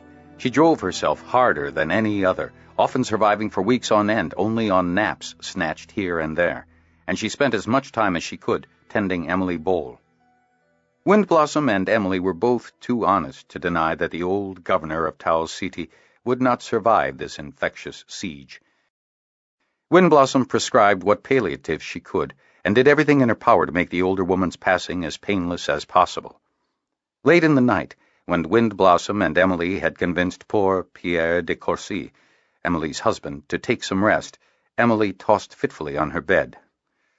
"If I'm going to die, I wish I'd hurry up," she said bitterly, after one more racking cough had torn through her body. "Maybe you will recover," Windblossom suggested. When Emily glared at her, she persisted. "It's possible. We don't know enough about this illness." She regretted her last sentence, even as Emily gathered about her the indomitable aura of the governor of Towel City, and demanded, "How many have died, Windblossom? Pierre wouldn't tell me. Paul wouldn't tell me. Tell me." "I don't know," Windblossom replied honestly. "They've started mass burials. The last count was over 1,500. "Out of 9,000, Emily gasped. "That's over 1/6 of the colony." Windblossom nodded. Emily's eyes narrowed. "It's going to get worse, isn't it?" Windblossom said nothing. "The Dragonriders? Are they all right?" Emily demanded. When Windblossom nodded, Emily sighed and lay back on her bed, eyes closed. After a moment, she peeked up at Windblossom, her lips curved ruefully, and said, "Your doing, isn't it? The Dragonriders? Some of that Eridani immune boost?" "Only some," Windblossom admitted. Apologetically, she added, "There was not enough for you." "I wasn't on the list. Paul and I had talked about this years back. Is Paul all right?" "He fell ill last night," Windblossom told her. Emily closed her eyes again, in pain. When she opened them, she told Windblossom, "Get Pierre. You will do an autopsy. Find the cure." Windblossom was horror-struck, and for once it showed. Emily, I don't want to do that." Emily smiled sadly at her. "Yes, dear, I know. But I must ask it of you. I did not bring these people here to fall at the second hurdle." Windblossom reluctantly agreed. "It is my job," she said. "But please tell your husband. It would be too much for me." Emily nodded. "I understand, and I'll do that. Now, what to do for your future?" "I shall go on," Windblossom answered. "It is my job." Emily snorted. "Yes, Your job? But what about your life? What about a family? Come to think of it, how old was your mother when you were born? How old are you now? She paused thoughtfully. More Eridani genetic tricks? Yes, more Eridani genetics. It is necessary. And secret, no doubt, or I would have heard more sooner. Where I am going, no one will ask me anything. Would you be willing to satisfy my curiosity? Windblossom shook her head. No, I do not want to do that. Emily's eyes widened in surprise. Well, I can't force you. Windblossom nodded. It would be painful for me. A pain-induced block? Emily barely contained her revolt at the concept. Windblossom shook her head. No, nothing like that. To talk about it, I am shamed. Emily's eyes narrowed. Not about your uglies. Not about the last batch of dragons. Windblossom waved those examples away with a gesture of derision. She looked Emily squarely in the eye. Do you know how badly we have failed? Failed? Oh, your work has been brilliant. Windblossom was silent for a long while. When she spoke again, her voice was quiet, near a whisper. In the Eridani way, we are taught that harmony is everything. A good change is invisible, like the wind. It belongs. It seems like an obvious part of the ecosystem. You remember the ancient tailor's saying, measure twice, cut once? She continued. Emily nodded. The Eridani would say, measure 1,000,000 times, then 1,000,000 times more, and see if you can't possibly find a way to avoid the cut. A world is not easily mended, they say. It is drilled into us. Her hands fluttered upward as though to talk on their own, only to be forced back into her lap with a sour look when she noticed them. It was drilled into my mother? Into my sister? You had a sister? Emily interrupted. What became of her? She is back on Tau Ceti, Governor Bull, Windblossom replied flatly. I was governor of Tau Ceti, Emily said. Here, I am just Emily, holder of Bull. So, you left a sister on Tau Ceti, she mused. She narrowed her eyes cannily. To watch the multichords? Windblossom shook her head. To watch the world. So every time an Eridani adept adds a new species to an ecosystem, a child must stay behind to watch. Emily's voice betrayed displeasure. No. Every time an ecosystem is altered, there must be those that watch it and bring it back into harmony. More than one? Of course. But here, on Pern, Tauberman? Emily was surprised. Then she grew thoughtful. I'd always wondered why it was so easy for him to gain access to such valuable equipment. I realized that the charter permitted it, but it had seemed odd at the time that no one had been guarding the equipment more zealously. Windblossom agreed, secretly relieved that the conversation had turned in this direction. She discovered, in talking with Governor Bull, that she was not yet ready to reveal all her secrets. Pierre came back with a tray a few minutes later, and the conversation lapsed, failing completely when Emily choked on a bit of food and slipped into a coughing fit as her tortured lungs protested the extra effort. Pierre looked at Windblossom. Is there anything you can do? I have some medicine that can help the pain, but... She told me about the casualties, Pierre, Emily interrupted her. Pierre bit his lip and gave Windblossom a bitter look. I asked. It is my duty, you know. Pierre looked into Emily's eyes, then nodded sadly. At this time, I would have preferred to keep the pain from you, love. I know. And so did Windblossom. But I had to know. It helped me to make a decision. Two, in fact. Both Pierre and Windblossom looked at her. I have already asked Windblossom to perform an autopsy on my body. I do not want this, Windblossom told Pierre. His eyes wide, he looked long at her face, saw that her own eyes were rimmed with tears, and nodded. Anything that can help the rest of you. It is my job. My last duty. I see, ma petite. It shall be as you ask. And the other decision? You can help here, Emily said. She looked at Windblossom. Is it true that we don't have a complete knowledge of the Pern herbal remedies? We have none, Pierre exclaimed, only glancing at Windblossom for confirmation. You are not suggesting... It is a bad idea, Windblossom interjected. Emily and Pierre both gave her startled looks. I appreciate the thought, but how would we know if an herbal was exacerbating the illness or helping it? Also, in your state, it would take too long to determine if the herbal was having any positive effects. It would be bad science, Governor. Even to try palliatives? Emily asked in a small voice. You see, I just don't think it's fair to give me the painkillers when you could give them to others who might survive. You have earned the right to them. That's not the point, love, Emily said, dropping her voice and reducing the tension in the argument. Again, if I can't be saved, why should we waste valuable painkillers on me and not on others? What you say is true, Windblossom agreed, earning a withering look from Pierre. But, as I am the doctor on scene, triage is my responsibility. But you have admitted that I am not going to survive, Emily protested. How do you think we will feel if we have to watch you die in great pain?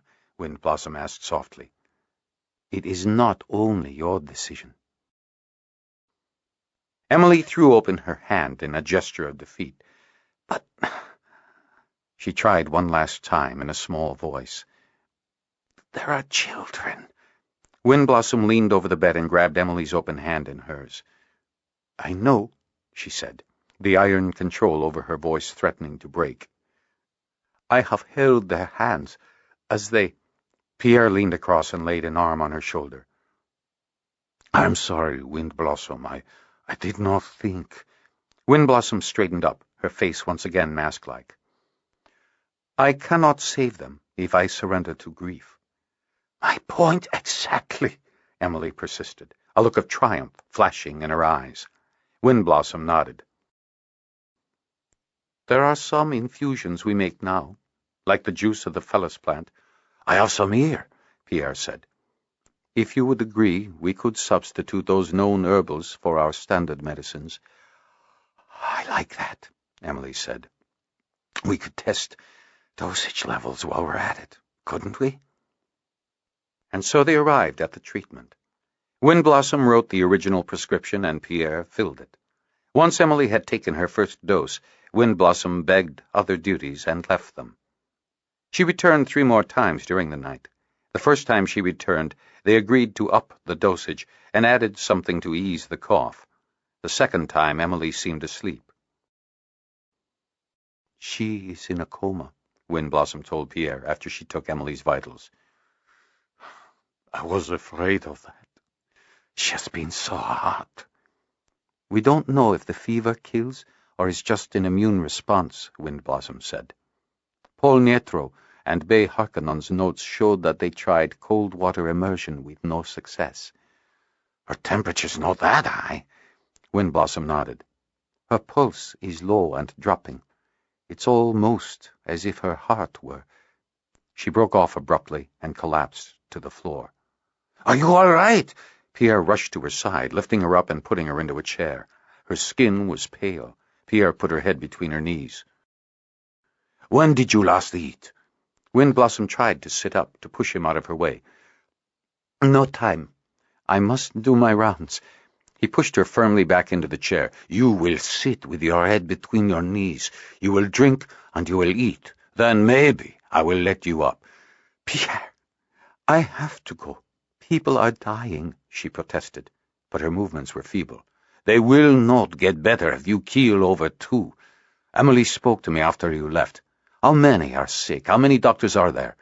Windblossom shook her head. "I don't know." "What? Do you not confer with each other?" "Of course," Windblossom said, trying again to sit up. This time Pierre let her. "But I must have been late for the last meeting, and I guess no one could wait around." "When was the last meeting?" "Yesterday evening, I think." "Drink this," Pierre said, handing her a glass of claw. "How many were at the last meeting, the one before?" "Maybe 10, but I think some were too busy tending the sick to come." "Emily said that they've buried 1,500 already. How many sick are there?" Windblossom shook her head. "I can only guess. Maybe twice that number." "Eat this," he said, handing her a bread roll. "Are you saying that we have one doctor for every 300 sick people?" She nodded. "Now you see why I must get going." "You must rest," Pierre said, raising his hands in a restraining motion. "Eat, drink, and we'll see. What does Paul—" he is sick too. So who is in charge now?"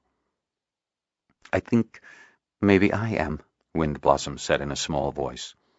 "Paul Nietro died 2 days ago, I think, and Bay Harkonnen I last saw sick in bed herself. The Dragonriders are all safe." "That's a mercy," Pierre said with feeling. "Finish that roll, please."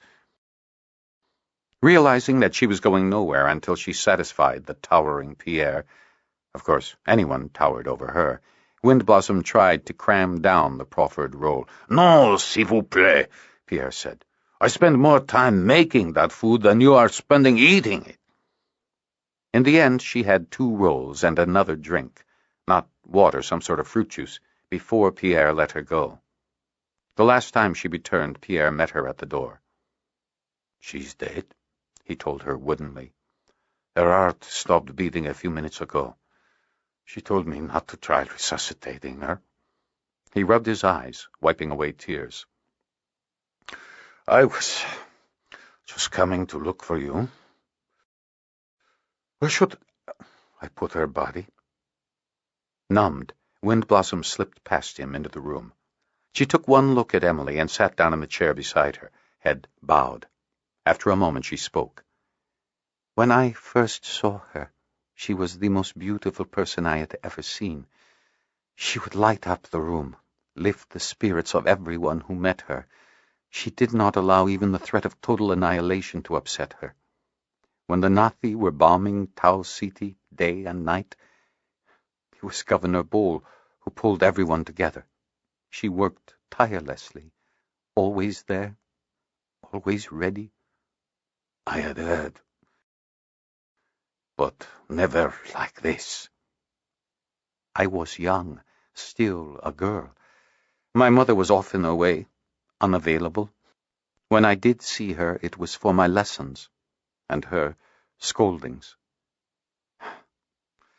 Governor Bol always found the time to say something encouraging to me. Even when cities were being obliterated, she would still find the time to talk to a young girl." "I did not know." "I did not tell anyone.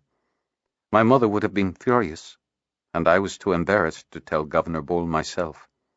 Pierre nodded. "But now she is not here, and we are left to do our work."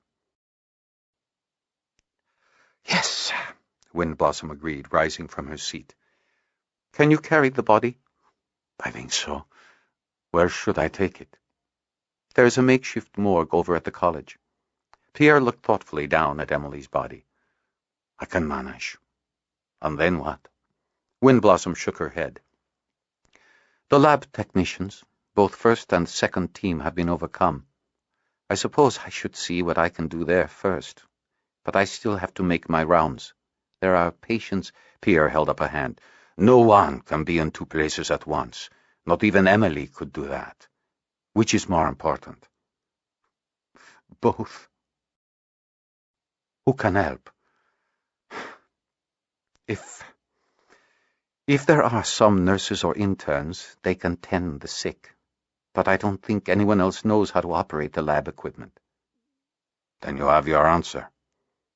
I don't know if there are enough interns. There will have to be, Pierre said after a moment's thought. If you are the only one left to handle the lab equipment, then the others will have to make do. And so it was decided. With Wind Blossom in the lab, Pierre found himself first blocking anyone from disturbing her, and then later increasingly taking charge of the whole medical organization, starting with providing food and rest for the medical staff and their supporters, and then moving on to organizing the quarantine of the sickest and the burial of those beyond aid. At the end of the second day, Wind Blossom had isolated the disease.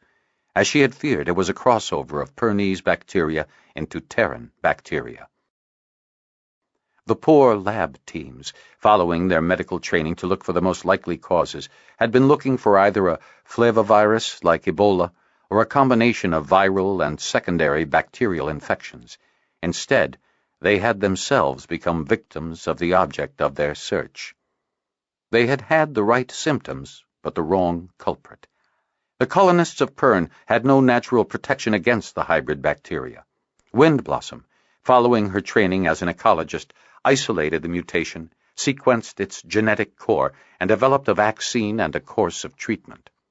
The pitifully few remaining medical personnel were inoculated first, then their assistants, and finally the population at large, and the epidemic was broken, but not without cost. Among those lost were most of the children under 4 years of age, almost all expectant or new mothers, 9 out of every 10 medics at Fort Hold, and Emily Bohl. In private conversations, first with Pierre and then with the recovered Paul Bendon, it had been decided that it was better to ascribe the epidemic to a mysterious illness rather than a crossover infection, at least until Wind Blossom could train enough medical personnel to combat any future crossovers. Because the vaccine had been introduced along with a course of treatment, it was easy to convince most people that the treatments were only palliative, and that only those with natural immunities had survived, leaving the survivors unconcerned about future recurrences. Before she passed away, Emily had written a note to be given to Sorka. Sorka had never shown the note to Wind Blossom, but shortly after she received it, Sorka had asked Wind Blossom to visit her. Their first meeting had been awkward. Over time, their professional relationship deepened into respect and, finally, into friendship. When Wind Blossom's first and only child was born, she named her Emora, combining Emily and Sorka, and had asked Sorka and Pierre to be godparents. Both had enthusiastically agreed. "How's your daughter?" Sorka asking, guessing at Wind Blossom's thoughts. Wind Blossom sighed. "She has not learned wisdom." Sorka squeezed Wind Blossom's hand weakly. "I'm sure she'll get it." "But not from me," Wind Blossom said. "Mahal, leave us," Sorka said. Mahal gave her a rebellious look, but she forestalled his arguments, saying quietly, "I'll call you back in good time, love." Clearly still uncomfortable, Mahal withdrew. Sorka's gaze rested on the doorway for a moment to assure herself that he wasn't coming back. She turned her attention to Wind Blossom. "So, tell me." Years of familiarity enabled Wind Blossom to take the open-ended question at its value. "We are doing all right," she said. Sorka gave her a sour look. "Wind Blossom, I'm dying, not stupid. I heard about your short-term memory." Wind Blossom managed to keep her surprise from her face, but Sorka detected it in her body language. The first Weir-woman allowed herself a satisfied chuckle. "What are the implications?" Wind Blossom sighed. "I'm concerned because we have not had enough time to transfer our practical knowledge, things that have to be learned by doing rather than merely studying, from our eldest to our newer generation." "So, we'll lose some knowledge," Sorka observed. "It's happened on colony worlds before, and they survived." Wind Blossom inclined her head in a nod. "True, but always at a cost.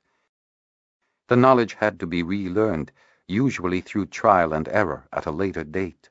And sometimes the lack of that knowledge hit the affected colony world with a major setback. This could happen here? Yes, we are particularly vulnerable because of the population loss we suffered in the fever year and subsequent epidemics. Sorka grimaced. I knew that, and we've discussed this before. Windblossom allowed herself a rare smile. But now we are discussing it for the last time, my lady. Sorka snorted in derision at Windblossom's use of the title. Ah, not you two. I figured that if I am being so honored, you would deserve no less.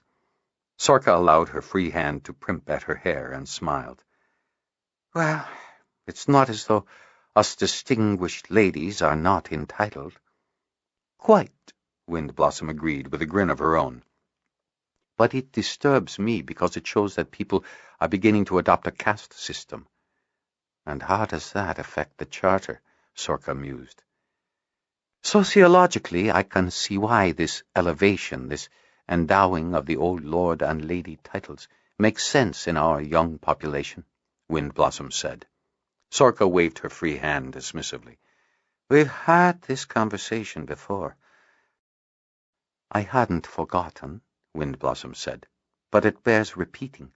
The youngsters needed to relinquish a lot of control to the older colonists simply because we older people had learned the skills needed to survive, and survival on Pern is still touch and go, as those young people who do not heed their elders discover with the forfeit of their lives.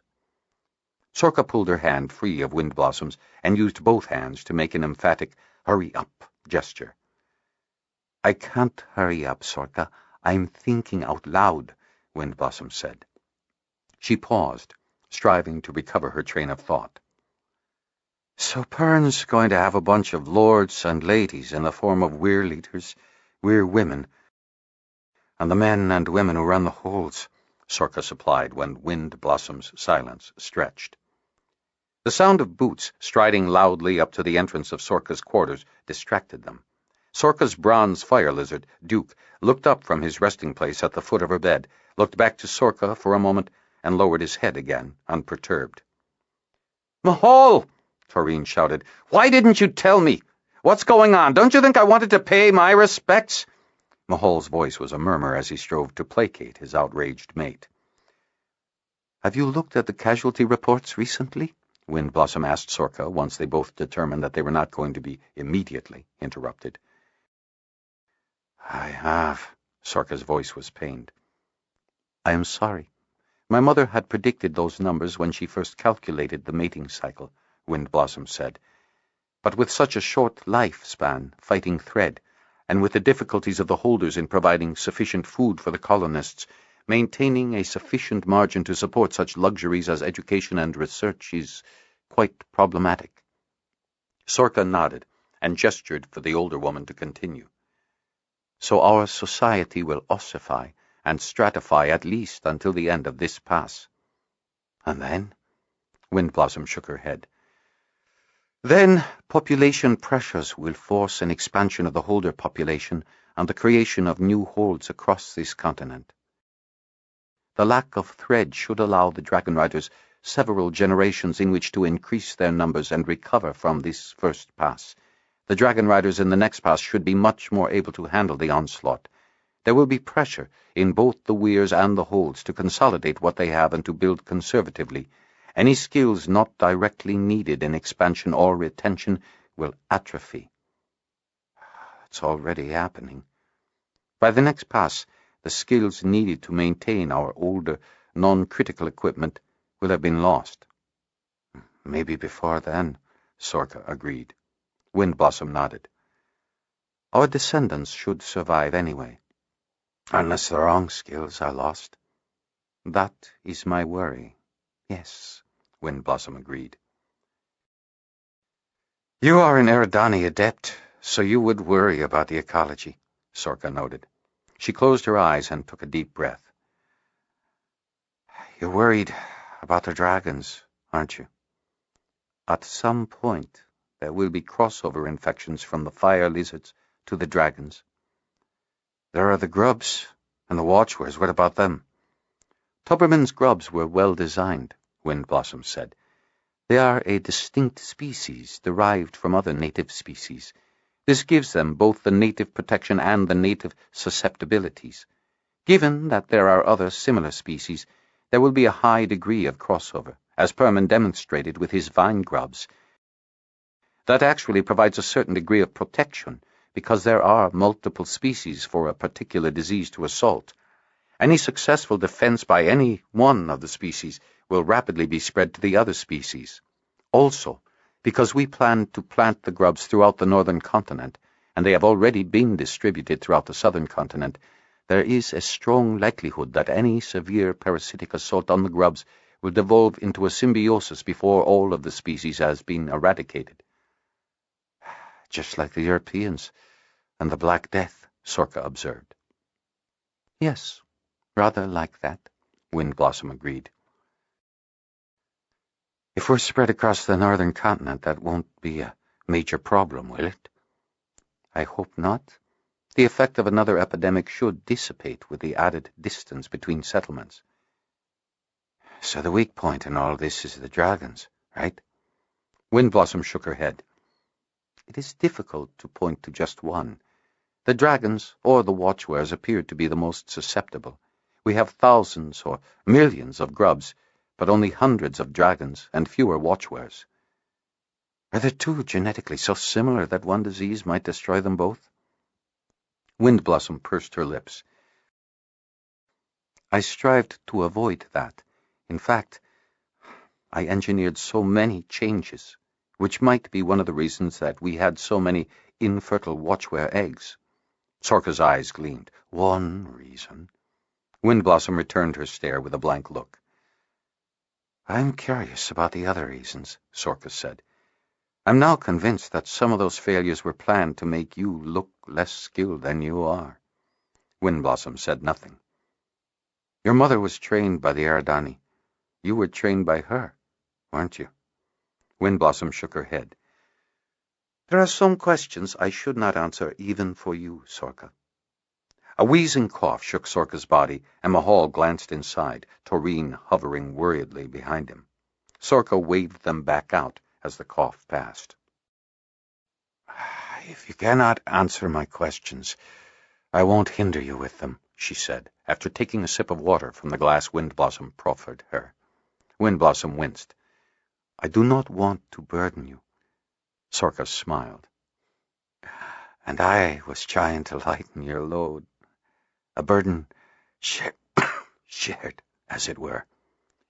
Windblossom spent a moment in thought. I do not know everything. I was not told myself. But you made guesses. I have made guesses too. Let me share some with you. I think it odd that such heroic figures as Admiral Bendon and Governor Bull should willingly take themselves into oblivion just after the Nazi War, when their skills were still very clearly needed. Windblossom nodded. Yes, I had wondered about that. And the Eridani? When the Eridani agreed to husband a new ecosystem, they assign 3 bloodlines, Windblossom said. It is a major undertaking. There has only been one time that I know of where the Eridani have been willing to make such an assignment without having thorough knowledge of the ecosystem in question. Here? Sorka asked. Windblossom nodded. 3 bloodlines. To avoid mistakes and provide redundancy, Windblossom said. Sorka's face paled, and Windblossom reached for her hand, placing her finger over her wrist to take the weirwoman's pulse. Your pulse is failing, Sorka. Let me call the others. Wait! Sorka's voice was nearly a whisper. What can I do to help you? Windblossom was silent for a moment. Go quietly and peacefully, dear friend. Sorka smiled. What can I do to help Pern? You want to perform an autopsy? Windblossom's eyes widened in horror. No! But I heard that you need cadavers. Windblossom shook her head. Not yours. She turned to the doorway and gestured Mahal and the others to enter. Sorka glared at her, but was so quickly surrounded by her offspring and relatives that she could do no more. "Her pulse is dropping," Windblossom explained to Taurine. "I do not know how much longer she has." "Nice of you to let us in," Taurine returned tartly. "My request, Taurine," Sorka said. "I had to talk with my friend." Taurine looked chagrined, but did not apologize. Tall men surrounded the weir woman, and she greeted each with a smile. "Mahal, Lacan, Seamus, Patrig." The men gave way to the women, Sorka's daughters. "Harla, wee Sorka." The last was an elegant woman in her early 30s. Sean had insisted on naming their last-born Sorka because, as he had said, "She looks just like you, love." Wee Sorka leaned over from the far side of the bed to give her namesake a strong hug. Sorka hugged her back. "I'll miss you most of all, I think, my wee one," she told her youngest. "I'll miss you too, Ma," the younger Sorka replied, tears streaming unchecked down her face. Sorka turned from her to grasp Mahal's hand. "My strong one." Mahal gave her hand a gentle squeeze. Sorka looked at Taurine. "Take good care of him for me." Taurine ducked her head, her cheeks wet with tears. "I will, Ma. You may depend on it." Sorka let go of Mahal's hand and sought out Lacan's. "My silent one," she said.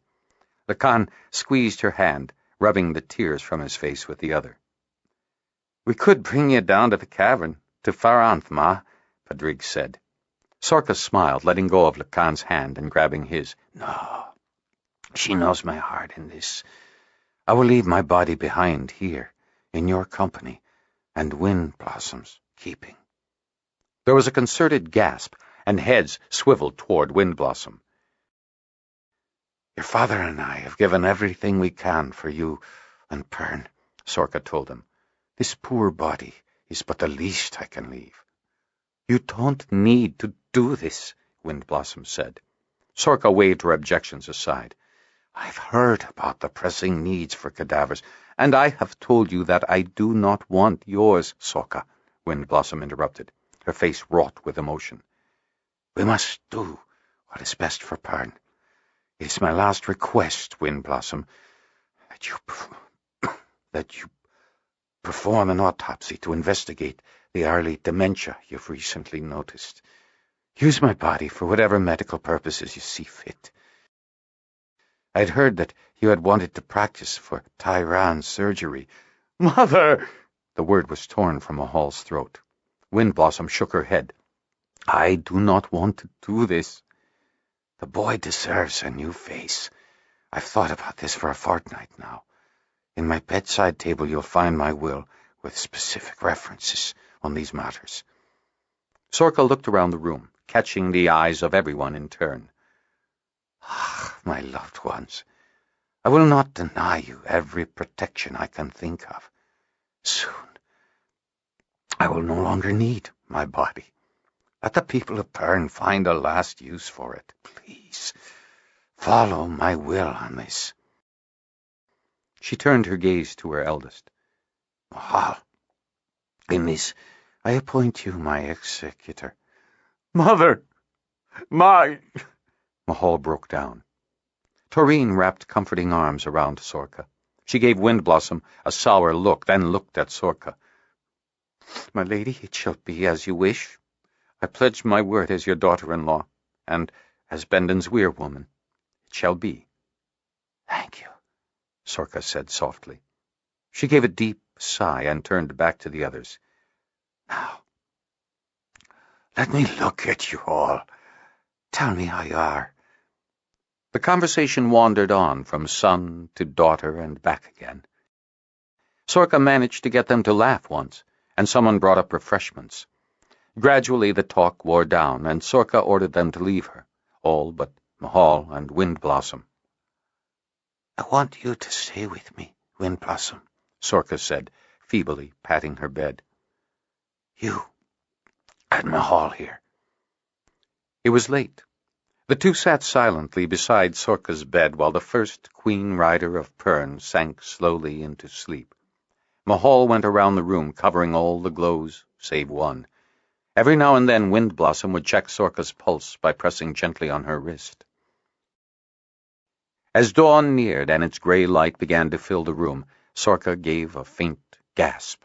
Wind Blossom looked up just as Faranth's despairing wail broke the silence, amplified by Duke's higher but equally piteous wail, and was immediately silenced itself as the first impressed fire lizard of Pern and the first queen dragon of Pern went between. Their stilled voices were replaced by the keening of all the dragons at Fort Weir. Mahal rushed to Sorka's side, but Wind Blossom already knew from the lack of a pulse that the first Weir woman had joined her husband. Wind Blossom stirred herself, ignoring the complaints of her joints, and knelt beside Mahal.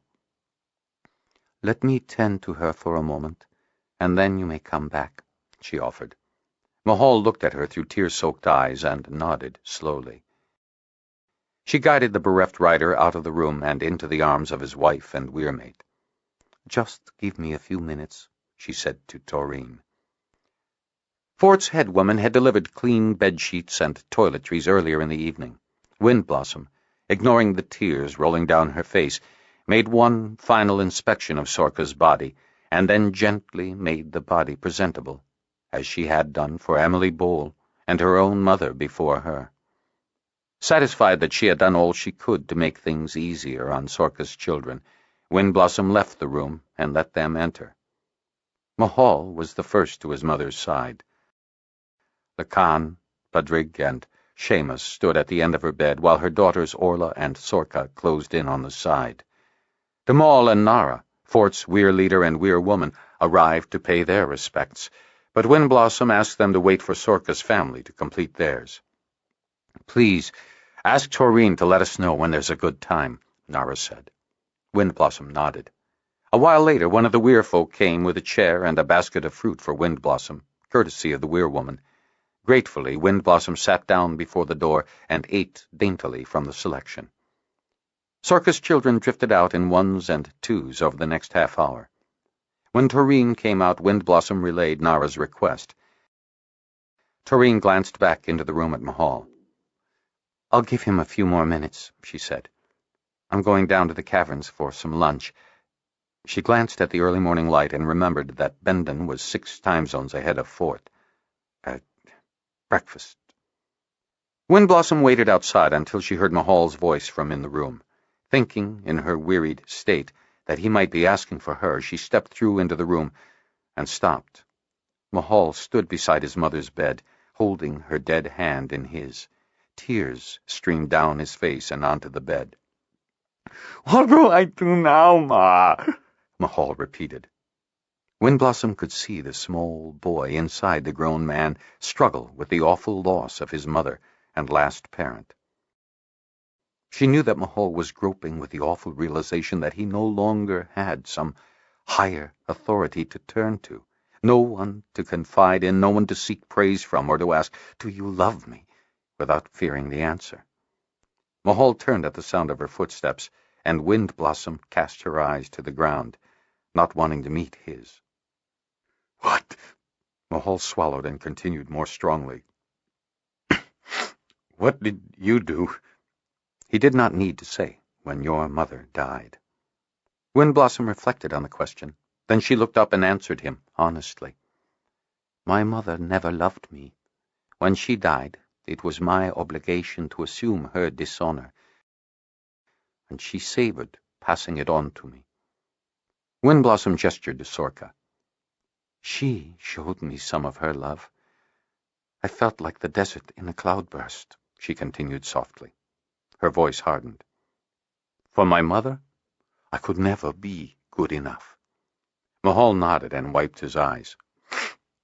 "She was a great lady." "Yes. She gave everything for this planet," Mahal said. He looked down at the still, lifeless body. "I think I understand her last request now." "I don't," Wind Blossom said.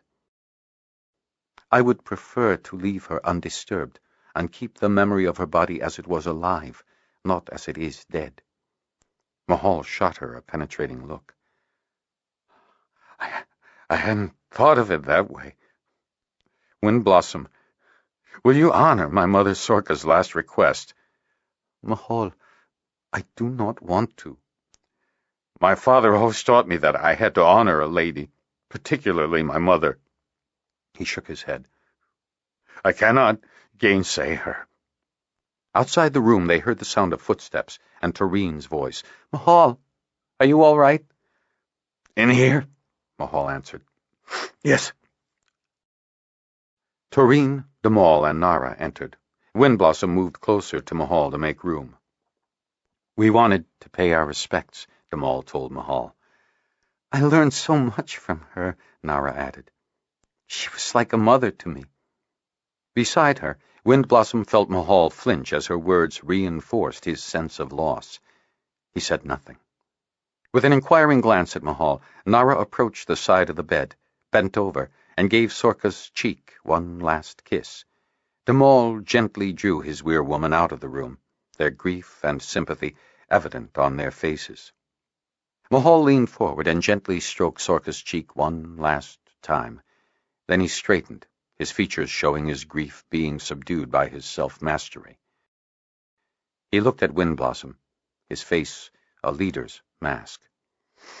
I must honor my mother's last request. Is there anything more you need to do before we can depart? Yes. Then we will wait outside until you're done, Mahal answered, gesturing for Toreen to precede him. Gingerly, Windblossom completed shrouding Sorka's body. When Mahal returned, he started at the sight of the body all covered in white cloth. Recovering his composure, he gently lifted it, cradled between his arms. Brianth awaits us outside, he said to Windblossom, gesturing that she precede him. Outside Sorka's quarters, a group of Fort riders gathered to pay their respects. Once Mahal had wearily hauled himself up on Brianth's neck, two of the riders lifted Sorka's shrouded body up to him. He placed it before him on the dragon's neck. Then the riders helped Windblossom up behind Mahal. Are you ready? Mahal called over his shoulder as Brianth beat effortlessly into the air. I assume time is of the essence. It is, Windblossom agreed. The cold of between answered her. 8. Proteomics, the study of proteins, typically those created by genetic codes, and how they work. Glossary of Terms, Elementary Biological Systems, 18th edition. Fort Hold, First Pass, Year 50, AL 58. Windblossom was surprised by the length of time they remained between. When the cold of between ended, it was abruptly replaced by a different chill. It was still night, and rain was falling, lashing into them as Brianth dived around the drum tower toward the college. What happened? Windblossom shouted over the noise of the wind. I took us back to last night, when I picked you up, Mahal replied. You timed it? Windblossom asked, her tone disapproving. I wasn't thinking carefully enough and gave Brianth these coordinates, he added ingenuously, concealing that he knew that he had already been here. Here, let me help you down. Windblossom grabbed his hand and scrambled with a distinct lack of dignity down Brianth's side. Just as she belatedly realized that she was far too short to jump to the ground without hurting herself, hands reached up to grab her. It was Tyron.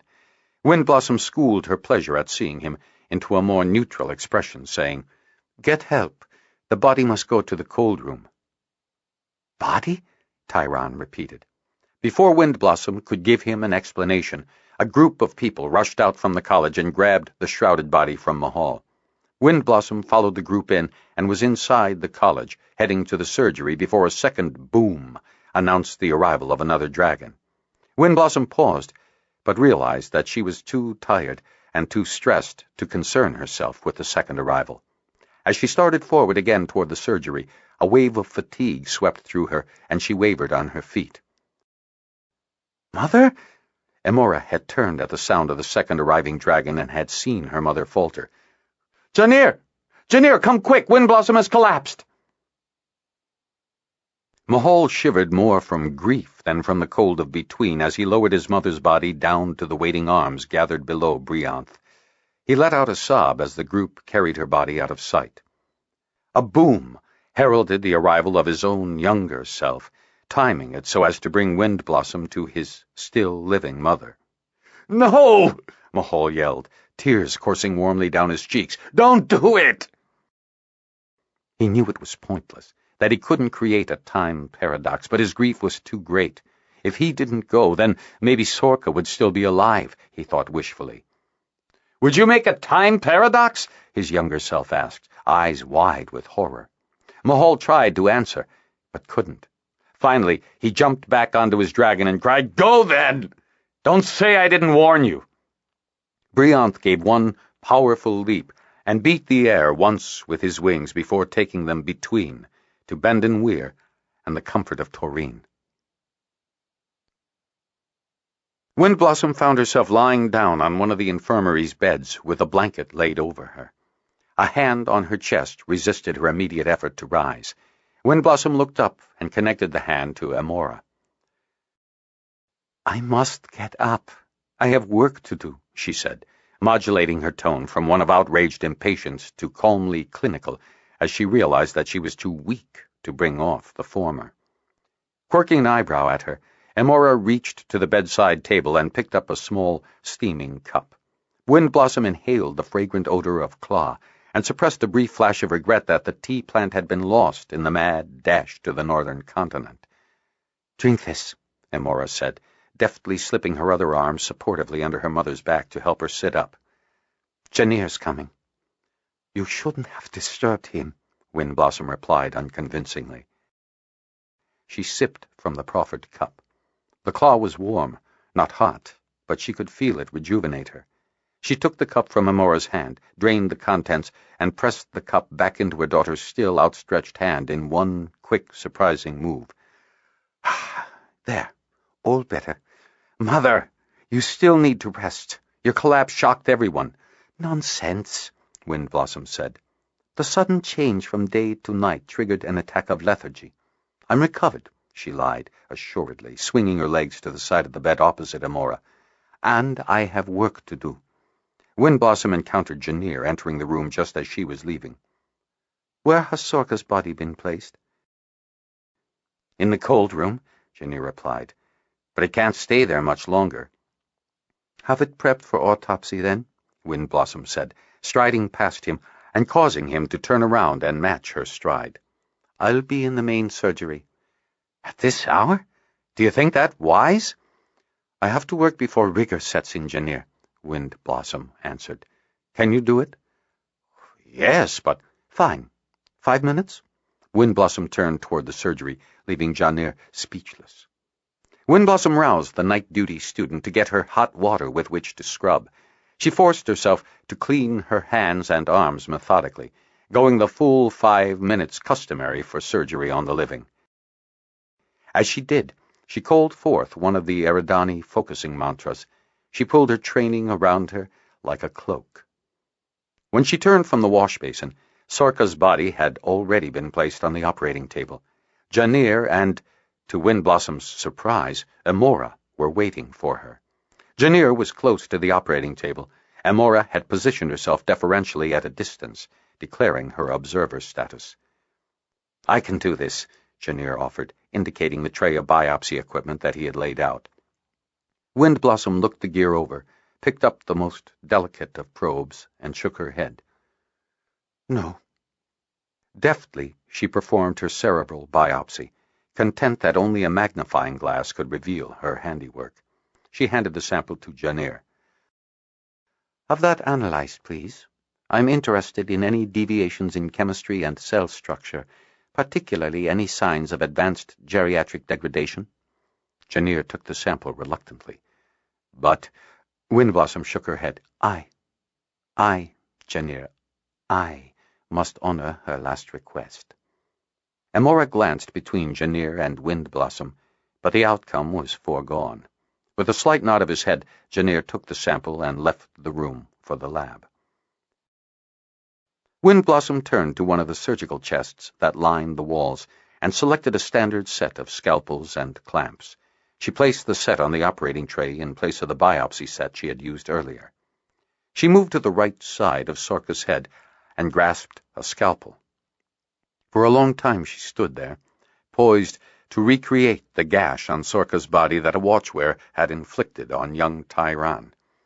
Slowly, as though on their own, tears began to leak out of her eyes, first on the left side and then the right, creating long rivulets that dripped down her cheeks and off her jaw. Her hand spasmed and she flung the scalpel away. "I cannot! I cannot! I cannot!" Amora crossed the distance between them with long strides, paused hesitantly, then laid a tentative hand on her mother's shoulder. As though released, Windblossom turned to her daughter with an inarticulate cry and buried her head against her. "I cannot do it, Amora. I cannot," she whispered into the hollow of Amora's shoulder. "I dishonor our family, but I cannot do it."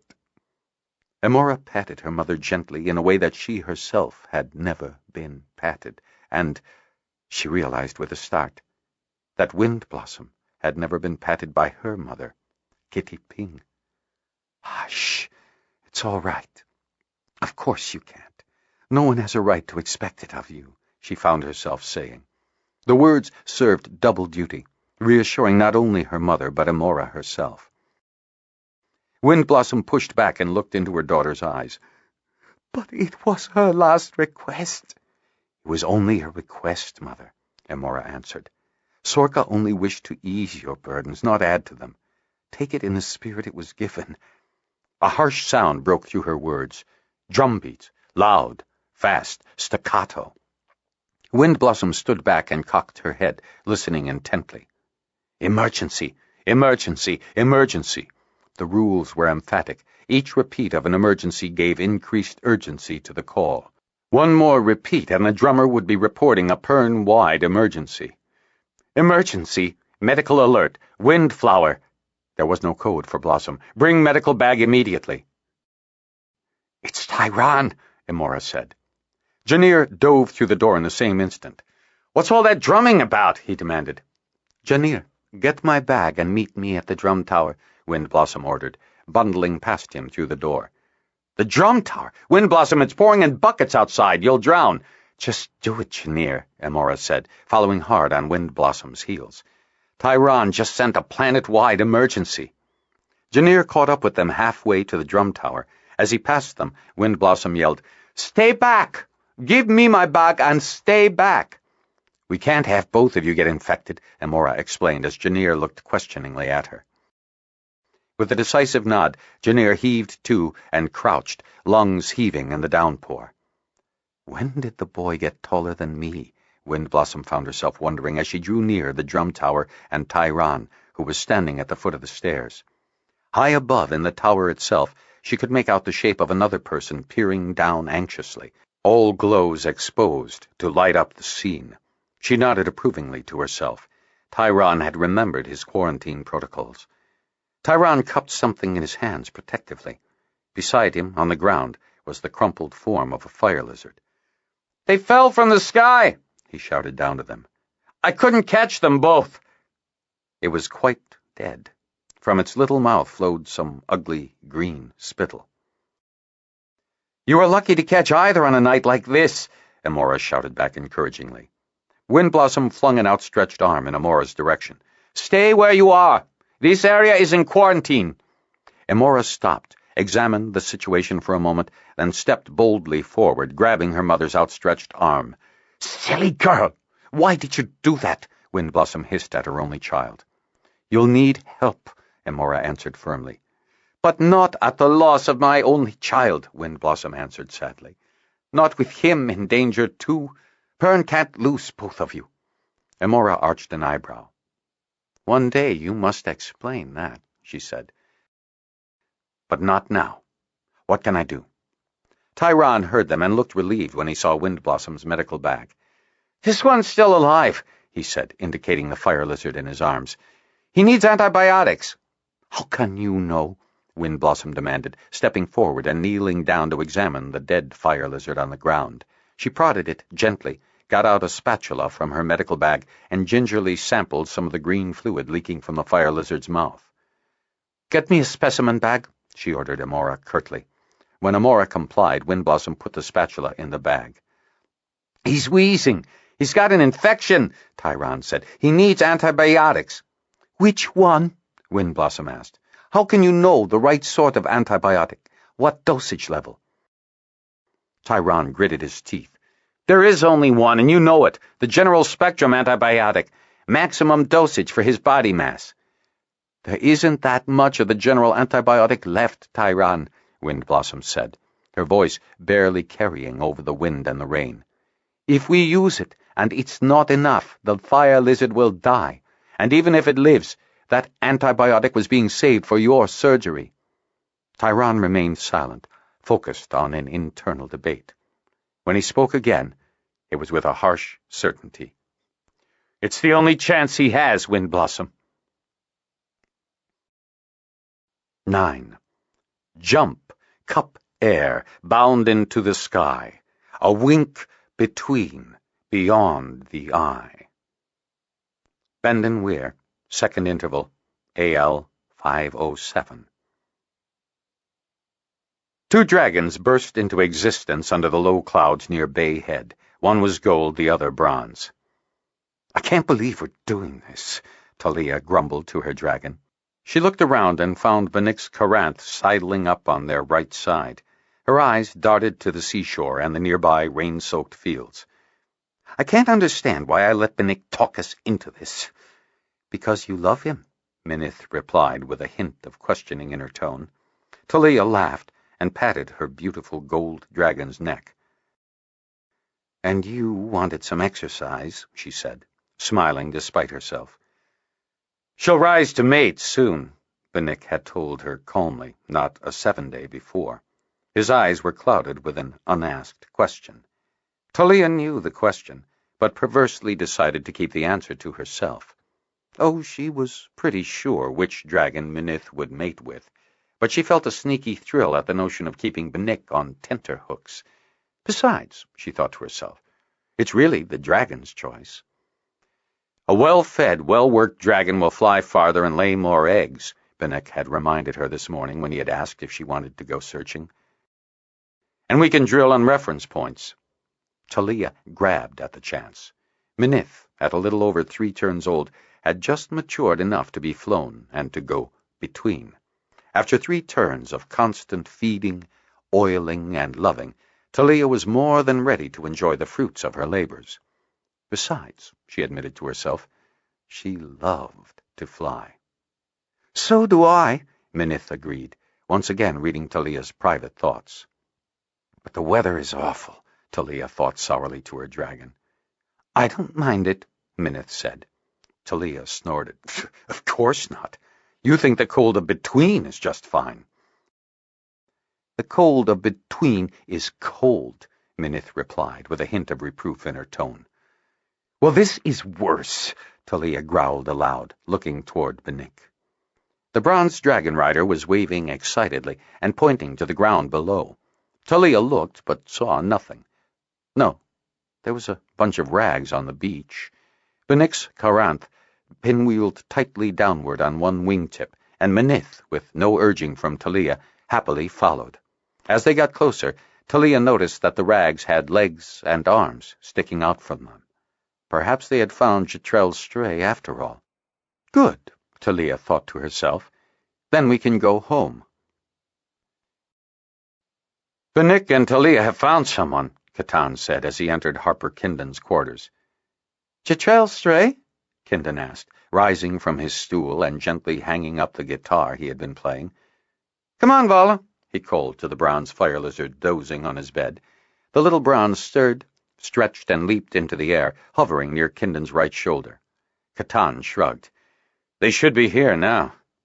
The two walked out of Kinden's quarters and out to the Weir Bowl. The sun had broken through the morning mist that had settled in the bowl, but the air still held a chill. Above them, 2 dragons burst into view and spiraled down. Gold Minith landed first, followed by bronze Caranth. Vala took one look at Minith, gave a surprised squawk, and disappeared. Talia wasn't fond of fire lizards. Catan gestured to Kindon, and the two jogged toward the bronze dragon. Kindon could see that Benick was holding someone in front of him. "She's very cold," the bronze rider called out as he lowered the woman down to them. "Where are her fire lizards?" Kindon asked as he and Catan took hold of the unconscious body. "We saw no sign of them." Lorana awoke, warm and dry. A small, warm lump nestled against her back, and she felt blankets wrapped around her. She smiled lazily and turned to face the fire lizard lump, wondering if it was Garth or Gren. With a shock, she saw that it was neither. And then she remembered. The little bronze took one look at her expression and leaped into flight and between, out of sight. Lorana sighed, eyes bleary with tears that did not fall. She had sent Garth and Gren away. She had been certain she was about to die, and she had wanted to save them, and now she was alive, and they were... She closed her eyes and focused her mind, questing for them, looking for them.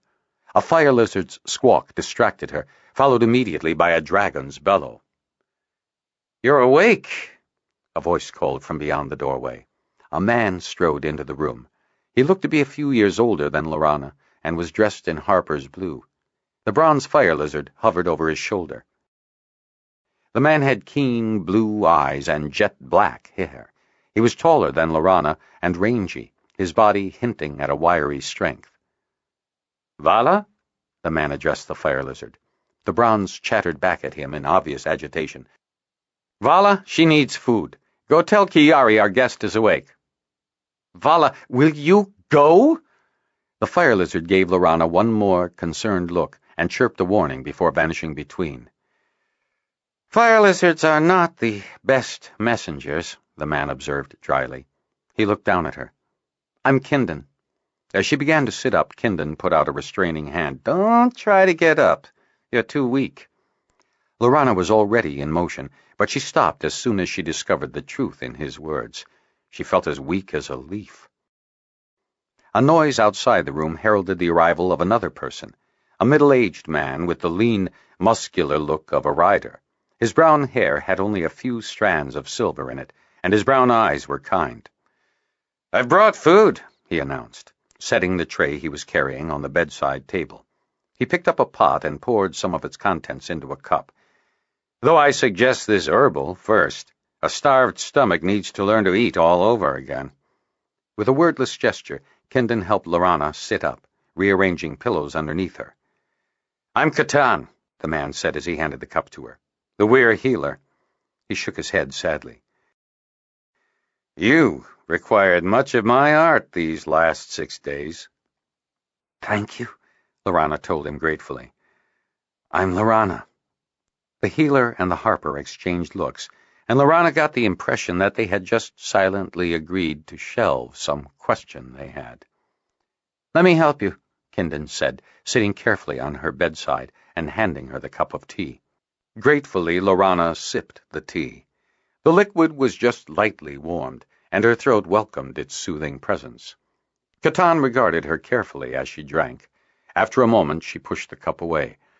"Thank you," she said to Kindon. To the healer, she said, "This is very good." Catan inclined his head in acknowledgement. Suddenly, Vala appeared, chittering. The fire lizard took in the somber scene and closed his mouth instantly, giving Kindon such a regretful look that Lorana smiled. "Is he always such a character?" Lorana asked, her eyes twinkling. "He's usually much worse," Kindon agreed. "I think he's on his best behavior because—" "I was on death's door," Lorana said, guessing what he hadn't said. "You'll get better now," Catan declared firmly. "If you can finish the tea, there's some broth here you might try." "And then I'll fall asleep," Lorana surmised. "You've been this ill before," Catan guessed. "The plague." She remembered how hard she and her father had fought to save her mother, brother, and sister, and how, after battling for a fortnight, they had lost first her sister, Sana, then her brother, Lanel, and finally her mother. After the fever had taken her mother, she and her father had cried in each other's arms. Neither she nor Sanel had wanted to live. And then she had caught the plague herself, and her nightmares intensified to fill her waking days. The only pleasant thing had been her father's face peering down at her as he gently wiped her forehead or held her up and spooned down broth. She had wanted to go, to join her mother and siblings, but she couldn't. The thought of leaving him behind was too much, and the fever had passed, and she had recovered. She sensed the motion, or a change in posture from Kindon, and looked at him carefully. His face had many smile lines on it, but it was carefully schooled. She could see the pain he was hiding, and she knew that this man had seen people, many people, die. "Will I live?" she asked him quietly. Memory came back to her in a rush. The storm, Colfett, her plunge overboard, her blind thrust at the fire lizards.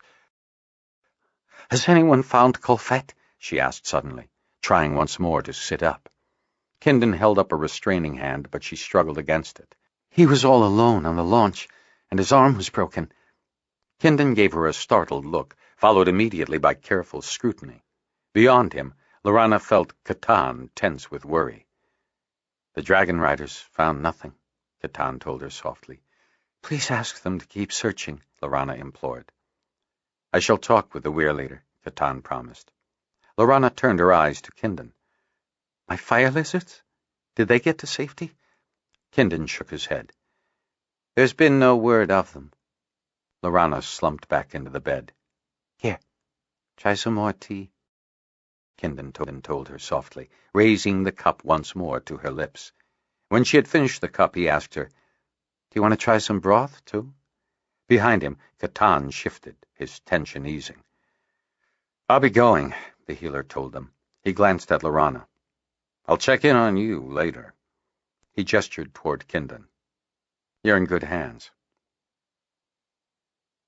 Lorana woke, tired but alert. The room was dark. The only light came faintly from a glow in the farther room. Something had startled her into wakefulness. The lump at her back, Vala, was a warm and comforting presence. Suddenly the fire lizard tensed up, and in a rapid motion sneezed, loudly and violently. "Do dragons get coughs often?" Lorana's own words echoed in her memory. The fire lizard sneezed again. "Kindon?" Lorana called. "Kindon!" she shouted, her sense of urgency heightened. "There's something wrong with Vala!" She heard his startled movement from the room beyond as he roused himself out of bed. Vala needed the healer, Lorana decided. She felt about with her mind amongst the sleeping dragons in the weir, found the right one, and said, "Kindon has need of the healer." "He seems hot, nearly feverish," Catan said minutes later as he examined the fire lizard.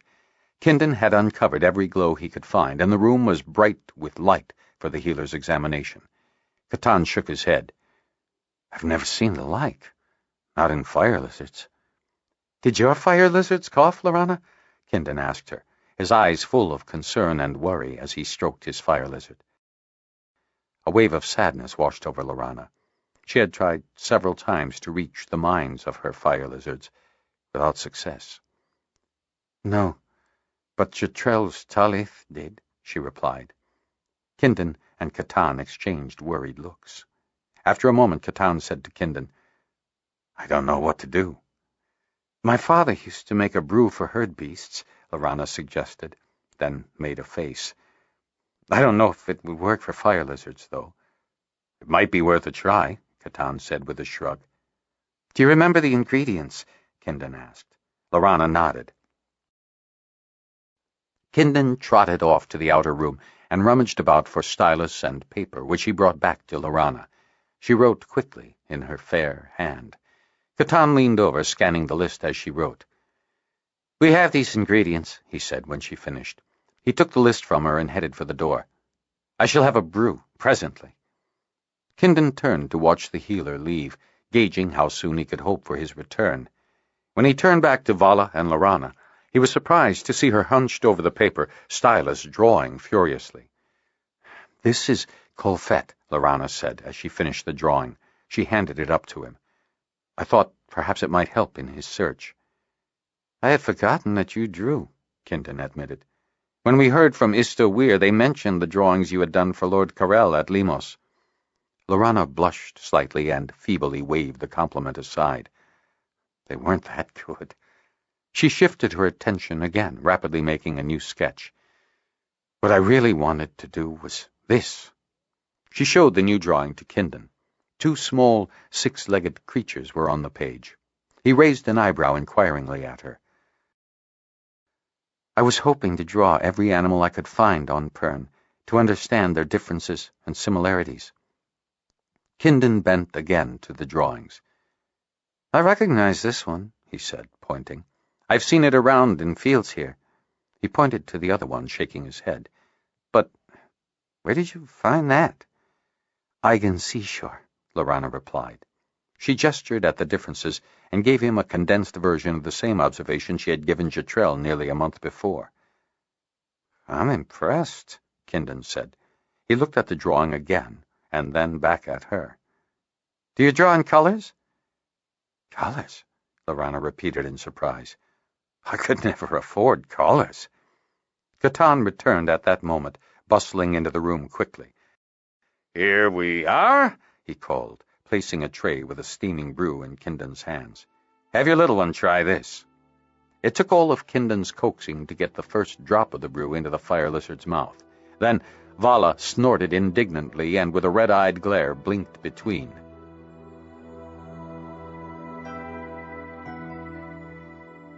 This is the end of disc number 4. Please insert disc number 5.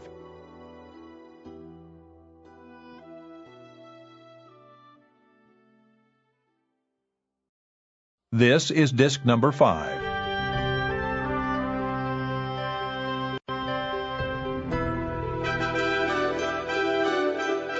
It took all of Kindon's coaxing to get the first drop of the brew into the fire lizard's mouth. Then Vala snorted indignantly and with a red-eyed glare blinked between. "I don't think he liked it," Catan observed dryly. "It doesn't taste that bad," Lorana said defensively. "I tried to drop myself." "The trick now is to get him back," Kindon said with a sigh. "So he can finish the medicine," Catan added. Kindon twitched a frown. "I had better go after him." "I could stay with Lorana," Catan offered. "No," Lorana said. "I'm fine. If I need anything, I'll tell Drith." Catan's eyes widened, and Kindon turned to her in surprise. "You spoke to Drith?" the healer asked. "He told me I was needed. That was you?" Lorana nodded. "I'd better go," Kindon repeated, clearly torn. "Go, find your fire lizard," Catan said, passing the mug of brew to him. "See if you can convince him to try some more." Kindon took the mug and trotted away. As Kindon's footsteps faded away, Catan looked back to Lorana and chose his next words carefully. "Can you speak to any dragon?" "I think so. I could talk with Talith. There's a hatching soon," Catan began, "and a queen egg." Jetrel thought I should be a weir-woman," Lorana said, shaking her head. "I don't know if I'd be any good, but I'd like to see a hatching." Catan gave her a searching look and then nodded. "Right now, you need your sleep." He gestured for her to lie back down. "I'll turn the glows down on the way out." After Catan left, Lorana tried to get back to sleep. She couldn't. She kept mulling over the events in her life. She felt sorry for Kindon and his sick fire lizard. She felt responsible. She knew, from her work with her father, how some herd beasts would get sick and pass the sickness on to others. She knew from bitter experience that people could also pass sickness from one to another. Her father had taught her that the best cure for sickness among herd beasts was isolating the whole herd if one became ill. "Even the healthy ones?" young Lorana had asked in amazement. Her father had nodded. "They might be healthy today and sick tomorrow. That's why the quarantine. We keep the sick from the healthy." "And if they don't get sick?" "Well, we leave the herd isolated long enough to be sure no more beasts are getting ill," he had told her. When the first incidents of plague had been reported, and worried rumors were flying thick amongst holders and crafters, Sinel had said confidently, "This is a human illness. It may affect the herd beasts, but it won't affect the dragons or fire lizards." Lorana knew that had something to do with the differences between native organisms and those transplanted from Earth. Could it be, though, that humans or herd beasts could carry an illness that would affect fire lizards? She tried to shake the worrying thoughts away, tried to find sleep, but she couldn't. To distract herself, she tried searching once more for Garth and Gren. The effort left her sweating. Her failure left her crying. Her tears were still wet on her cheeks when she caught sight of a light above, toward the entrance to her room. It was multifaceted, like a fire lizard's eye. "Garth?" she called out. "Gren?" No answer. The light in the room was growing, and Lorana saw another glittering jewel in the room beyond. The shapes were wrong for fire lizard eyes. She frowned in concentration. Slowly the light grew, and she realized that the faceted lights were always brighter than the light in the rest of the room. She turned on her side, propped herself up on an elbow, and pushed herself upright in the bed, legs dangling over the floor. She felt lightheaded, but not quite faint. The room threatened to twist drunkenly away from her, but she forced herself to concentrate on the faceted light and find the horizon above her. Lips tightened in determination, she pushed herself to her feet. She was shaky. "I should be resting," she told herself, but the lights tempted her. Her first step was awkward and ungainly, but she found her feet and slowly walked toward the door. Standing in the doorway, she could see the next room clearly. In the ceiling were more of the bright jewels. Lines of light stretched from jewel to jewel. One line of light seemed to be coming toward the jewel in her doorway from the jewel in the center of the room. She gasped in amazement. The jewels were some sort of glass, she realized, placed to mirror light into the rooms. The whole effect was beautiful. She followed the line of light from her ceiling jewel to the one in the center of the room, pivoting around to see all the rays reflected from it to still more jewels. Windrider had had something like these jewels to bring light from the deck down to the lower deck, but that glass had been fogged and green. The glass in these jewels practically shone with glistening clarity. Tottering slightly, Lorana turned back to her own room to retrieve the paper and stylus Kindon had left behind for her. Quickly, she drew a sketch of the bejeweled ceiling. When she was done, she walked into the hallway, intent on following the line of jewels to their outside source. The hallway was anticlimactic, as the jewels and light path disappeared into the ceiling above. Still, she followed the line of white light above her until she came out into the great Weir bowl and the warm morning light. "Oh!" she gasped, looking up into the sky. "Oh!" Her eyes locked on the scene above her. She fell to her knees, laid the paper on them, and, fingers flying, tried to capture the images she was seeing. The sky was full of dragons and fire lizards cavorting like clouds of light brought to life in the early morning softness. Blue, green, bronze, brown, and gold.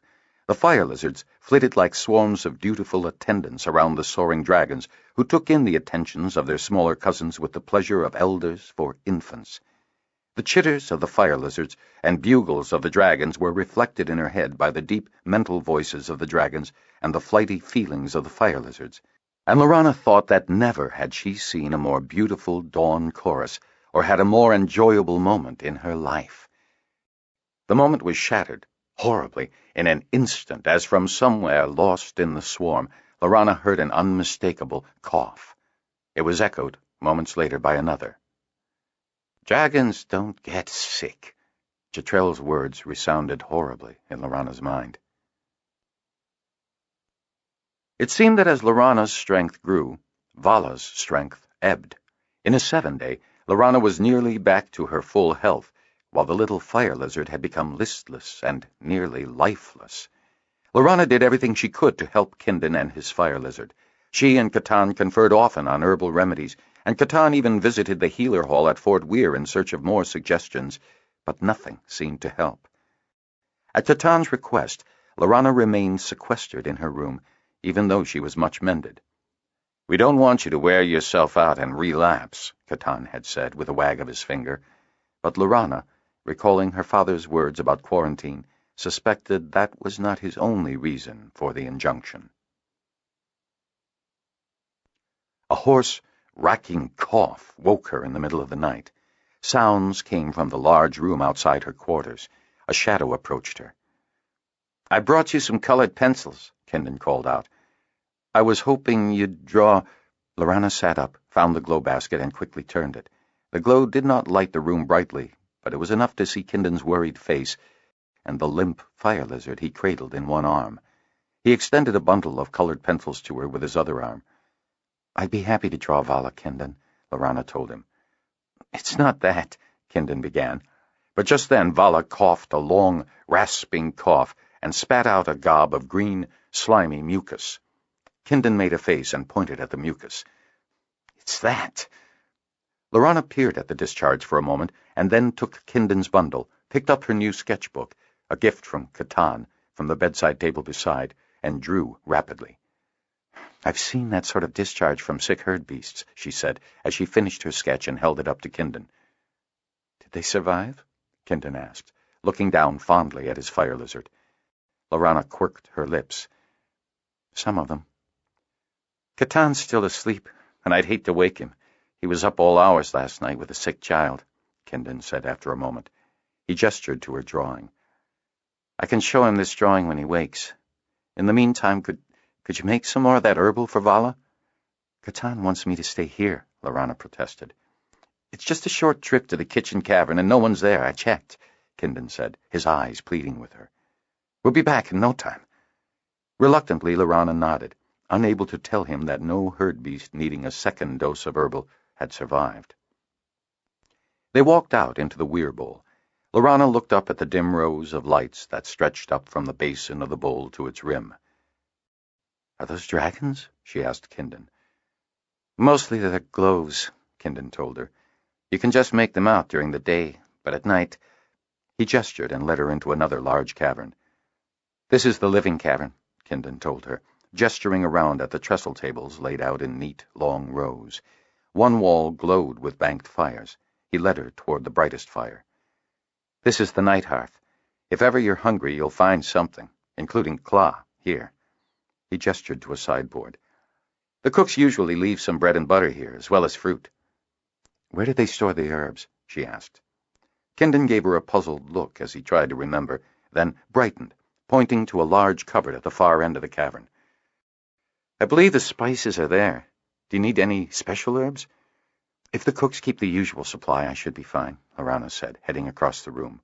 She opened the doors and took a deep lungful of the tantalizing smells that came from the stored herbs. With the help of a glow Kindon held up for her, she quickly collected the herbs she required and walked back to the night hearth. In a few short minutes, she had the herbs simmering in a pot of water over the open flames. "Not much longer," she said. Kindon nodded and gestured to the nearest chairs. "Oh, let me," Lorana said, when she saw him trying to seat himself while not disturbing Vala. She pulled the chair at the head of the table out for him and pushed it back in a bit as he sat. "Thank you." Lorana sat herself nearby, angled so she could watch the fire. An awkward, slightly sleepy silence descended between them. Lorana found herself concentrating on the wheezy sound of Vala's breathing and dividing her gaze between the sick fire lizard and his owner. "I've never seen him like this," Kindon said after a long while, shaking his head sadly. "I've seen others, though." "Fire lizards?" Lorana asked in surprise. "People," Kindon replied, eyes bleak. "All my family, except my father, died in the plague," Lorana said, shuddering at the memory. Kindon gave her an encouraging look, and Lorana found herself recounting how the illness had taken her family, how the Holders had been afraid that with their wandering ways they might have brought the plague with them, how— "I was at the Harper Hall to start," Kindon said, when Lorana broke off with a sob. He explained how he had been sent to Fort Hold in disgrace after being accused of starting a fire in the archives room, how he had worked with the healer at Fort as the first few plague victims fell ill, and then, as more and more succumbed, how the healer himself had taken ill and died, leaving Kindon alone, at just 14 turns, to carry on as best he could. "You must have been very brave," Lorana said in awe. "I was very tired," Kindon said with a shake of his head. "I was too tired to be brave." "Very brave," Lorana insisted. "They needed me," he said simply, his voice full of emotion. I couldn't leave them. What about your family? Lorana asked, trying to change the subject to something less painful for the Harper. I have a sister, still alive. My father and all my brothers are dead. He grimaced. Most died in a cave-in. The last died of the plague. I'm sorry. My story's not that different from many others, Kindon replied with a shrug. And better than some.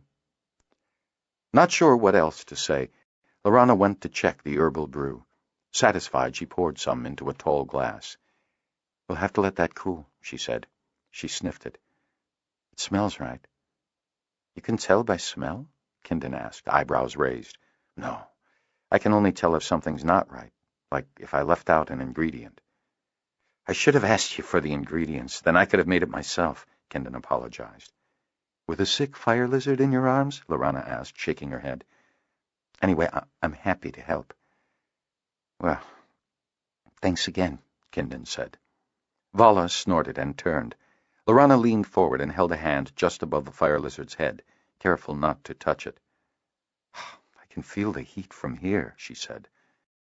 Vala coughed green phlegm, which coated Lorana's hand before she could pull it away. I'm sorry, Kindon said. Don't apologize, Lorana said, rising to her feet. I'll just wash it off. Perhaps I can find a small measuring spoon while I'm up. There, over there, Kindon said, pointing. You certainly know your way around the kitchen, Lorana answered with a grin. Only this one, Kindon agreed. And mostly I know where to find the medicinals for a late night of harpering. Headaches from the wine, sore throat from singing. Lorana washed her hands, then chose a small measuring spoon and brought it back to where Kindon sat. She poured some of the herbal tea into the spoon and gestured to Kindon. With Kindon holding Vala still, Lorana managed to pry the fire lizard's mouth open and coax him to swallow the dose. And now we wait, Kindon guessed. He looked over to Lorana. You should go get your rest. It'll be dawn soon. Lorana nodded, stifling a yawn, and left. Back in her room, she found herself looking up at the ceiling once more, watching as the brilliant light jewels started to glow with light from the early morning sun. Inspired, she rose again, found her sketchbook and the colored pencils Kindon had brought, and strode out into the bowl. Just as before, the bowl slowly filled with fire lizards and dragons, rousing and going to the lake at the far end to wash and drink, or between to the feeding grounds outside the weir. She sketched quickly, filling page after page with the brilliant colors of the dragons and fire lizards frolicking in the warm morning sun. She stopped when she ran out of paper and, eager to show her work, rushed to the kitchen cavern. She found Kindon just where she had left him. He looked up at her, and his bleak expression told all she needed to know. He's gone, the Harper said in a choked voice. How is he taking it? Matal asked Catan later that morning when the weir healer gave him the news of Vala's loss. As well as any, Catan replied, shaking his head. He's survived the loss of a watchware, and he lived through the plague. Which is more than some of us can say, Matal acknowledged ruefully, for he still felt guilty over his decision to close the weir when news of the plague first reached them. It was the only choice we could make, Catan told the weir leader firmly, which does not make it any less painful. Catan nodded. We helped as much as we could when the plague was over. Matal grunted and made a throwaway gesture, signaling an end to the topic. We have another hard choice, Catan told the weir leader after a moment of silence. Matal nodded in understanding. Do we know if Vala's death was from contagion? Other fire lizards are coughing, Catan said. Matal froze for a long moment. His question, when he asked it, was dire. Can the dragons catch the sickness? I don't know, Catan admitted. And we can't afford to take the risk, Matal surmised. He locked eyes with the healer, who pursed his lips and nodded reluctantly. Are you proposing that we ban the fire lizards from the weir? Catan's nod was nearly imperceptible. You must leave, Catan said to her. Lorana looked up from her drawing of the fire lizards, eyes stricken. Behind him she could see Kindon, his eyes burning with hate. You killed the fire lizards, Kindon snarled at her. "You brought the sickness." "You must leave," Catan repeated. "Yes, I must leave," Lorana thought to herself. "This is my fault. I must go into quarantine until... Lorana woke with a start, sweating. She looked around, trying to place herself. It was late, dark. She had been dreaming. It had been nearly 4 days since Matal had ordered the fire lizards from Bendon Weir. Lorana had recovered her strength, but she had remained in the infirmary, scared of being seen by the Weir folk, particularly those who had had fire lizards. She gathered her gear together and found a carry sack to stuff them into. She left the colored pencils and her drawings behind. Perhaps they would make payment for all that the Weir folk had done for her. Slowly, she crept out of the infirmary and toward the Weir bowl. Inside, she was numb. She felt nothing. Except maybe hungry. No, definitely hungry. In fact, Lorana was painfully hungry. She could feel it in her belly. She could feel it in a hunger headache pounding in her head. She couldn't understand how she could feel so hungry so suddenly. Her ears caught a faint humming. Her nose picked up the scent of food cooking, and her stomach rumbled. "Don't worry, you'll get fed," Lorana told her stomach. "But I'm so hungry," her stomach protested. Lorana was momentarily surprised. She couldn't remember her stomach ever answering her. She pushed the issue aside, allowing that it could be the product of many things: her exhaustion, her exposure, her weakness. As she neared the end of the corridor, the sound of humming grew louder, and the smell of roasting meat stronger. Her stomach knotted in anticipation. Then, when she reached the torchlit Weir bowl, comprehension burst upon her like a wave. A hatching! In the hatching grounds across the bowl, dragons were hatching, and new riders were impressing, and around them all the older dragons were humming encouragement. For a moment, Lorana considered heading toward the sound. To see a hatching? What a glorious thing! But no. She had to get away before anyone found her, before they knew. "But I'm hungry," her stomach complained. "I'll feed you, honest," Lorana responded, wondering exactly when her stomach had become so demanding, and also wondering when she had become so good at placating it. She heard a murmur of voices growing louder, coming from the hatching grounds. "I've never heard of such a thing," someone said, his voice carrying loudly across to her. It sounded like Kindon. "Hasn't a hatchling ever left the grounds before?" a female voice asked. Ahead, the darkness split off into 3 shadows. 2 were human-shaped, and they seemed to be following something. A hatchling! What's a hatchling doing here? Lorana wondered. She shrank against the wall, trying to remain unseen, but the hatchling turned toward her. "I said I was hungry." Lorana stopped dead, frozen in shock and fear, her breathing shallow, her eyes wide. It could not be. The dragonette couldn't be talking to her. It had to be her stomach. "Please, my wing hurts." The pitiful voice in her head was accompanied by a painful mewling that Lorana's ears heard. Her instincts took over. She could never let an animal suffer. She rushed to the waddling dragonette and quickly untangled its baby-clawed feet from its left wingtip. "There.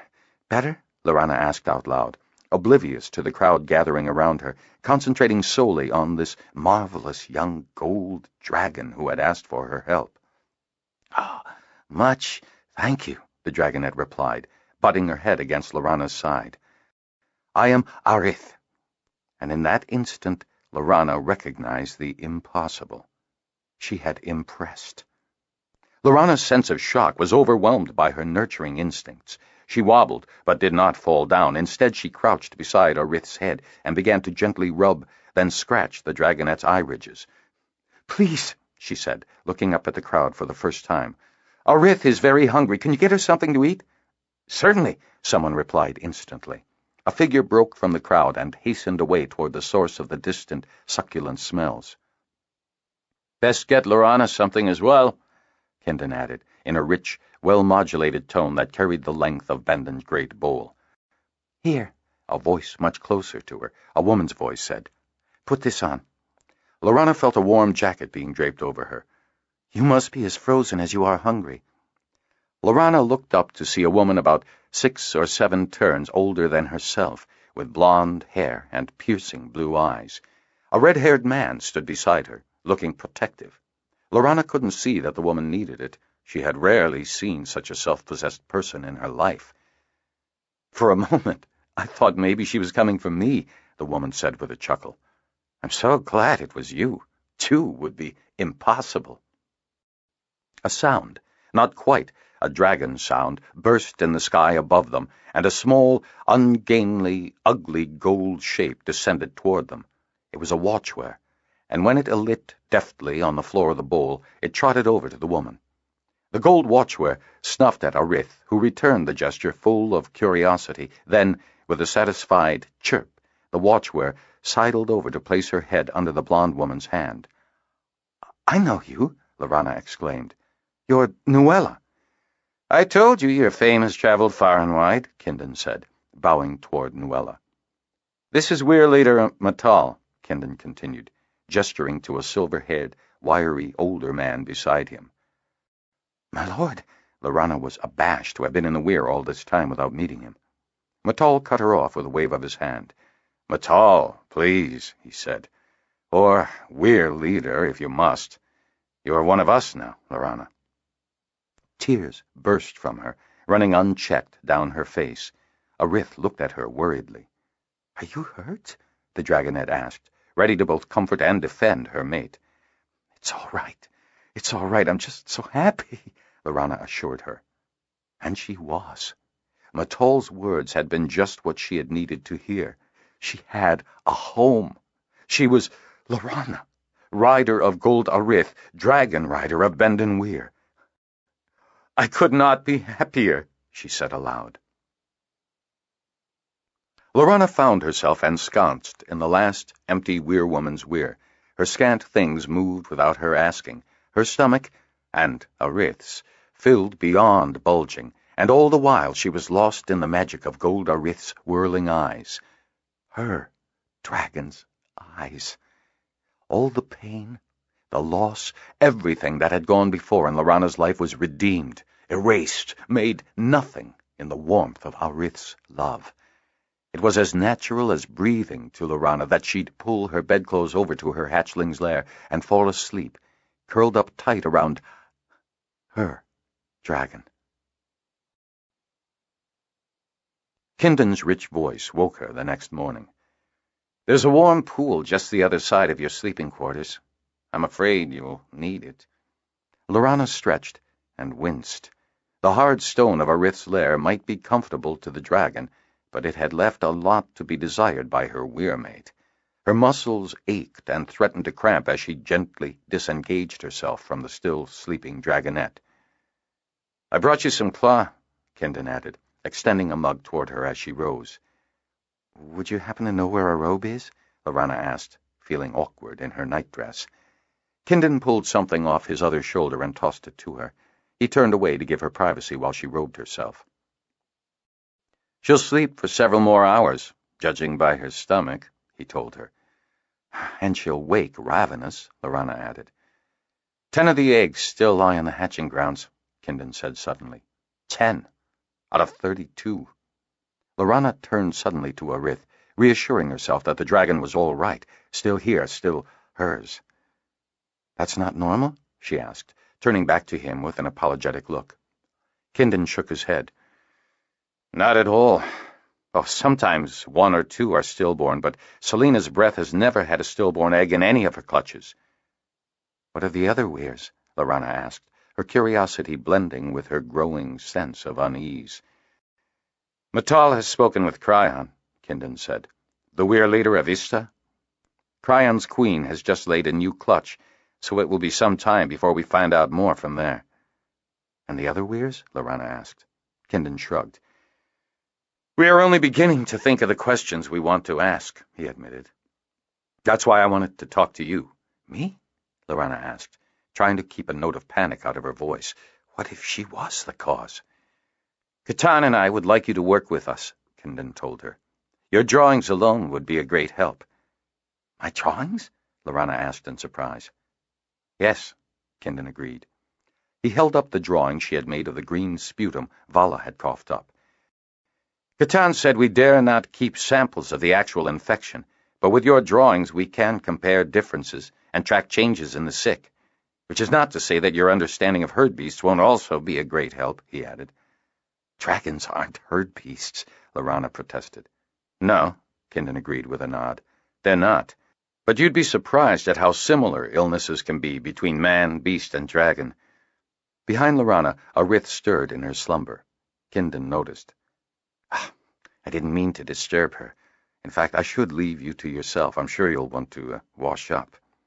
Lorana forced herself to relax. Yes, the ground was harder than I had thought. Have your dragon bespeak Drith, Catan's dragon, Kindon said as he made to leave. Lorana nodded. Is there a good time? I suspect that your time will be more constrained than ours, he said, gesturing toward the sleeping hatchling. Whenever you're ready, and your dragon is asleep. Which won't be much longer, Lorana said, as her Rith shifted position again. No, it won't, Kindon said, agreeably shaking his head. I've kept you too long, I'm sorry, it's just— I understand, Lorana replied. Kindon made a half bow and departed. Arith awoke, faint with hunger. Again. It had been 3 7-days since she had hatched. In all those 7 days, Arith had eaten scraps brought by the Wheerling Master. Lorana had been amazed at the dragonette's appetite, which rapidly grew from 1 large bucket to 2, then 3, and finally 5. Arith's sleep was as erratic as any newborn's, which slowed Lorana's own recovery from her exposure and exhaustion. It was all Lorana could do to keep Arith fed, feed herself, and keep up with the constant oiling necessary to keep the dragonette's growing skin from cracking. She would wake up bleary-eyed and go back to bed bleary-eyed, never quite sure what hour of the day it was. Fortunately, Arith's newborn growth spurt was finally smoothing out, and her sleep pattern normalizing. "She's growing very fast," Pagul, the Wheerling Master, had exclaimed the last time he had come to check on her. "She'll be ready for the feeding ground soon." He shook his head in amazement. "Catch her own food, too, I don't doubt." Now, as Lorana guided the increasingly irritable dragonette out of their quarters on the lowest level of the weir, she realized that she did not know where the feeding grounds were. She stopped in confusion and stood in the great bowl of the weir, looking around desperately. "Are you going to wait until she dies from hunger, or were you perhaps hoping that her keening would disturb the whole weir?" a voice from behind her demanded caustically. Lorana spun around to come face to face with a woman not all that much older than herself. The woman's face had a pinched look, as if she had been caught in a perpetual sneer. Her blue eyes were pallid, and her lips were pursed tight in a thin line. Blonde hair was pulled together behind her neck. "I don't know where the feeding grounds are," Lorana said apologetically. "Some weir woman you'll make," the other returned. "Didn't bother to listen to the orientation, did you? Too high and mighty. Expect the rest of us to look after you, do you?" "Oh, no, it's not as though we all don't have our own dragons to look after." At this point, a large queen burst into the air above them, hovering near the other woman. Arith took one fearful look up at the full-grown queen, gave a wistful chirp, was answered by an encouraging bellow, and promptly disappeared herself. In a moment, Lorana could feel Arith's pleasure as she made her first kill, and she saw an image of the feeding grounds in her mind's eye. She looked up at the large queen, certain that she was the source of Arith's inspiration, and said with relief, "Thank you." "My pleasure," the queen responded, settling gently on the ground beside her rider. "Your little one was quite agitated." "I'm sorry," Lorana apologized. "I hadn't expected to impress her." She got a feeling of amused tolerance from the queen. "I'm Lorana." "I know," the queen responded. "I am Minith." "You talk to other dragons?" Minith's rider asked, shocked. "Oh, yes," Lorana said, forgetting that this was not a common trait among the weir folk. The look on the other rider's face quickly disabused her. Trying to be civil, after all, the queen had helped Arith to the feeding grounds, Lorana stretched out her hand and said, "I'm Lorana." The other eyed her hand dubiously, but did not take it. "Talia, weir-woman second," she said, still looking like she had just bitten into a bitter fruit. Selina asked me to check on you, she added, in a tone that made it clear what she thought of that imposition. That was very kind of Selina, Lorana replied, desperately trying to place the name but failing. She knew she had heard it before, but she was too groggy to dredge up the memory. You don't know who she is, do you? Talia asked accusingly. Her breath is Arith's dam, Lorana temporized, feeling overwhelmed by the other woman's manner. Selina is the senior weirwoman, Talia snapped. Don't you know anything? She didn't give Lorana time to respond before continuing. Well, obviously you don't. I can't see what sort of help you'll ever be. Perhaps it would be best if... Minith erupted in a loud, disapproving roar, cutting Talia off. Talia looked up at her dragon, her eyes softening somewhat. Now look what you've done. You've upset her. I'm sorry, Lorana muttered. Silently, she said to Minith, My apologies, Gold Dragon. Minith gave Lorana a pert nod, eyes whirling red-green.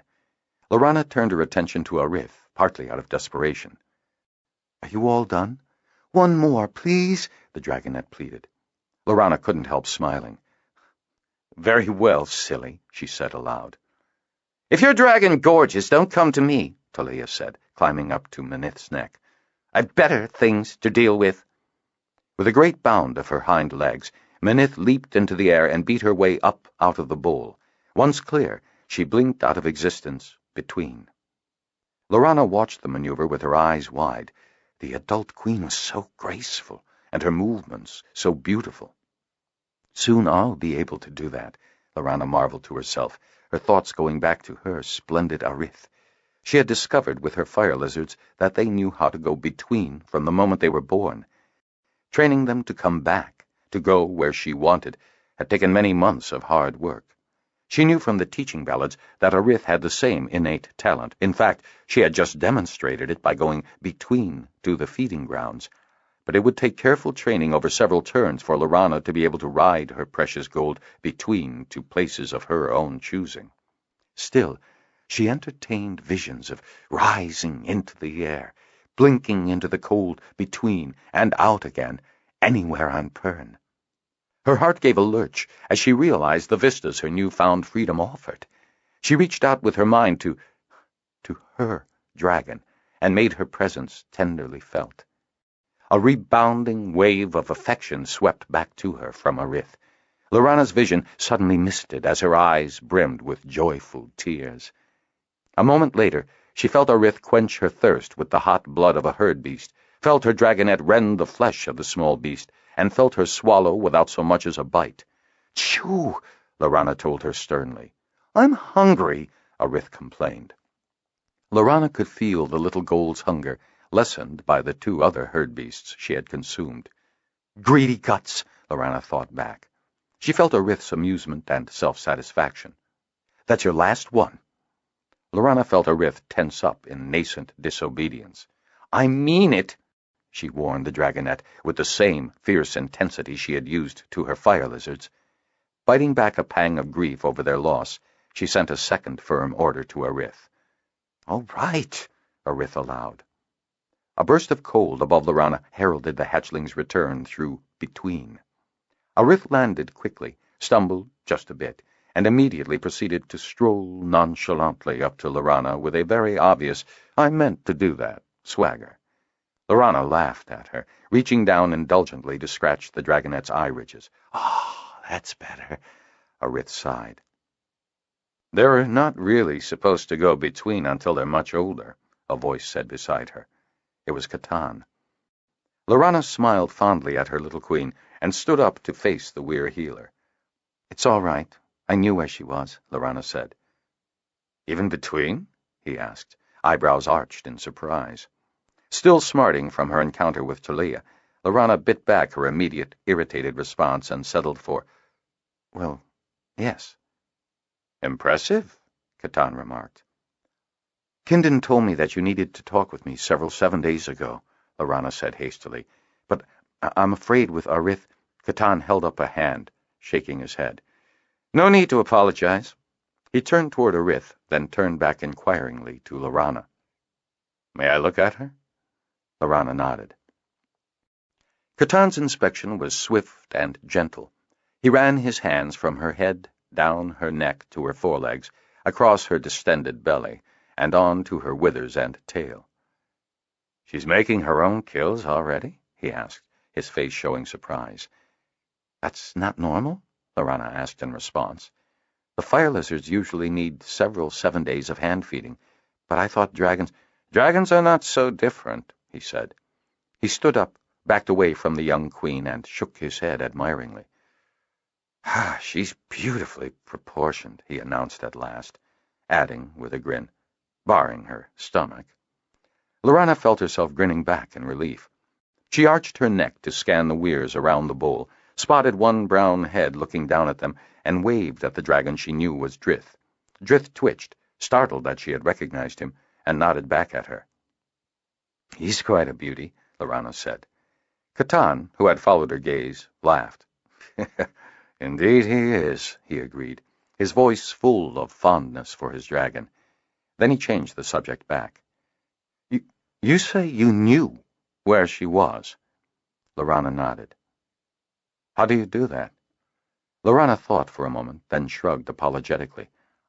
"I don't know how. I just do." "There she is." Lorana looked up. A tall, graceful, older woman was striding quickly toward them, accompanied by Matal, the weir leader. "Is it true that you can talk to any dragon?" Matal asked when they arrived. Lorana nodded. "Yes, weir leader." "Excellent," Matal said. "What is it like?" the woman asked. Lorana realized that this was Selena herself, Breath's rider and Bendon's weirwoman. "I don't know how to explain it," she began slowly. "I could talk to my fire lizards, of course." She made a sad face at their mention, but continued on. "So I guess I just didn't know I wasn't supposed to be able to talk to all dragons." Selena nodded encouragingly. Lorana groped for words and found them. It's like being in a room full of your best friends." Her eyes lit as she peered up at all the weirs above and the dragons looking back down at her. "Sometimes I hear individual conversation, sometimes I don't. I don't pry," she added hastily, "and would never eavesdrop, but most of the time the dragons talk amongst themselves, you know." "They do?" Selena's eyes widened in surprise. She glanced up to where her breath lay. "Well, I suppose I'd never thought about it, but they do have a lot of time on their hands." "At least until Thread falls," Matal said. He asked Lorana, "Can you talk to watchwares, too?" "Watchwares?" Lorana repeated. She shrugged. I don't know. I've never tried." Matal murmured thoughtfully. "If she can talk to all dragons, I would be surprised if she couldn't talk to all watchwares, too," Catan put in. "A room full of your best friends," Selena repeated, mulling over Lorana's words. "Why are they your best friends?" "Maybe they aren't," Lorana admitted with a frown. "But they seem like it. They're all so nice and courteous, and always asking about me and Arith." "Well, that's to be expected. You're a queen rider now," Selena said, with a touch of tartness in her tone. Lorana flushed. "It's not quite like when my Garth rose to mate," she said, her thoughts racing along lines similar to Selena's. "Garth?" Matal asked. "I had 2 fire lizards," Lorana explained. "Garth was my queen." "Oh," Matal responded, his tone both enlightened and relieved. "So you've been through a mating flight?" Lorana nodded emphatically. "Yes, definitely through," she agreed, her eyes flashing with amusement. "It's a bit more intense when a queen dragon mates," Selena cautioned. Matal grabbed at her possessively and pulled her close to him. Selena smiled and curled against him, wrapping an arm around his waist. "So I've been told," Lorana said. The dragons had just filled her in, and she couldn't help but smile. "The dragons told you?" Matal asked. "Well, not told, as it were, but more showed," Lorana admitted. "When?" Matal asked incredulously. "Just now," Lorana answered. "Showed?" Catan asked. Lorana frowned thoughtfully. "Sort of like a flurry of images and emotions," she reported. She caught the alarmed look that passed between Weir Leader and Weir Woman and quickly added, "All very dragonish." Matal and Selina looked relieved, and Lorana guessed that they had entertained the notion that the dragons might have conveyed intimate details. "I'm sleepy," Arith interjected. "Of course you are. You just gorged yourself," Lorana replied. "Why don't you go lie down?" "All right," Arith agreed, tottering off toward their quarters. "Why don't you go eat?" "I will," Lorana said. "I promise." "What?"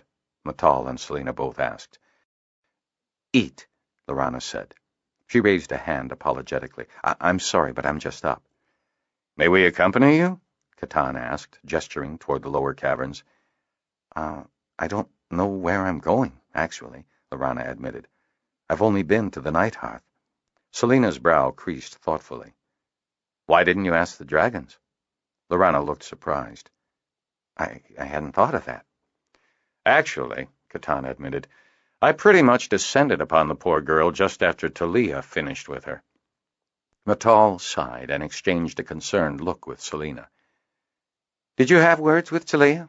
the Weir Woman asked, pushing herself out of her cuddle with Matal and starting across the bowl.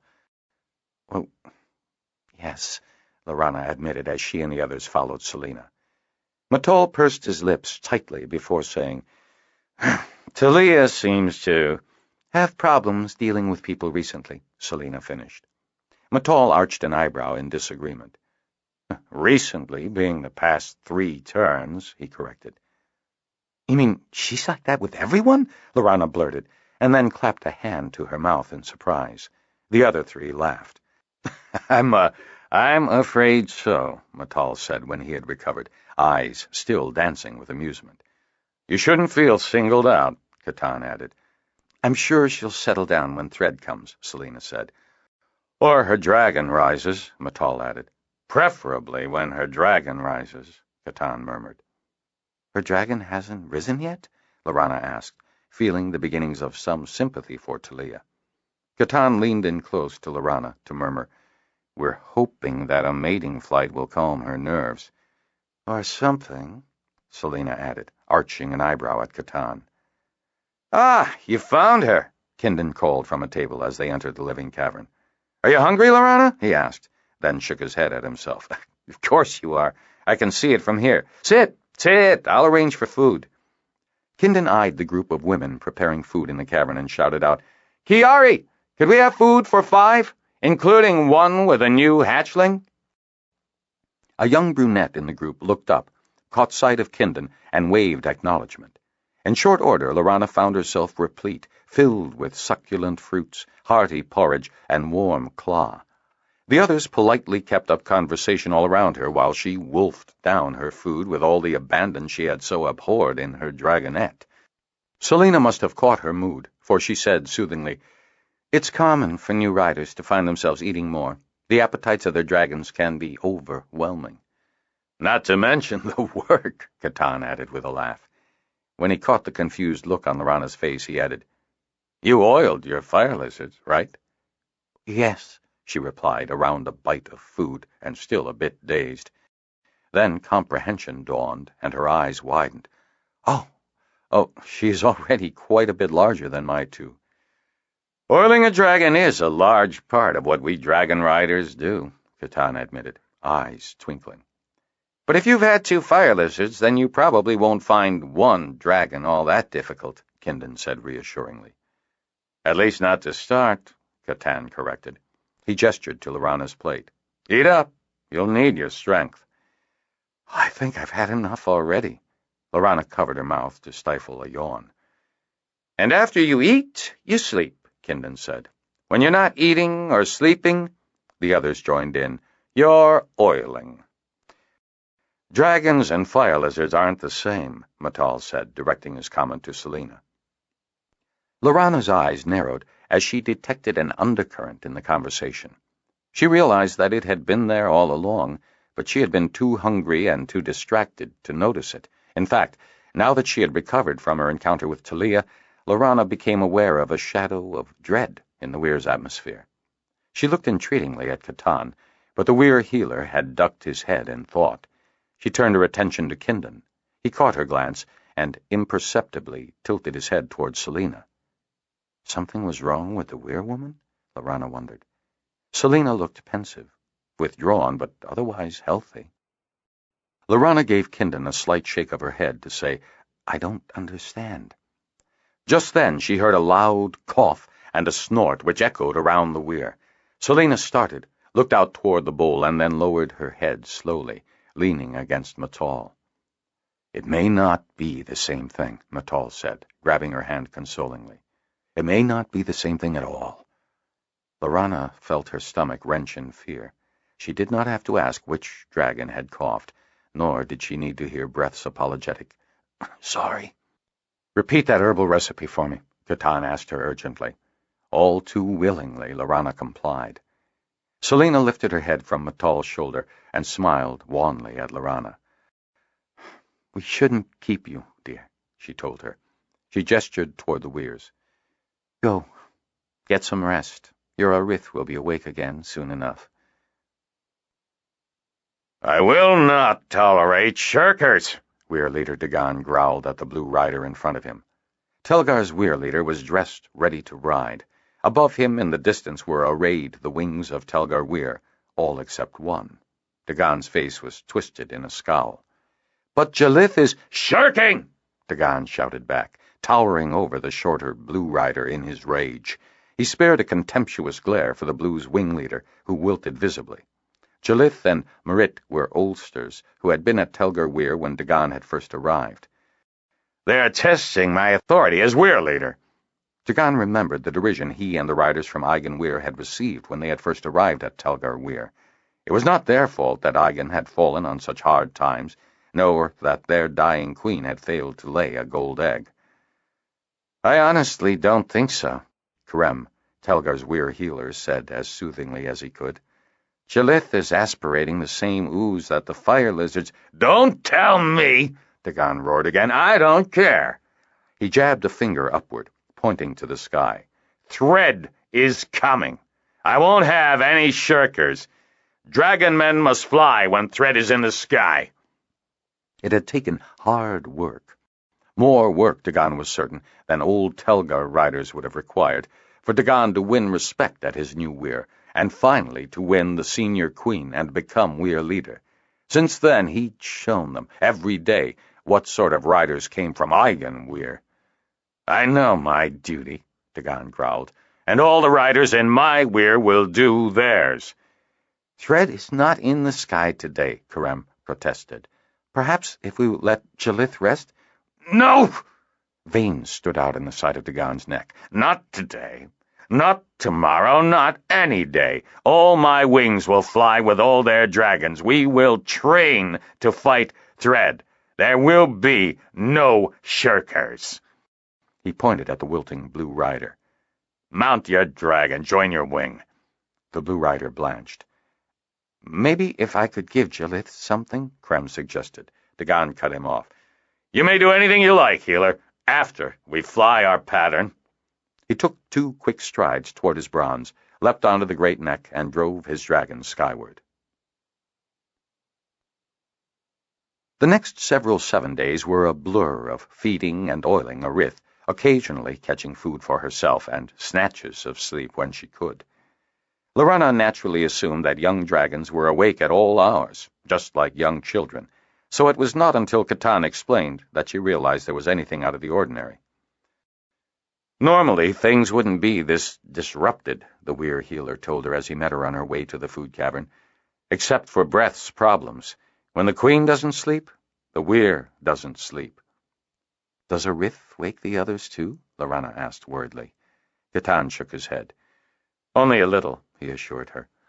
"All the bronzes and most of the browns are attuned to the senior queen, so—" Lorana nodded in understanding. "And then there are the fire lizards," Kindon chimed in from behind them. Lorana whirled, and Kindon gave her an apologetic wave, all the while smiling, most unapologetically. "A harper's best instrument is his ears," Catan said, quoting the old saying. Kindon shook his head, grinning and pointing to his forehead. "Ears are second. Brains are first." "Then mouth is third," Catan said with a snort. "Of course," Kindon agreed, grinning. His mood sobered. As I was saying, the fire lizards. What about them? Lorana asked. We're trying to understand how they got sick and how long before... Kindon's voice trailed off. They die? Lorana finished. Kindon nodded, lips drawn tight. They reached the cavern and sat near the fire. Kindon waved cheerfully to Kiari, who smiled back and brought over a plate of cheese and a pitcher of claw. Mugs and plates were already laid out on the table in anticipation of the midday meal. Kindon grabbed a roll out of the basket in the center of the table, tore it open, and deftly spread it with the soft cheese. With a raised eyebrow, he tilted the basket toward Lorana, who grabbed a roll with a nod of thanks, and then Kindon repeated the performance with Catan. For a moment the three were silent, intent on preparing and eating their rolls. Kindon finished his first, then reached for the pitcher of claw and filled his glass and the glasses of the other two. He drank deeply before continuing. If we can understand how the illness progresses in fire lizards, then maybe we can gain some understanding about how the illness will affect dragons. I can't help you, Lorana told them, shaking her head sadly. I don't know quite when my two got sick. I'm not even sure if they did. And you sent your two between? Catan asked, eyes narrowed in thought. Valo went between, too, Kindon added. To die? Catan wondered. Valo was hot and feverish, Lorana said. Maybe the cold of between is too much for them when they're sick, Catan suggested. Or they got disoriented, Kindon said. Lost? Between? Lorana shuddered. Then she thought for a moment. So, the first thing to do would be to prevent a sick fire lizard, or dragon, Kindon interjected, or dragon, from going between. But that doesn't answer whether the disease itself is deadly, Catan objected. True, Kindon agreed with a shrug. On the other hand, Catan noted, we'll never know if the disease itself is fatal if we can't keep a fire lizard from going between. Or a dragon, Kindon added darkly. I hope, Catan said fervently, that it doesn't come to that. Someone's coming, Lorana said suddenly, eyes wide. The other two looked around. Where? Between, she said. She looked pained. The dragon is unhappy. So is the rider. You can feel them? Catan asked. Lorana nodded. They're very distressed. Outside came the sound of a dragon popping out of between. The watch-dragon bugled a challenge. Nidant and Cryon from Ista, was the response Lorana heard from the arriving dragon. Come on, Catan called as he started out toward the bowl. A wave of emotion swept Lorana off her feet. Kindon grabbed her before she could fall. Dragons keened mournfully. Kamenth of Ista is no more, Gamenth reported. Then the noise redoubled. Jalith of Telgar has gone between, Selena's queen breath added. Here, lean on me, Kindon told Lorana. She pushed away from him. The pain of the dragon's loss tore her heart. No, I must get up. Arith will be worried. Then let me help you, Kindon repeated firmly. Lorana forced herself to recognize his logic and, with an angry sigh, wrapped her arms around him. Be quick, she told him. In the bowl, a bronze dragon was just landing. The rider looked shaken. Other riders, no less shaken than he, were gathering about him. Lorana recognized Matal and Selena. Talia was clinging unnaturally to Benik. Catan was beside the bronze rider, supporting him while the bronze dragon curved its head down close beside, eyes whirling in distress. I'd heard you had some cure, Cryon, Weir leader of Ista Weir, said hoarsely to Catan. A loud, gurgling cough from high above startled them all. Breath! No! Selena shouted as her queen leaped off her ledge and into the air. No, stop! Lorana took a hasty breath, looked up just as the queen went between, and closed her eyes. In her mind, she leapt after the queen, calling, Breath! Come back! Come back! She bent her will to holding on to the queen, but Breath was stronger. Slowly, Lorana felt the queen draw away from her, farther between than Lorana had ever been before. In a frightened instant, she lost the queen, and then felt herself become lost. Arith! She called out desperately in her mind, groping to find her way back. She heard no answer. Frantically she thrashed, lost in an aloneness more vast than between. Then, at the edge of her being, she felt some other. She grabbed at it, was rebuffed by it, and felt no more. 10. All life functions are the product of the interaction between thermodynamics and chemistry. Introduction.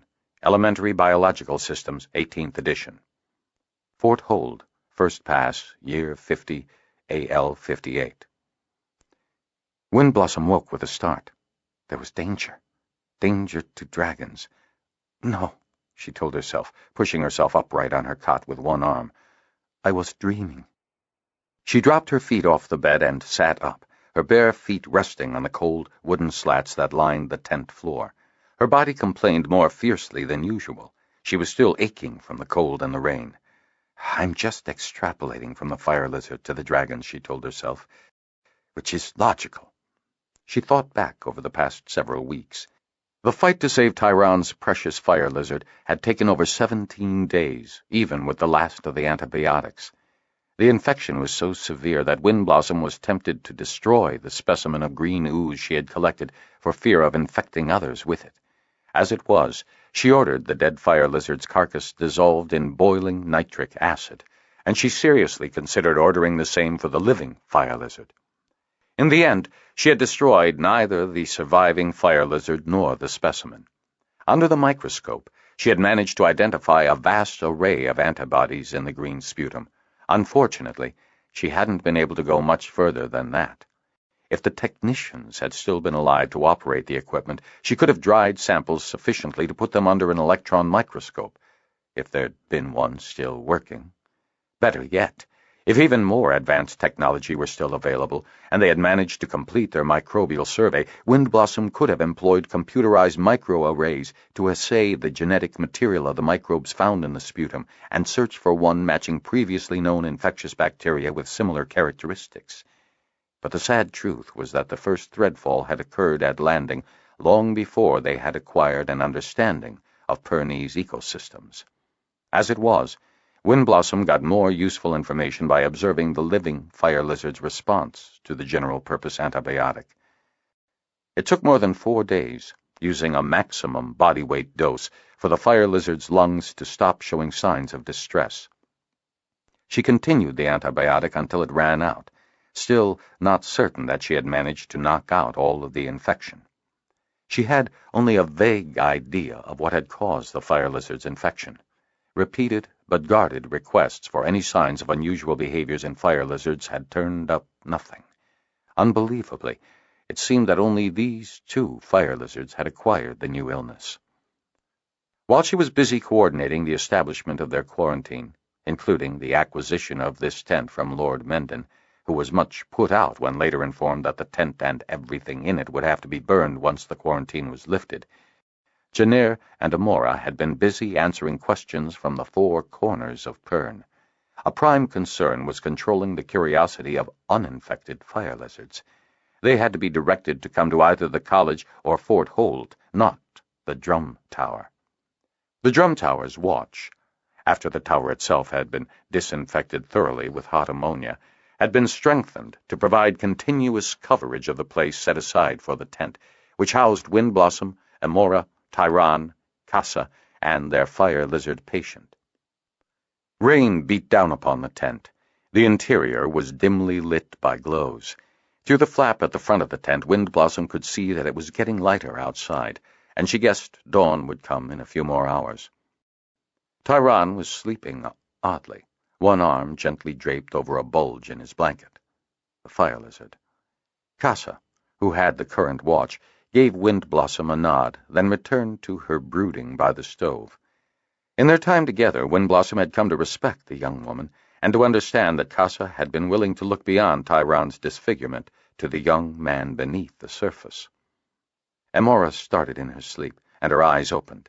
Catching sight of her upright mother, she wearily sat up in her own cot. "Are you all right, Mother?" Windblossom waved a hand dismissively. "I'm fine," she said. "The fire lizard is probably also fine." She gestured toward the lump in Tyron's blanket. "And why are you up?" Emora asked, a touch acerbically. Casa turned from her place at the fire to follow their conversation attentively. I had a dream, Windblossom confessed. A nightmare, really. Casa looked up at Windblossom expectantly. Dragons? Emora asked, her body going tense. Something wrong with dragons? Casa repeated. I dreamed that too. When the others looked at her, she shrugged. Daydreamed. Really, I was awake, staring into the fire. The dream felt odd. It startled me awake, Emora confessed. Windblossom sighed. It was nothing. We are all worried, especially now that the little brown seems to have recovered. It's natural. Emora gave her a skeptical look. I've never had a dream like this before, Casa said. My dreams aren't as vivid as this. It's probably just nerves, Emora said. We are not sleeping in our usual quarters. Maybe, Casa allowed. I, for one, will rest easier when we discover the owner of the fire lizards, Emora said. Early on, Windblossom, Emora, and Tyron had examined the brown fire lizard and noted with admiration the carefully reset break in its wing. It was obvious from that alone that these two fire lizards belonged to someone. Tyron insisted on keeping the brightly decorated bead harness that the fire lizard had worn, convinced that it was vital to identifying the owner. The harness had been sterilized in boiling water for over 30 minutes and would be sterilized once more before Windblossom ended the quarantine. Go back to sleep, Mother, Emora said, lying back down on her bed. It's not yet dawn, and the weather looks no better than yesterday. In consultation with Janir, Emora, and Mendon, Windblossom had decided that the quarantine could end when the fire lizard showed no signs of illness for more than a week, and when the weather was good enough to burn their encampment. She hoped it would be a warm day, because the final decontamination treatment promised to be a chilly affair. Windblossom had informed the others in quarantine of it the week before, so they had had plenty of time to get over their shock. She had arranged with Janir to get them a mild acid solution. When they were ready for the final decontamination, they would strip, remove all body hair, leave the tent, and scrub each other with the acid solution. The acid would instantly turn the oils of their skin into soap and kill any germs on their bodies. It would be a very chilling process, and Emora had argued against that treatment for her mother, but Windblossom had been adamant. So we're all going to be standing around out there naked as the day we were born? Casa had squawked. What about the fire lizard? Tyron asked.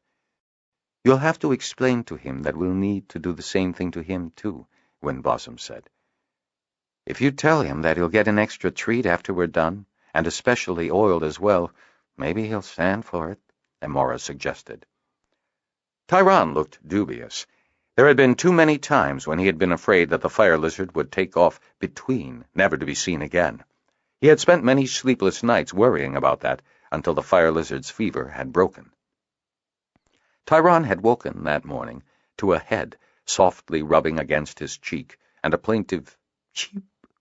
Small green eyes whirled. As Tyron stared in amazement, his heart beat faster and faster with the hope that this fire lizard would stay with him. And so the little brown had. Now Windblossom regarded her daughter thoughtfully, considering whether she would take her advice and go back to sleep. Just as she had made up her mind and was ready to lie back down, Emora's eyes opened again and she said, What would happen if the dragons did get infected? Windblossom gestured for her to continue, noticing that Tyron had awakened and, like Casa, was listening intently. Thread falls over. The dragons don't have to fight, Emora said. If the infection is just in the lungs, are you suggesting that the shock of between killed the queen fire lizard? Windblossom asked. Emora frowned. If so, would going between kill infected dragons? So the dragons would be unharmed as long as they could be prevented from going between? If the infection itself isn't deadly, Emora agreed. And hopefully the dragons would build up an immunity. True, but the immunity would not be expressed in the germ plasm, Windblossom countered. Meaning what? Casa asked, her brow creased in irritation. She had done her best to try to follow their various discussions for the past 7 days, but it was difficult for someone not trained in medicine. She means the next generation of dragons would be just as likely to catch this infection, Amora explained. Assuming, of course, that it ever mutates sufficiently to infect dragons instead of fire lizards. No, Windblossom said, shaking her head. There is little doubt that an organism that attacks fire lizards will also attack dragons and watchwares. But the dragons are so much bigger, Casa objected.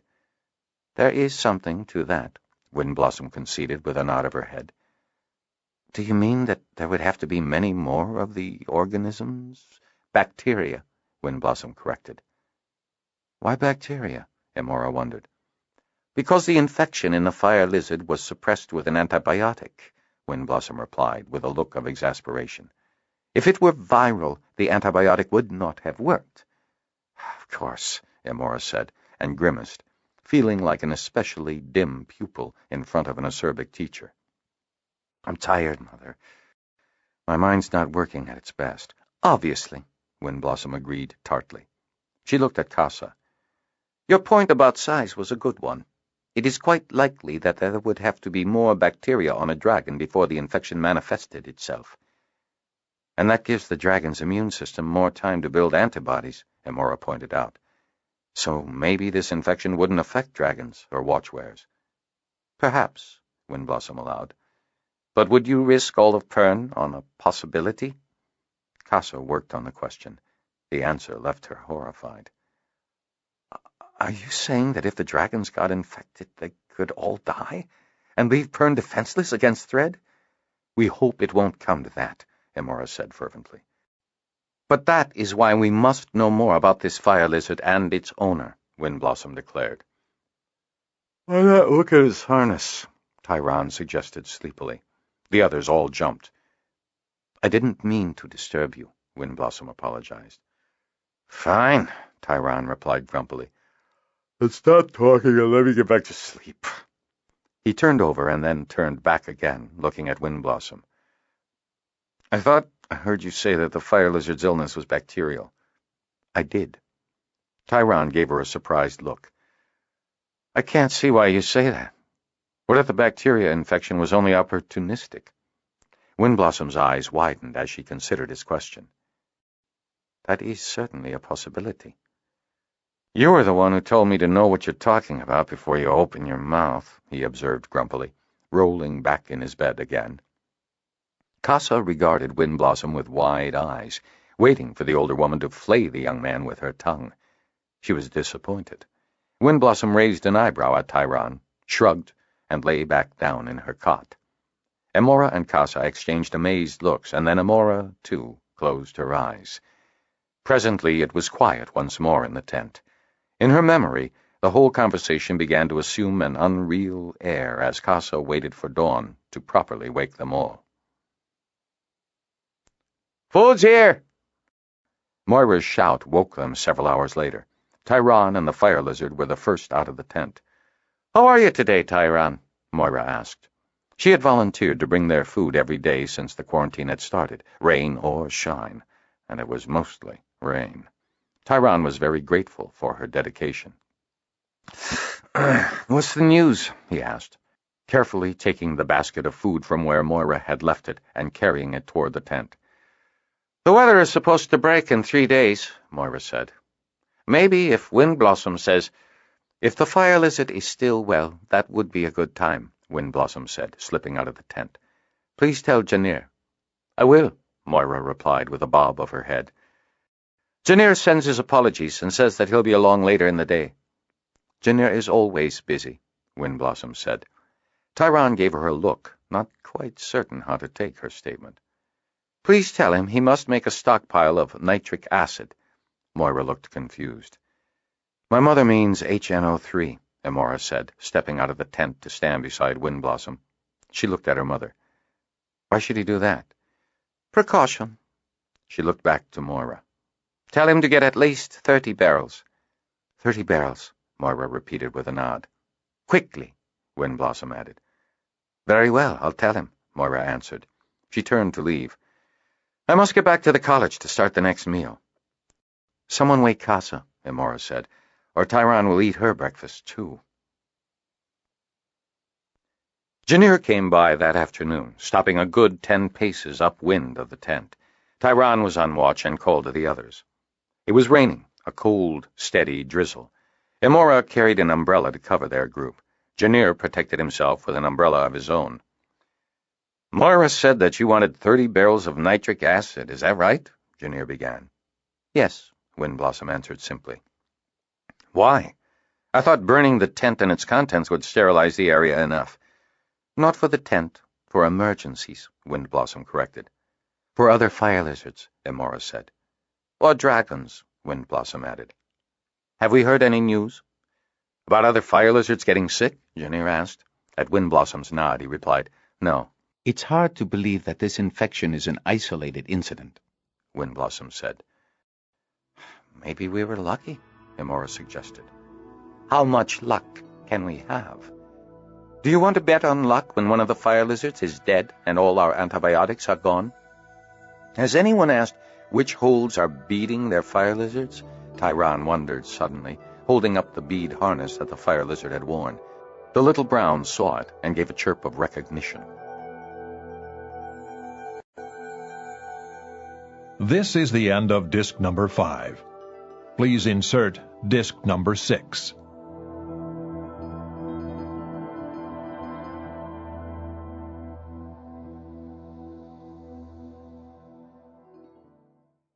This is disc number 6.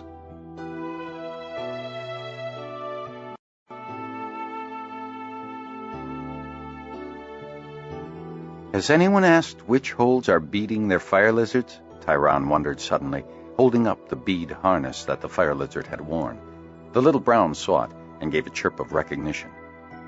"We'll get it back on you soon enough, little one," Tyron told him apologetically. The fire lizard made a small noise and rubbed his head affectionately against Tyron's hand. Janir shook his head. "We've heard nothing so far." "It's been nearly 3 weeks," Emora said with a touch of heat in her voice. "How long can it take?" "The holders aren't being as responsive as we'd like," Janir confessed. Windblossom quirked an eyebrow. "There's some feeling that this is a bit of a tempest in a teapot," he explained. "There have been no reports of holders even considering putting bead harnesses on the fire lizards. There just aren't all that many of them, and everyone pretty much recognizes each fire lizard." "Then where did he come from?" Windblossom demanded. "Are there others like him, other sick fire lizards?" "Wouldn't they all have died or recovered from the infection by now?" Janir asked her.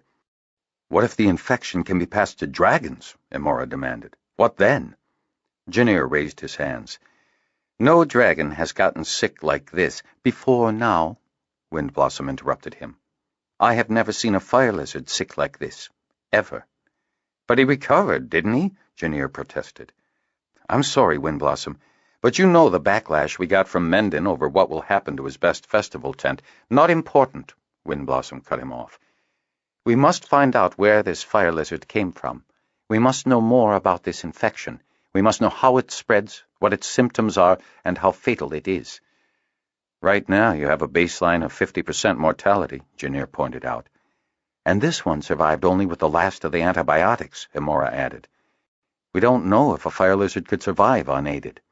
Windblossom raised her hands and said, "We know how hard the human population was hit by the fever year 42 years ago. Can you imagine what would happen to the dragons if half of them died?" Janir's face slowly drained of all color. 11. Bronze for golds, brown, blue for greens, so do the dragons follow their queens. Telger Weir, end of second interval, AL 507. "And you're sure, Denal, that the watch dragon has her orders right this time?" Dagan sneered. They were up high at the top of Telger Weir, where the watch dragon was posted. "Yes, I'm sure," Denal, the object of Weir leader Dagan's derision, replied. "No more fire lizards will come into the bowl." "No!" Dagan shouted. "No more fire lizards are to come anywhere near the Weir." Denal nodded, his fists clenched tightly to his side. Dagan stared at him, jaw clenched, until the shorter rider took a backward step involuntarily. How will the holders communicate with us if they can't send their fire lizards? Lorot, leader of the second wing at Telgar, asked. Dagon raised an eyebrow at Lorot's question and saw the other dip his eyes, unwilling to match Dagon's look. He snorted. They'll light beacons and raise the coal flags. The useless flitters were no good with messages anyway. No one really knows, Dagon, if the fire lizards brought the illness, Karem the healer said. Well then, we'll find out, won't we? Dagon returned sourly. 15 dragons had died in the past 7 days. 3 of them so sick that they could not even go between, but expired in their weirs. They were useful for communicating with the master healer, Karem added. Dagon vetoed the idea with a shake of his head. The master healer concerns himself with people, not dragons. We should tell the other weirs, Lorot began. We will tell them nothing, Dagon roared. He turned away, facing east, away from the weir bowl behind him, away from his wing leaders, his face into the wind. But surely they will have the same problems, Danal said. Listen, all of you, Dagon said angrily, whirling around, jabbing a finger at each of them. Telgar Weir will take care of itself, he declared, pointing at Danal. He turned to Lorot, saying, I will not have that addled Matal or that cretin Cryon making fun of us, telling us what to do. Remember how they chided when we brought the 2 weirs together? How jealous they were that they hadn't thought to absorb poor Eigen when our last queen died?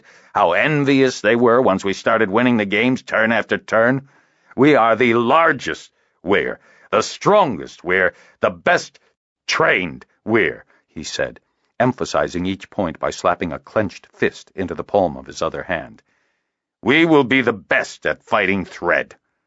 He turned eastward toward Benden Weir, then south toward Ista Weir. And then they will come asking us for advice.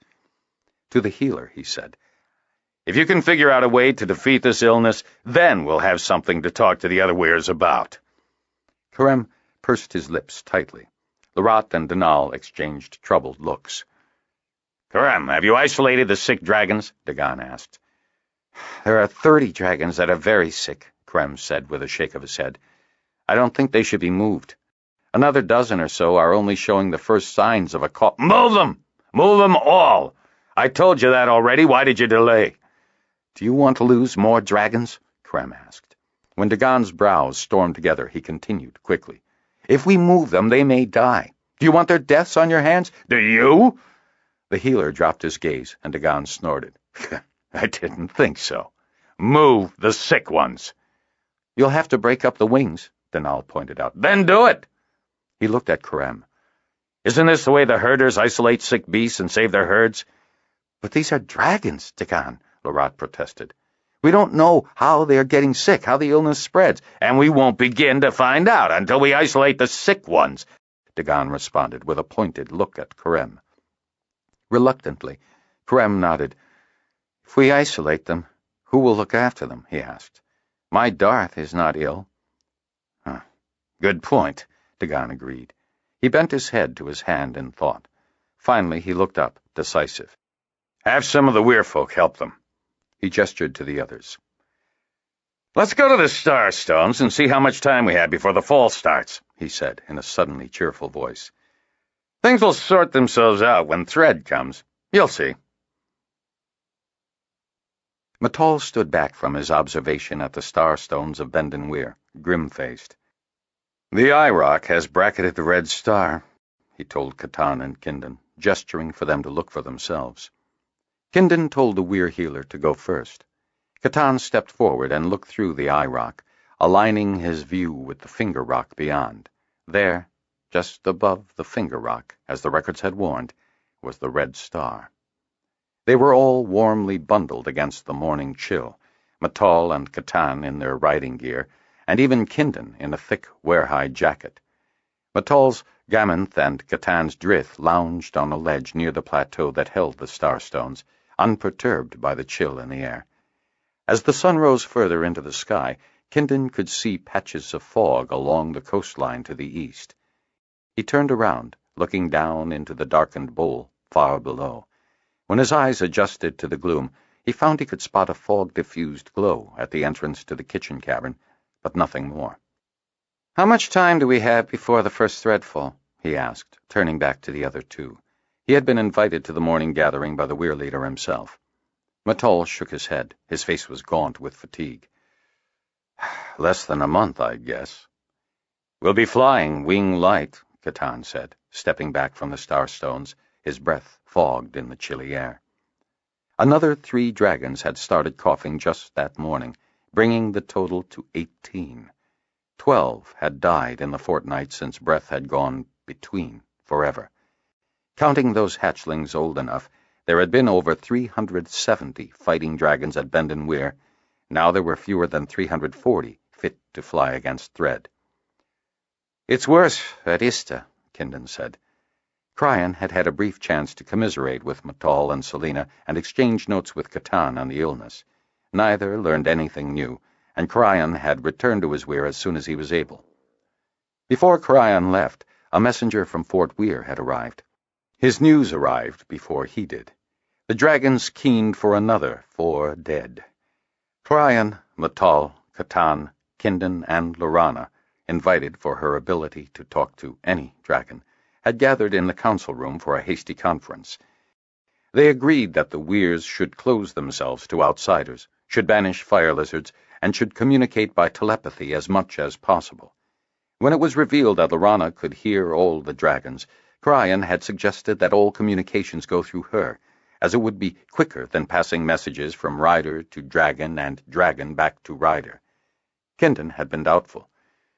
"I don't know. It seems that Lorana not only hears dragons, but feels them, too." Cryan was stunned. "Even when they die?" he asked gently. Lorana nodded. Memories of the death of the queen, and of all the dragons after her, came at her like physical blows. "I have Arith," she said, looking toward the bowl and their quarters, a wan smile on her lips. "We comfort each other." "I'm glad of that," Cryan said feelingly. "This must be a very hard time for you." "I think it's harder for others," Lorana had replied. "I still have my dragon." Something jarred Kindon back from his wool-gathering to the cold morning air and the ominous view through the Starstones. "Shouldn't Talia be here?" he asked Matol. Matol pursed his lips. "She decided that she needed her rest," he said. It was obvious that he was torn between disapproval and sympathy. Kindon could understand that. The toll on all of them had been great. "What about the other bronze riders?" "Benick said that he would trust my observation," Matol responded. The others agreed. With the death of breath, Talia's Minith was the senior queen at Bendon Weir. When she rose to mate, the leadership of the weir would pass to the rider of the bronze she chose. Everyone expected it would be Benick, even though Talia had already found the time to tease several of the other riders. Matol had pointedly not risen to any of her taunts, preferring to spend all his spare time consoling Selina. In fact, that was where Lorana was at the moment, with Selina. Kindon thought he knew, through his bond with the watchwear Kisk and later through the bond he had had with his fire lizard, some of the great pain Selina and all the other newly dragonless must be feeling. The Harper's laments captured that pain, a pain greater than the loss of a loved one, greater than that of a parent losing a child. The pain was all that, and the tearing of a limb, half a heart, half a soul, and more. Some never recovered. They refused to eat, refused comfort, and simply wasted away.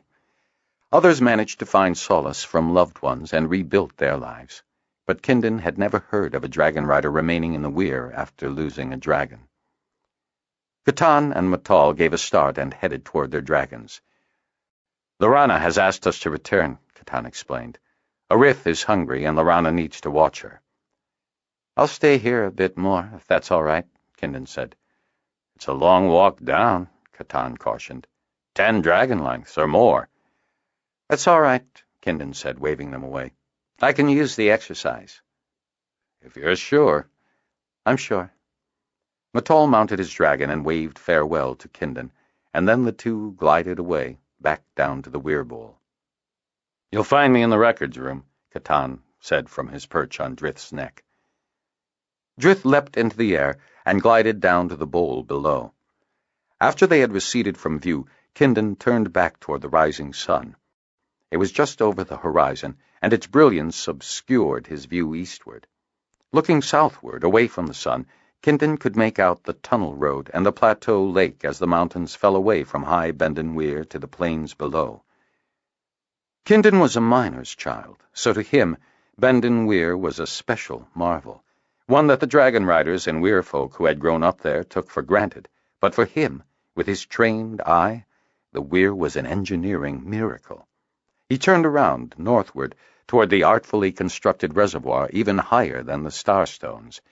Over its sluices came a constant stream of water, guided into channels that spilled northward and southward into the rock of the Weir. The streams ran centrally through the Weir, servicing each of the 9 different levels of individual weirs, living quarters, carved into the walls of the Weir, before falling down to the next level and down again, until the waste stream finally plunged deep into a huge septic dome way beneath a lush field, far below and south of the Weir itself. The weirs on each level all adjoined a long corridor toward the outside edge of the Weir. The corridors were punctuated by wide flights of stairs leading down to the bowl. Each weir, or those that were finished, there were many partially made weirs still unused and unfurnished, had a bedroom, a meeting room, and a lavatory for the rider, and a large, cavernous weir proper for a dragon. The walls of the finished weirs were usually whitewashed with lime, although several had been treated with dyes in marvelous shades of blue, green, bronze, gold. Some occupants had even opted for accents of purple, pink, and tan. Kindon could always tell newer stonework from the original. While there was clear craftsmanship in every bit of rock carving done in the Weir, the new work was never as smooth or as clean as the original. The stairs leading from the top level of the Weir up to the standing stones were a case in point. Instead of a handrail of smooth melted rock, a rope had been bolted at intervals into the wall. The stairs themselves were nearly perfect, but Kindon's legs noted a subtle unevenness as he descended to the Weir. Kindon wondered if the original settlers, who had created the dragons from the fire lizards, could have come up with a cure for whatever was killing both fire lizard and dragon alike. The problem seemed more than the people of his time could handle, given the skills available at the end of the second interval and the start of the third pass. How would the original settlers have felt if they realized that their great weapon against threat would be annihilated scarcely 500 turns later, all their amazing craftsmanship and effort undone by disease and thread, and the weirs left as lifeless, empty shells, ghostly monuments to a failed past? Kindon made his way to the first stairs, those on the south, nearest the hatching grounds, climbed down to the second level, turned right, and entered the second opening into the records room. "Find anything?" he asked as he spied Catan. The Weir healer was propped against one side of the opening to the bowl below, an old parchment angled toward it to get more light. Kindon realized that the healer's head was on his chest, and his eyes closed, at the same moment that his words startled the dozing man into wakefulness. "Kindon," Catan said, shaking himself and gesturing with the parchment to the light outside. "I was trying to get more light and must have dozed off." "I'm not surprised," Kindon replied. "You haven't slept in a 7-day, and you practically live here. Does your dragon know you still exist?" Catan gave him a sour look at the jibe. "Drith, at least, has manners."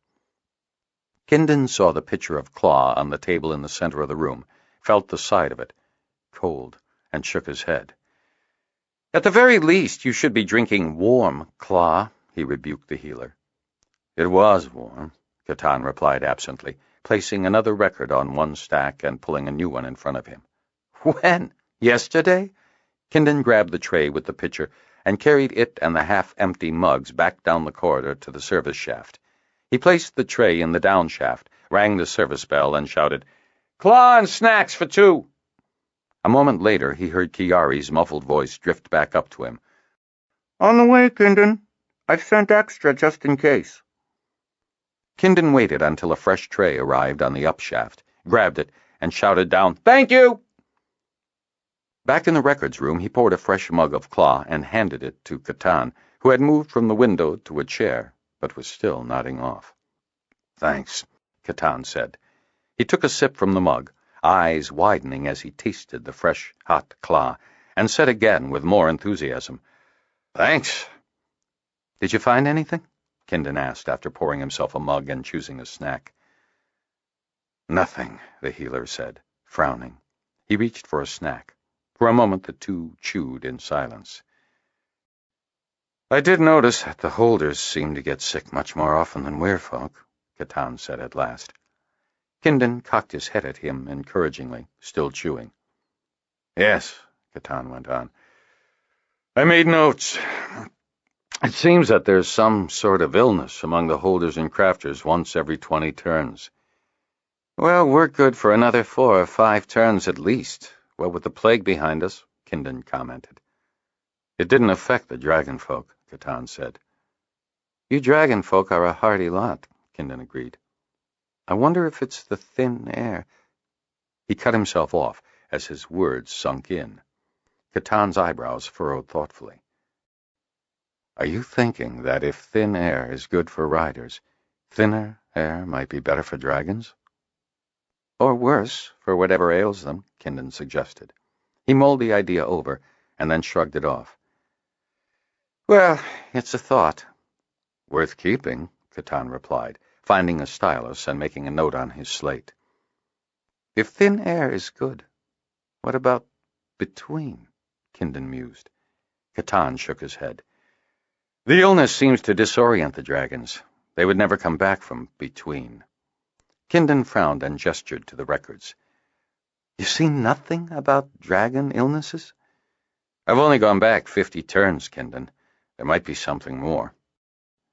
At the Harper Hall, I found that records over 50 turns were very hard to read. And they're probably better kept there than these here, Catan said, with a wave toward a stack of records. Wouldn't it make sense, then, to check the records at the Harper Hall? Lorana asked from the doorway, startling the other two. I'm sorry, but I heard you from the weirwoman's quarters. Were we too loud? No, not loud enough to wake Selena, at least. She smiled. Kindon gestured to the table. Come in. There's hot claw and fresh snacks. Did you hear much of our deliberations? Catan asked, adding when Lorana nodded. And do you have any other insights? Lorana entered the room and took a seat at the table. Kindon passed her a mug, which she cradled in her hands, enjoying the warmth. I thought Kindon's idea about thin air might make some sense, she said, sipping her claw. Also, cold kills germs, too. So if we could get our sick dragons to cold, high places without killing them, Kindon interjected. Without killing them, Catan agreed, accepting Kindon's amendment with a nod. Then, perhaps. Lorana shrugged. It depends on the infection. We don't know enough about this infection, Kindon swore. Catan and Lorana sighed in dejected agreement. But what about the fire lizards? Lorana asked. Have they ever gotten sick? Not according to those records, Catan said with a wave of his hand. Maybe we're looking in the wrong records, Kindon suggested. Maybe we should be looking at the Harper Hall or Fort Weir, Lorana interjected. When the other two responded with questioning looks, she explained. Isn't Fort Weir the oldest? Wouldn't the oldest records of dragons and fire lizards be there? Catan and Kindon exchanged looks. She's right, you know, Kindon said. Huh, Catan agreed. But the Weirs are closed to anyone but their own now. Kindon pushed his mug away and reached for a record. Maybe we'll find our answers here, he said dubiously. The next day, Matal dispatched watch riders to every hold, major and minor, with orders to report any signs of thread. Pagot, the Weirling master, had the Weirlings bag more sacks of firestone. With any luck, the weather will hold either too wet or too cold for the first thread falls, Matal told the watch riders. Keep an eye out for downed thread or black dust, and let us know immediately. We have threadfall charts that should tell us when the next threadfall will occur once we've charted the first, Kindon added. But at the beginning of a pass, thread often falls out of pattern. So watch out for it, Matal concluded. Report in to me or Lorana if you notice anything out of the ordinary. And if you see fire lizards, stay clear of them, Catan warned. But let us know of any sightings, too, he continued. His voice dropped as he added, We're not sure if there are any fire lizards left. Good flying, Matal called, making the arm gesture to disperse the watch riders. 18 riders and their dragons rose high above the bowl and then blinked out, between, to their destinations. Gaminth, Matal said to his dragon, warn the watchwares. It is done, Gaminth reported. A few moments later, the bronze dragon added, Lorana wonders if you will introduce her to the watchwares. Matal picked Lorana out of the crowd and made his way over to her. That's a good idea, but I'm not sure if there's time. Could someone else train me? Lorana asked. From what Kenton has told me, it seems like it would be a good idea if the watchwares knew me. Matal rubbed a hand wearily across his forehead. It would be a good idea, but perhaps Nuella would teach her, Kindon suggested, stepping closer to join the conversation. Nuella is at Plains Hold, Matal said. How are you proposing she teach Lorana? She could come here, Kindon said. Matal shook his head.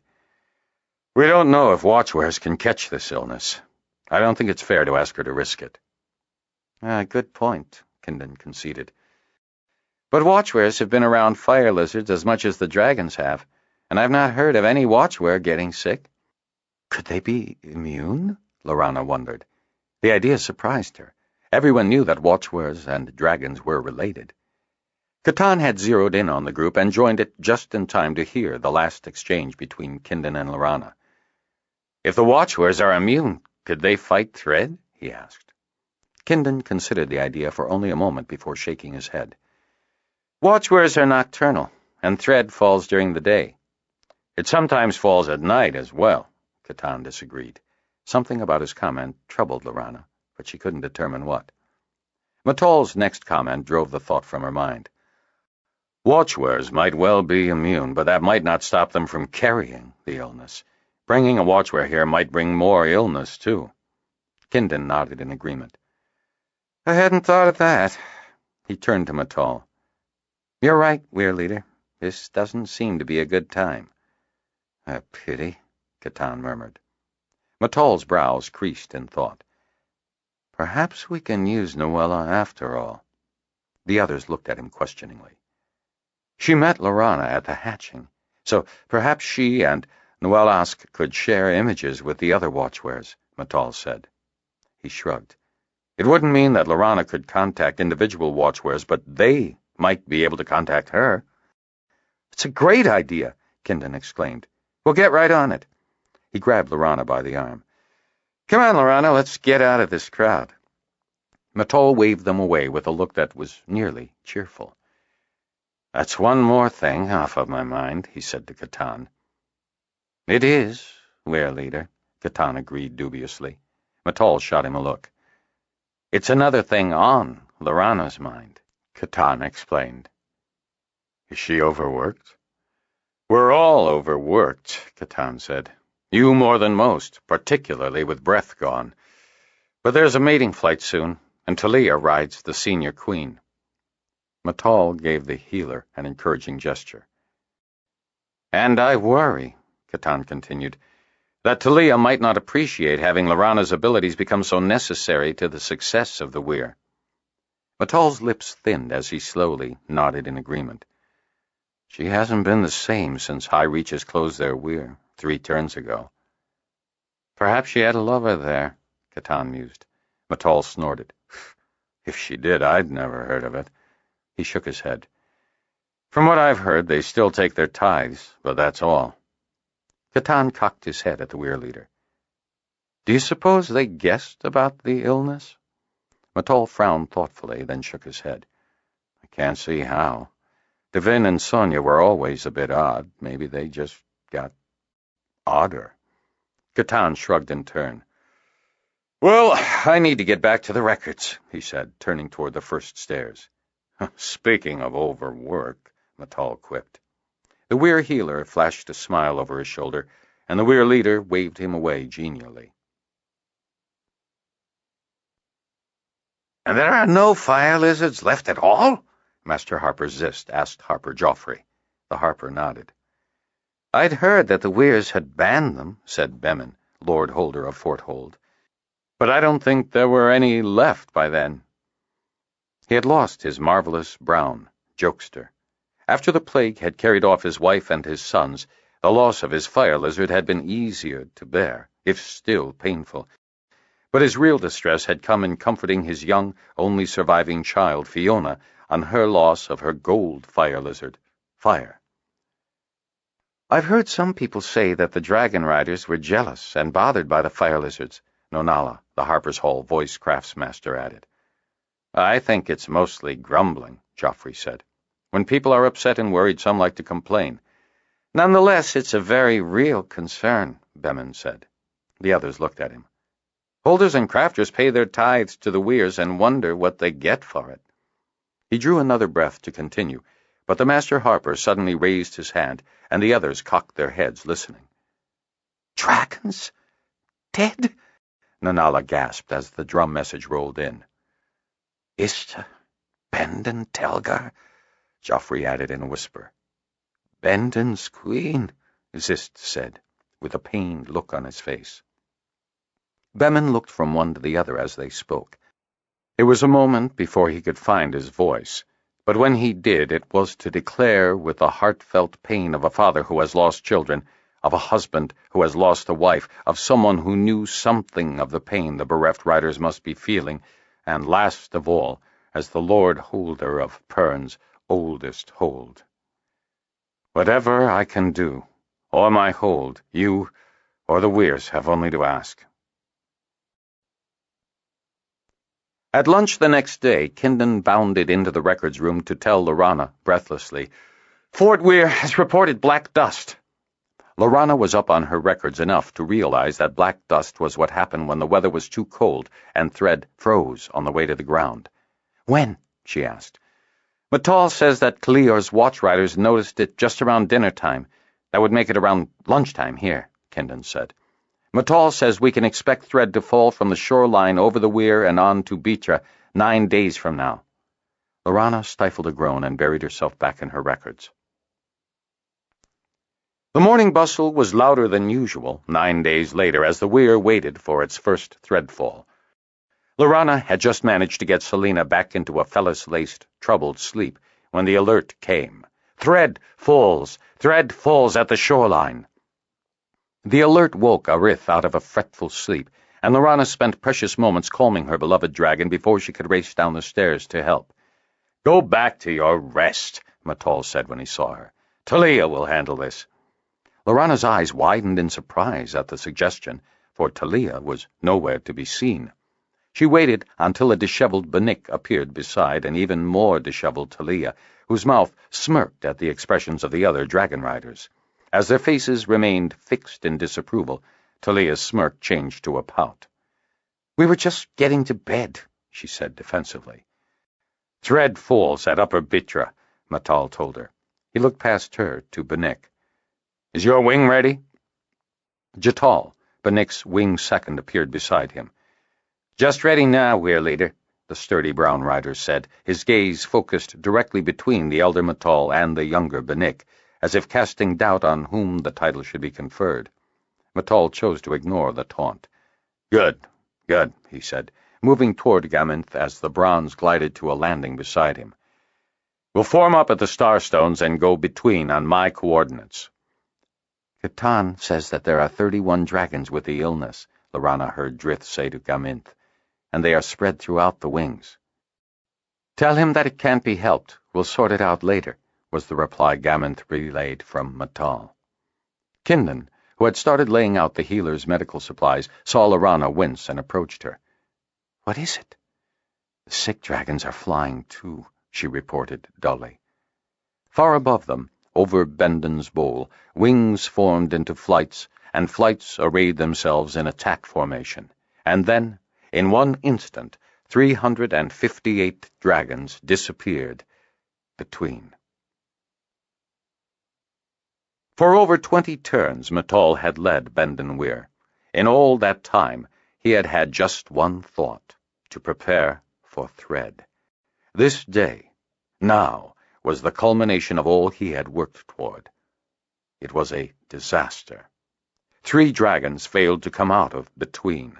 Their loss cast an immediate pall on the fight. Worse, it threw off the organization of the wings.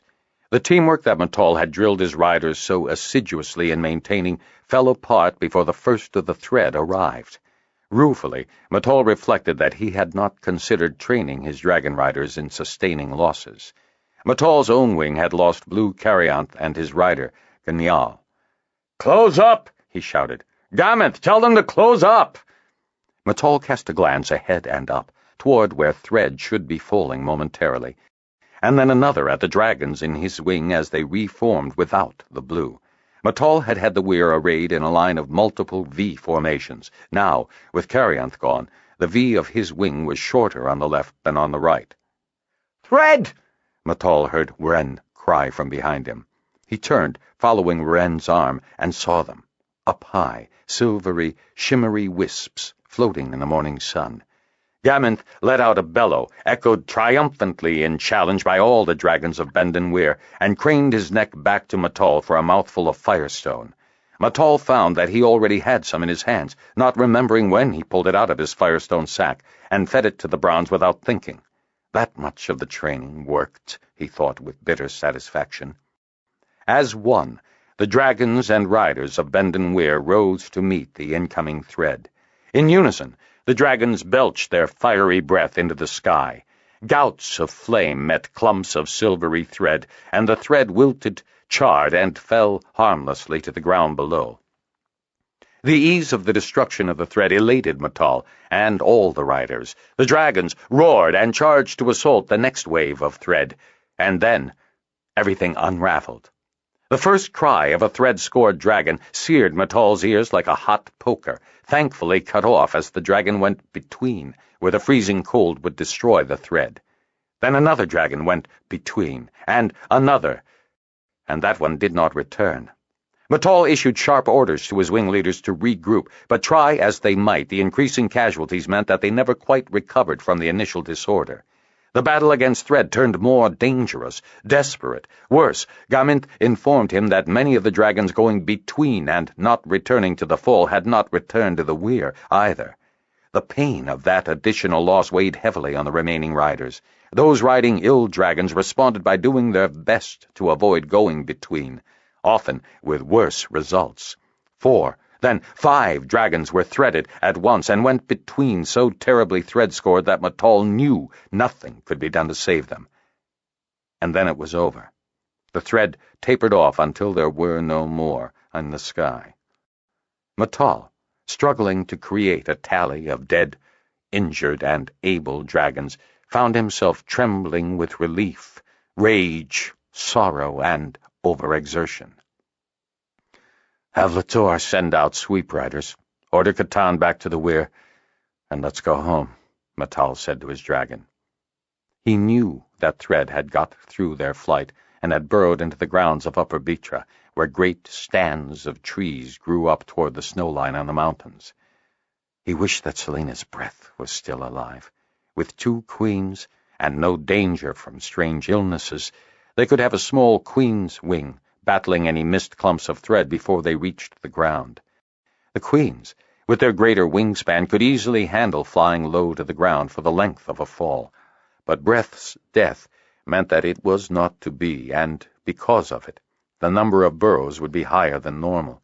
It was too dangerous to risk Bendon's remaining adult queen dragon flying alone, let alone the distraction it would give the other dragons. Mattal took a deep breath, surveyed the area one last time, then put the image of Bendon's star-stones firmly in his mind, and gave Gammonth the word to go home. Micalla, the head woman at Bendon Weir, a stout, bustling woman who said little and kept her eyes open, tutted in disapproval of Kindon's work. Never met a man who's not happy the minute he's done the least bit of work, she said, sending a hard look toward the harper, who raised his hands in mock defense. Her look softened, and she shook her head wryly. Other people will be needing to find these bandages, not just you and the healer. If you're complaining about a man's work, then you'll need to ask Lorana, Kindon told her. So Lorana found herself in charge of laying out the medicine and bandages in preparation for injured riders and dragons. Chiari was detailed to help, and Lorana found herself so engrossed in setting up first aid trays and assigning tasks to the weirlings that she didn't have time to notice that Kindon had disappeared. She heard the reports from Gaminth of the 3 dragons that failed to come between from the Weir to Upper Bitra. She chided herself for not noticing their loss sooner, only to realize that she had felt a momentary worsening of the general pall that hung over her and everyone else in the Weir, but had put it down to mere nerves. It was only when Lorana had everything in order and sought to feed Arith that she noticed that the Weir harper was nowhere in sight. She dismissed the issue in favor of ensuring that Arith was well-fed and well-oiled. She smiled proprietarily as she realized that her queen was nearly as big as some of the fully grown, smaller green dragons. Still, it would be years before Arith was ready to fly, or to mate, a thought that caused Lorana some vague discomfort. In the meantime, Arith was just as comforting, loving, considerate, confounding, wretched, ill-tempered, and fractious as any youngster could and should be. All of which meant that Lorana was glad to be able to see her marvelous friend happily ensconced on her freshly built bed of warm sand, curling up for a good after-food and after-grooming nap.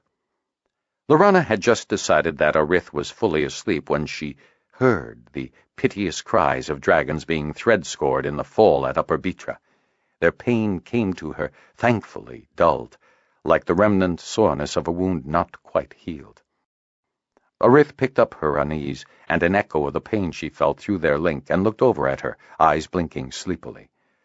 "I'm sorry," Lorana cried aloud. "I can't help it. Try to sleep, little one." "There is no need to apologize," Arith said.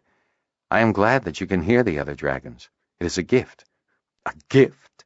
Lorana repeated. "Yes," the queen replied. "You hear us the way we hear each other. It's special. I like that." Lorana hadn't considered her ability in that light. She winced as she heard another dragon bellow in great pain and go between, and then she winced in greater pain when the dragon did not return. She tried to find it between, feel herself going. "Don't!" Arith cried. "Don't leave me!" Lorana opened her eyes and thrust her arm against the wall for support. I didn't mean to," she apologized. "I was trying to get Minerth." "Minerth is gone," Arith said firmly. "You cannot save her." Lorana found herself comforted by Arith's assurance, but deep down she felt that she almost could have brought Minerth and Kelen back from wherever they had gone between. But both had been scored by thread, Minerth fatally so. "Selena comes down with the harper," Arith told her. "You should go meet them." "Are you keeping watch on Selena?" Lorana asked, surprised. Yes, Arith said. "She was the rider of my mother, and she is very sad. I would like to cheer her up." "I'll see what I can do," Lorana said, standing upright once more. "If you get some sleep." "I'll try," the queen promised. Lorana spotted the harper and the weirwoman easily as she made her way across the bowl toward the aid station. Kindon was talking animatedly, and Selena looked like one of the dead. Lorana joined them, adding whatever cheerful comments she could until she managed to get close to Kindon's ear while Makala was offering Selena some special sweets. "I don't think this is the best thing for her," she whispered. "I can't leave her by herself," Kindon responded in equally hushed tones. "So many don't survive the loss of their dragon, you know." Lorana pursed her lips thoughtfully. Maybe it would be a mercy," she said carefully. "But not the best for Bendon. Not now," Kindon replied. "Think of what would happen to Matal and the Weir." Lorana shuddered. I hadn't thought of that, she confessed. Around the weir, hatchlings bugled fearfully. Lorana and Kindon looked up in time to see a badly scored dragon plummeting down toward them. "Get away!" Lorana shouted. The hatchlings veered away from the falling dragon bare moments before it landed, hard, on the floor of the bowl. "Get some numbweed!" Lorana shouted over her shoulder as she ran toward the wounded dragon and rider. The beast was horribly injured. She could see that immediately. Both wings were in tatters, scored repeatedly by thread. Ichor oozed from hundreds of sharp wounds. It's all right, Lorana called soothingly to the dragon. Kindon leaped up and grabbed the rider, throwing him over his shoulder and carrying him to a clear spot not far from his dragon. Gently, he laid the rider out on the ground. Lorana rushed over to him and knelt on the opposite side of the injured man. Kindon felt the rider's neck for a pulse, and then looked up at Lorana, his eyes bleak.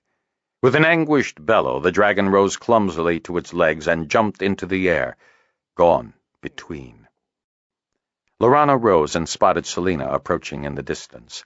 The weir-woman took one look at Lorana, and her hand went to her mouth in sorrow.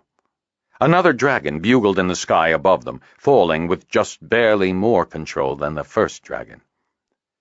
The next several hours were a horrid blur of scored dragons and riders, hasty bandages, numbweed, fellas juice, and, all too often, the forlorn keen of a dragon going between on the death of its rider. Lorana only vaguely noticed when Matal and the rest of the weir returned.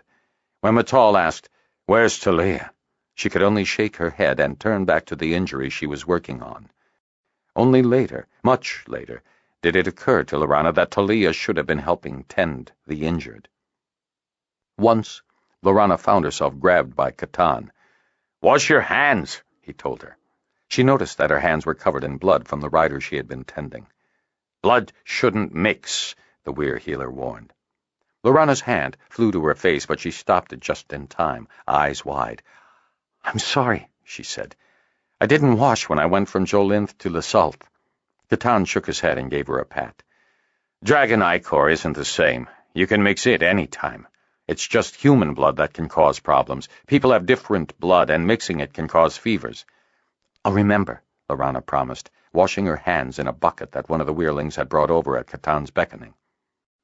Sometime later, as Lorana rose from bandaging another dragon's wingtip, she swayed, and the world wheeled around her. Hands reached out and steadied her, and she found herself looking up into a face. It was Kindon. "When did you last eat?" he asked her. Lorana tried to remember, but couldn't. She feebly shook her head. "Come on," Kindon said decisively. When Lorana tried to resist, he added, "Catan's back. He can handle things for a while." "Eat!" Catan agreed loudly from where he was working on a wounded dragon rider. "We'll send you something, too," Kindon promised as he led Lorana toward the caverns. "I have to get back as soon as I can," Lorana said. "No," Kindon replied firmly. "You need to rest. You've done enough, more than enough for one day." But there's a fracture to set on Aliarth," Lorana protested. "Catan will see to it," Kindon said. "Or it will wait until I'm sure you're up for it." He shook his head in amazement. "You've been working for 10 hours. So have you," she retorted. Kindon was taken aback. "Well, so I have. It's a wonder I'm not fainting of hunger myself." They were scarcely seated before they were served a hot bowl of thick soup and a mug of mulled wine. Fresh-baked bread with butter was set beside the soup. "There's more where that came from," their server told them with a broad smile. Kindon recognized her as Talara. "Thank you," he replied, gesturing for Lorana to eat. "There's no need," Talara responded. She looked at Lorana and told her, "I saw the way you stitched up Jolinth's wing." She gave Lorana an admiring look. "I never would have believed it possible, but it looks like he'll fly again." Kindon remembered her as one of the women sweet on Kalar, Jolinth's rider. "Is Kalar resting now?" he asked. Talara smiled wickedly and hefted a large pitcher she'd been holding in her other hand. "He is now. I doused his wine with fellas juice." "Rest is what he'll need," Lorana agreed. Kalar had been scored, a nasty sear from forehead to cheek, which fortunately required only a clean bandage and some numbweed for the pain. "Ah, look at me," Talara protested. "Here you're supposed to be eating, and I'm jawing away at you." She turned away, then called over her shoulder, "Eat up, because I'll be bringing seconds shortly, and dessert." Lorana found that she was far hungrier and thirstier than she had realized. The soup bowl was empty before she realized, and she reached for the bread and butter, only to have Kindon catch her hand. "Allow me," he said, passing her the platter.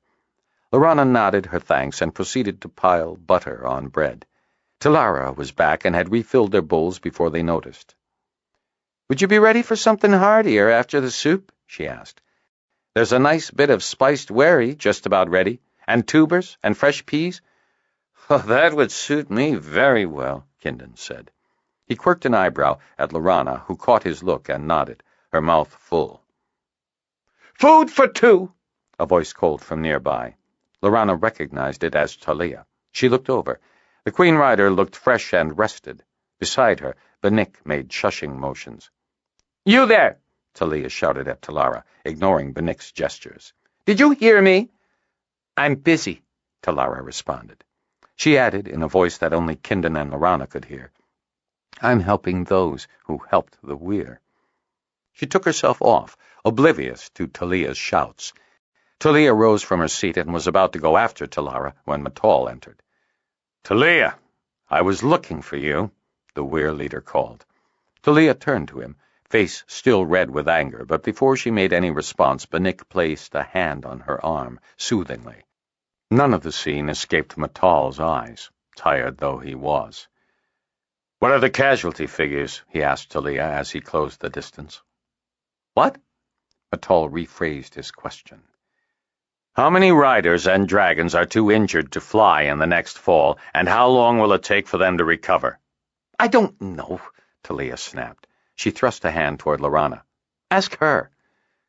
Warren, Matal's winged second, entered the cavern and placed himself beside his weir leader. "I am asking you," Matal said. "With the loss of breath, you have become the weir woman of Bendon. It's your duty to keep track of the injured." Talia recoiled from Matal's words, and then, as the full import dawned on her, her eyes gleamed, and she gave him a wicked smile. "That's right. I am, aren't I?" she said, with unconcealed glee. She gave Benick a knowing look, and then returned her gaze to the weir leader. "And when Minith rises, who knows who'll be weir leader then?" "Mind your manners, Matal. You wouldn't want to upset your queen, would you?" Talia purred. Matal gave her a hard, penetrating look. "Your duty is to the weir, weir woman." "I'll do my duty when my queen mates. As for now, ask her." She cocked her head toward Lorana. "Talia," Benick said pleadingly. Talia looked down at him and merely shook her head. "And there'll be changes in the caverns, too," she said in a louder voice before she sat back down. "I'm tired, Benick. Get us some food." The bronze rider looked between the weir leader and Talia, sighed, and gave the weir leader an apologetic look as he rose and headed over to the hearth. Catan entered the cavern, caught sight of Matal, and lengthened his stride to approach the weir leader. "Weir leader?" Catan said with a nod of his head. "How bad is it?" Matal asked. He had some idea from the fighting itself, and from the field of injured dragons and riders spread across the floor of the bowl. The weir leader had not even tried to hide his tears as he went from rider to dragon, consoling, cheering, doing what he could to comfort and show that he shared their pain, and more. He felt responsible for each and every thread score. Worse, he knew that his order that the coughing dragons fly threadfall had immensely increased the losses. 45 are known to have gone between, Catan said. Another 23 are badly injured and will need at least a month before they can fly again. Another 37 have more minor injuries and should be able to fly in the next 7 days. Matal slumped as though he had been hit in the chest. Nearly a third of the weir's strength had been lost in the first threadfall. Behind him, Warren gasped in surprise. "I must think," Matal told himself. He looked around the cavern and spotted Kindon and Lorana. "Let's join them," he said, gesturing the others toward them. Kindon spotted them first. He took in Matal's grim expression and waved them to seats nearby. Lorana looked up from her soup as the others sat down. Guiltily, she put her spoon in her bowl, waiting for the others to be served. No, eat, Lorana, Matal said. "Someone will come with food soon enough." "I'll see to it myself," Kindon said, rising to his feet. "He's a good lad," Warren commented as they watched Kindon approach one of the cavern women and strike up an animated conversation. "It's a wonder he never impressed," Catan said. "Or a blessing," Matal added. The pain in his voice was obvious to all. "Come on, Matal, it's not all that bad," Warren protested. "We took losses, sure, but the records show that every weir takes losses in its first fall." 1/3 of the weir? Matal's response was full of pain and self-directed anger. He waved a hand toward the bowl outside. "Did you not see them? They're littered all across the bowl." "Not anymore," Catan responded firmly. When Matal shot him a look, he explained. "They're resting in their weirs now, weir leader." "Food for 3 or 5? A pleasant voice interrupted. Lorana recognized Talara, back again laden with food. Kindon bore a huge tray behind her like a beast of burden. "Set it for 5, Talara," Kindon begged. "I couldn't carry this food back again." "That's because you're just a lazy harper," Talara retorted, but there was no sting in her voice. Quickly, she laid out plates, bowls, and mugs. Then she directed Kindon in the proper placement of the platters of food, pitchers of claw, and baskets of bread. She gave the table one long, satisfied look, then said to Kindon, "If you've ever a mind to change professions, you do well here in the caverns."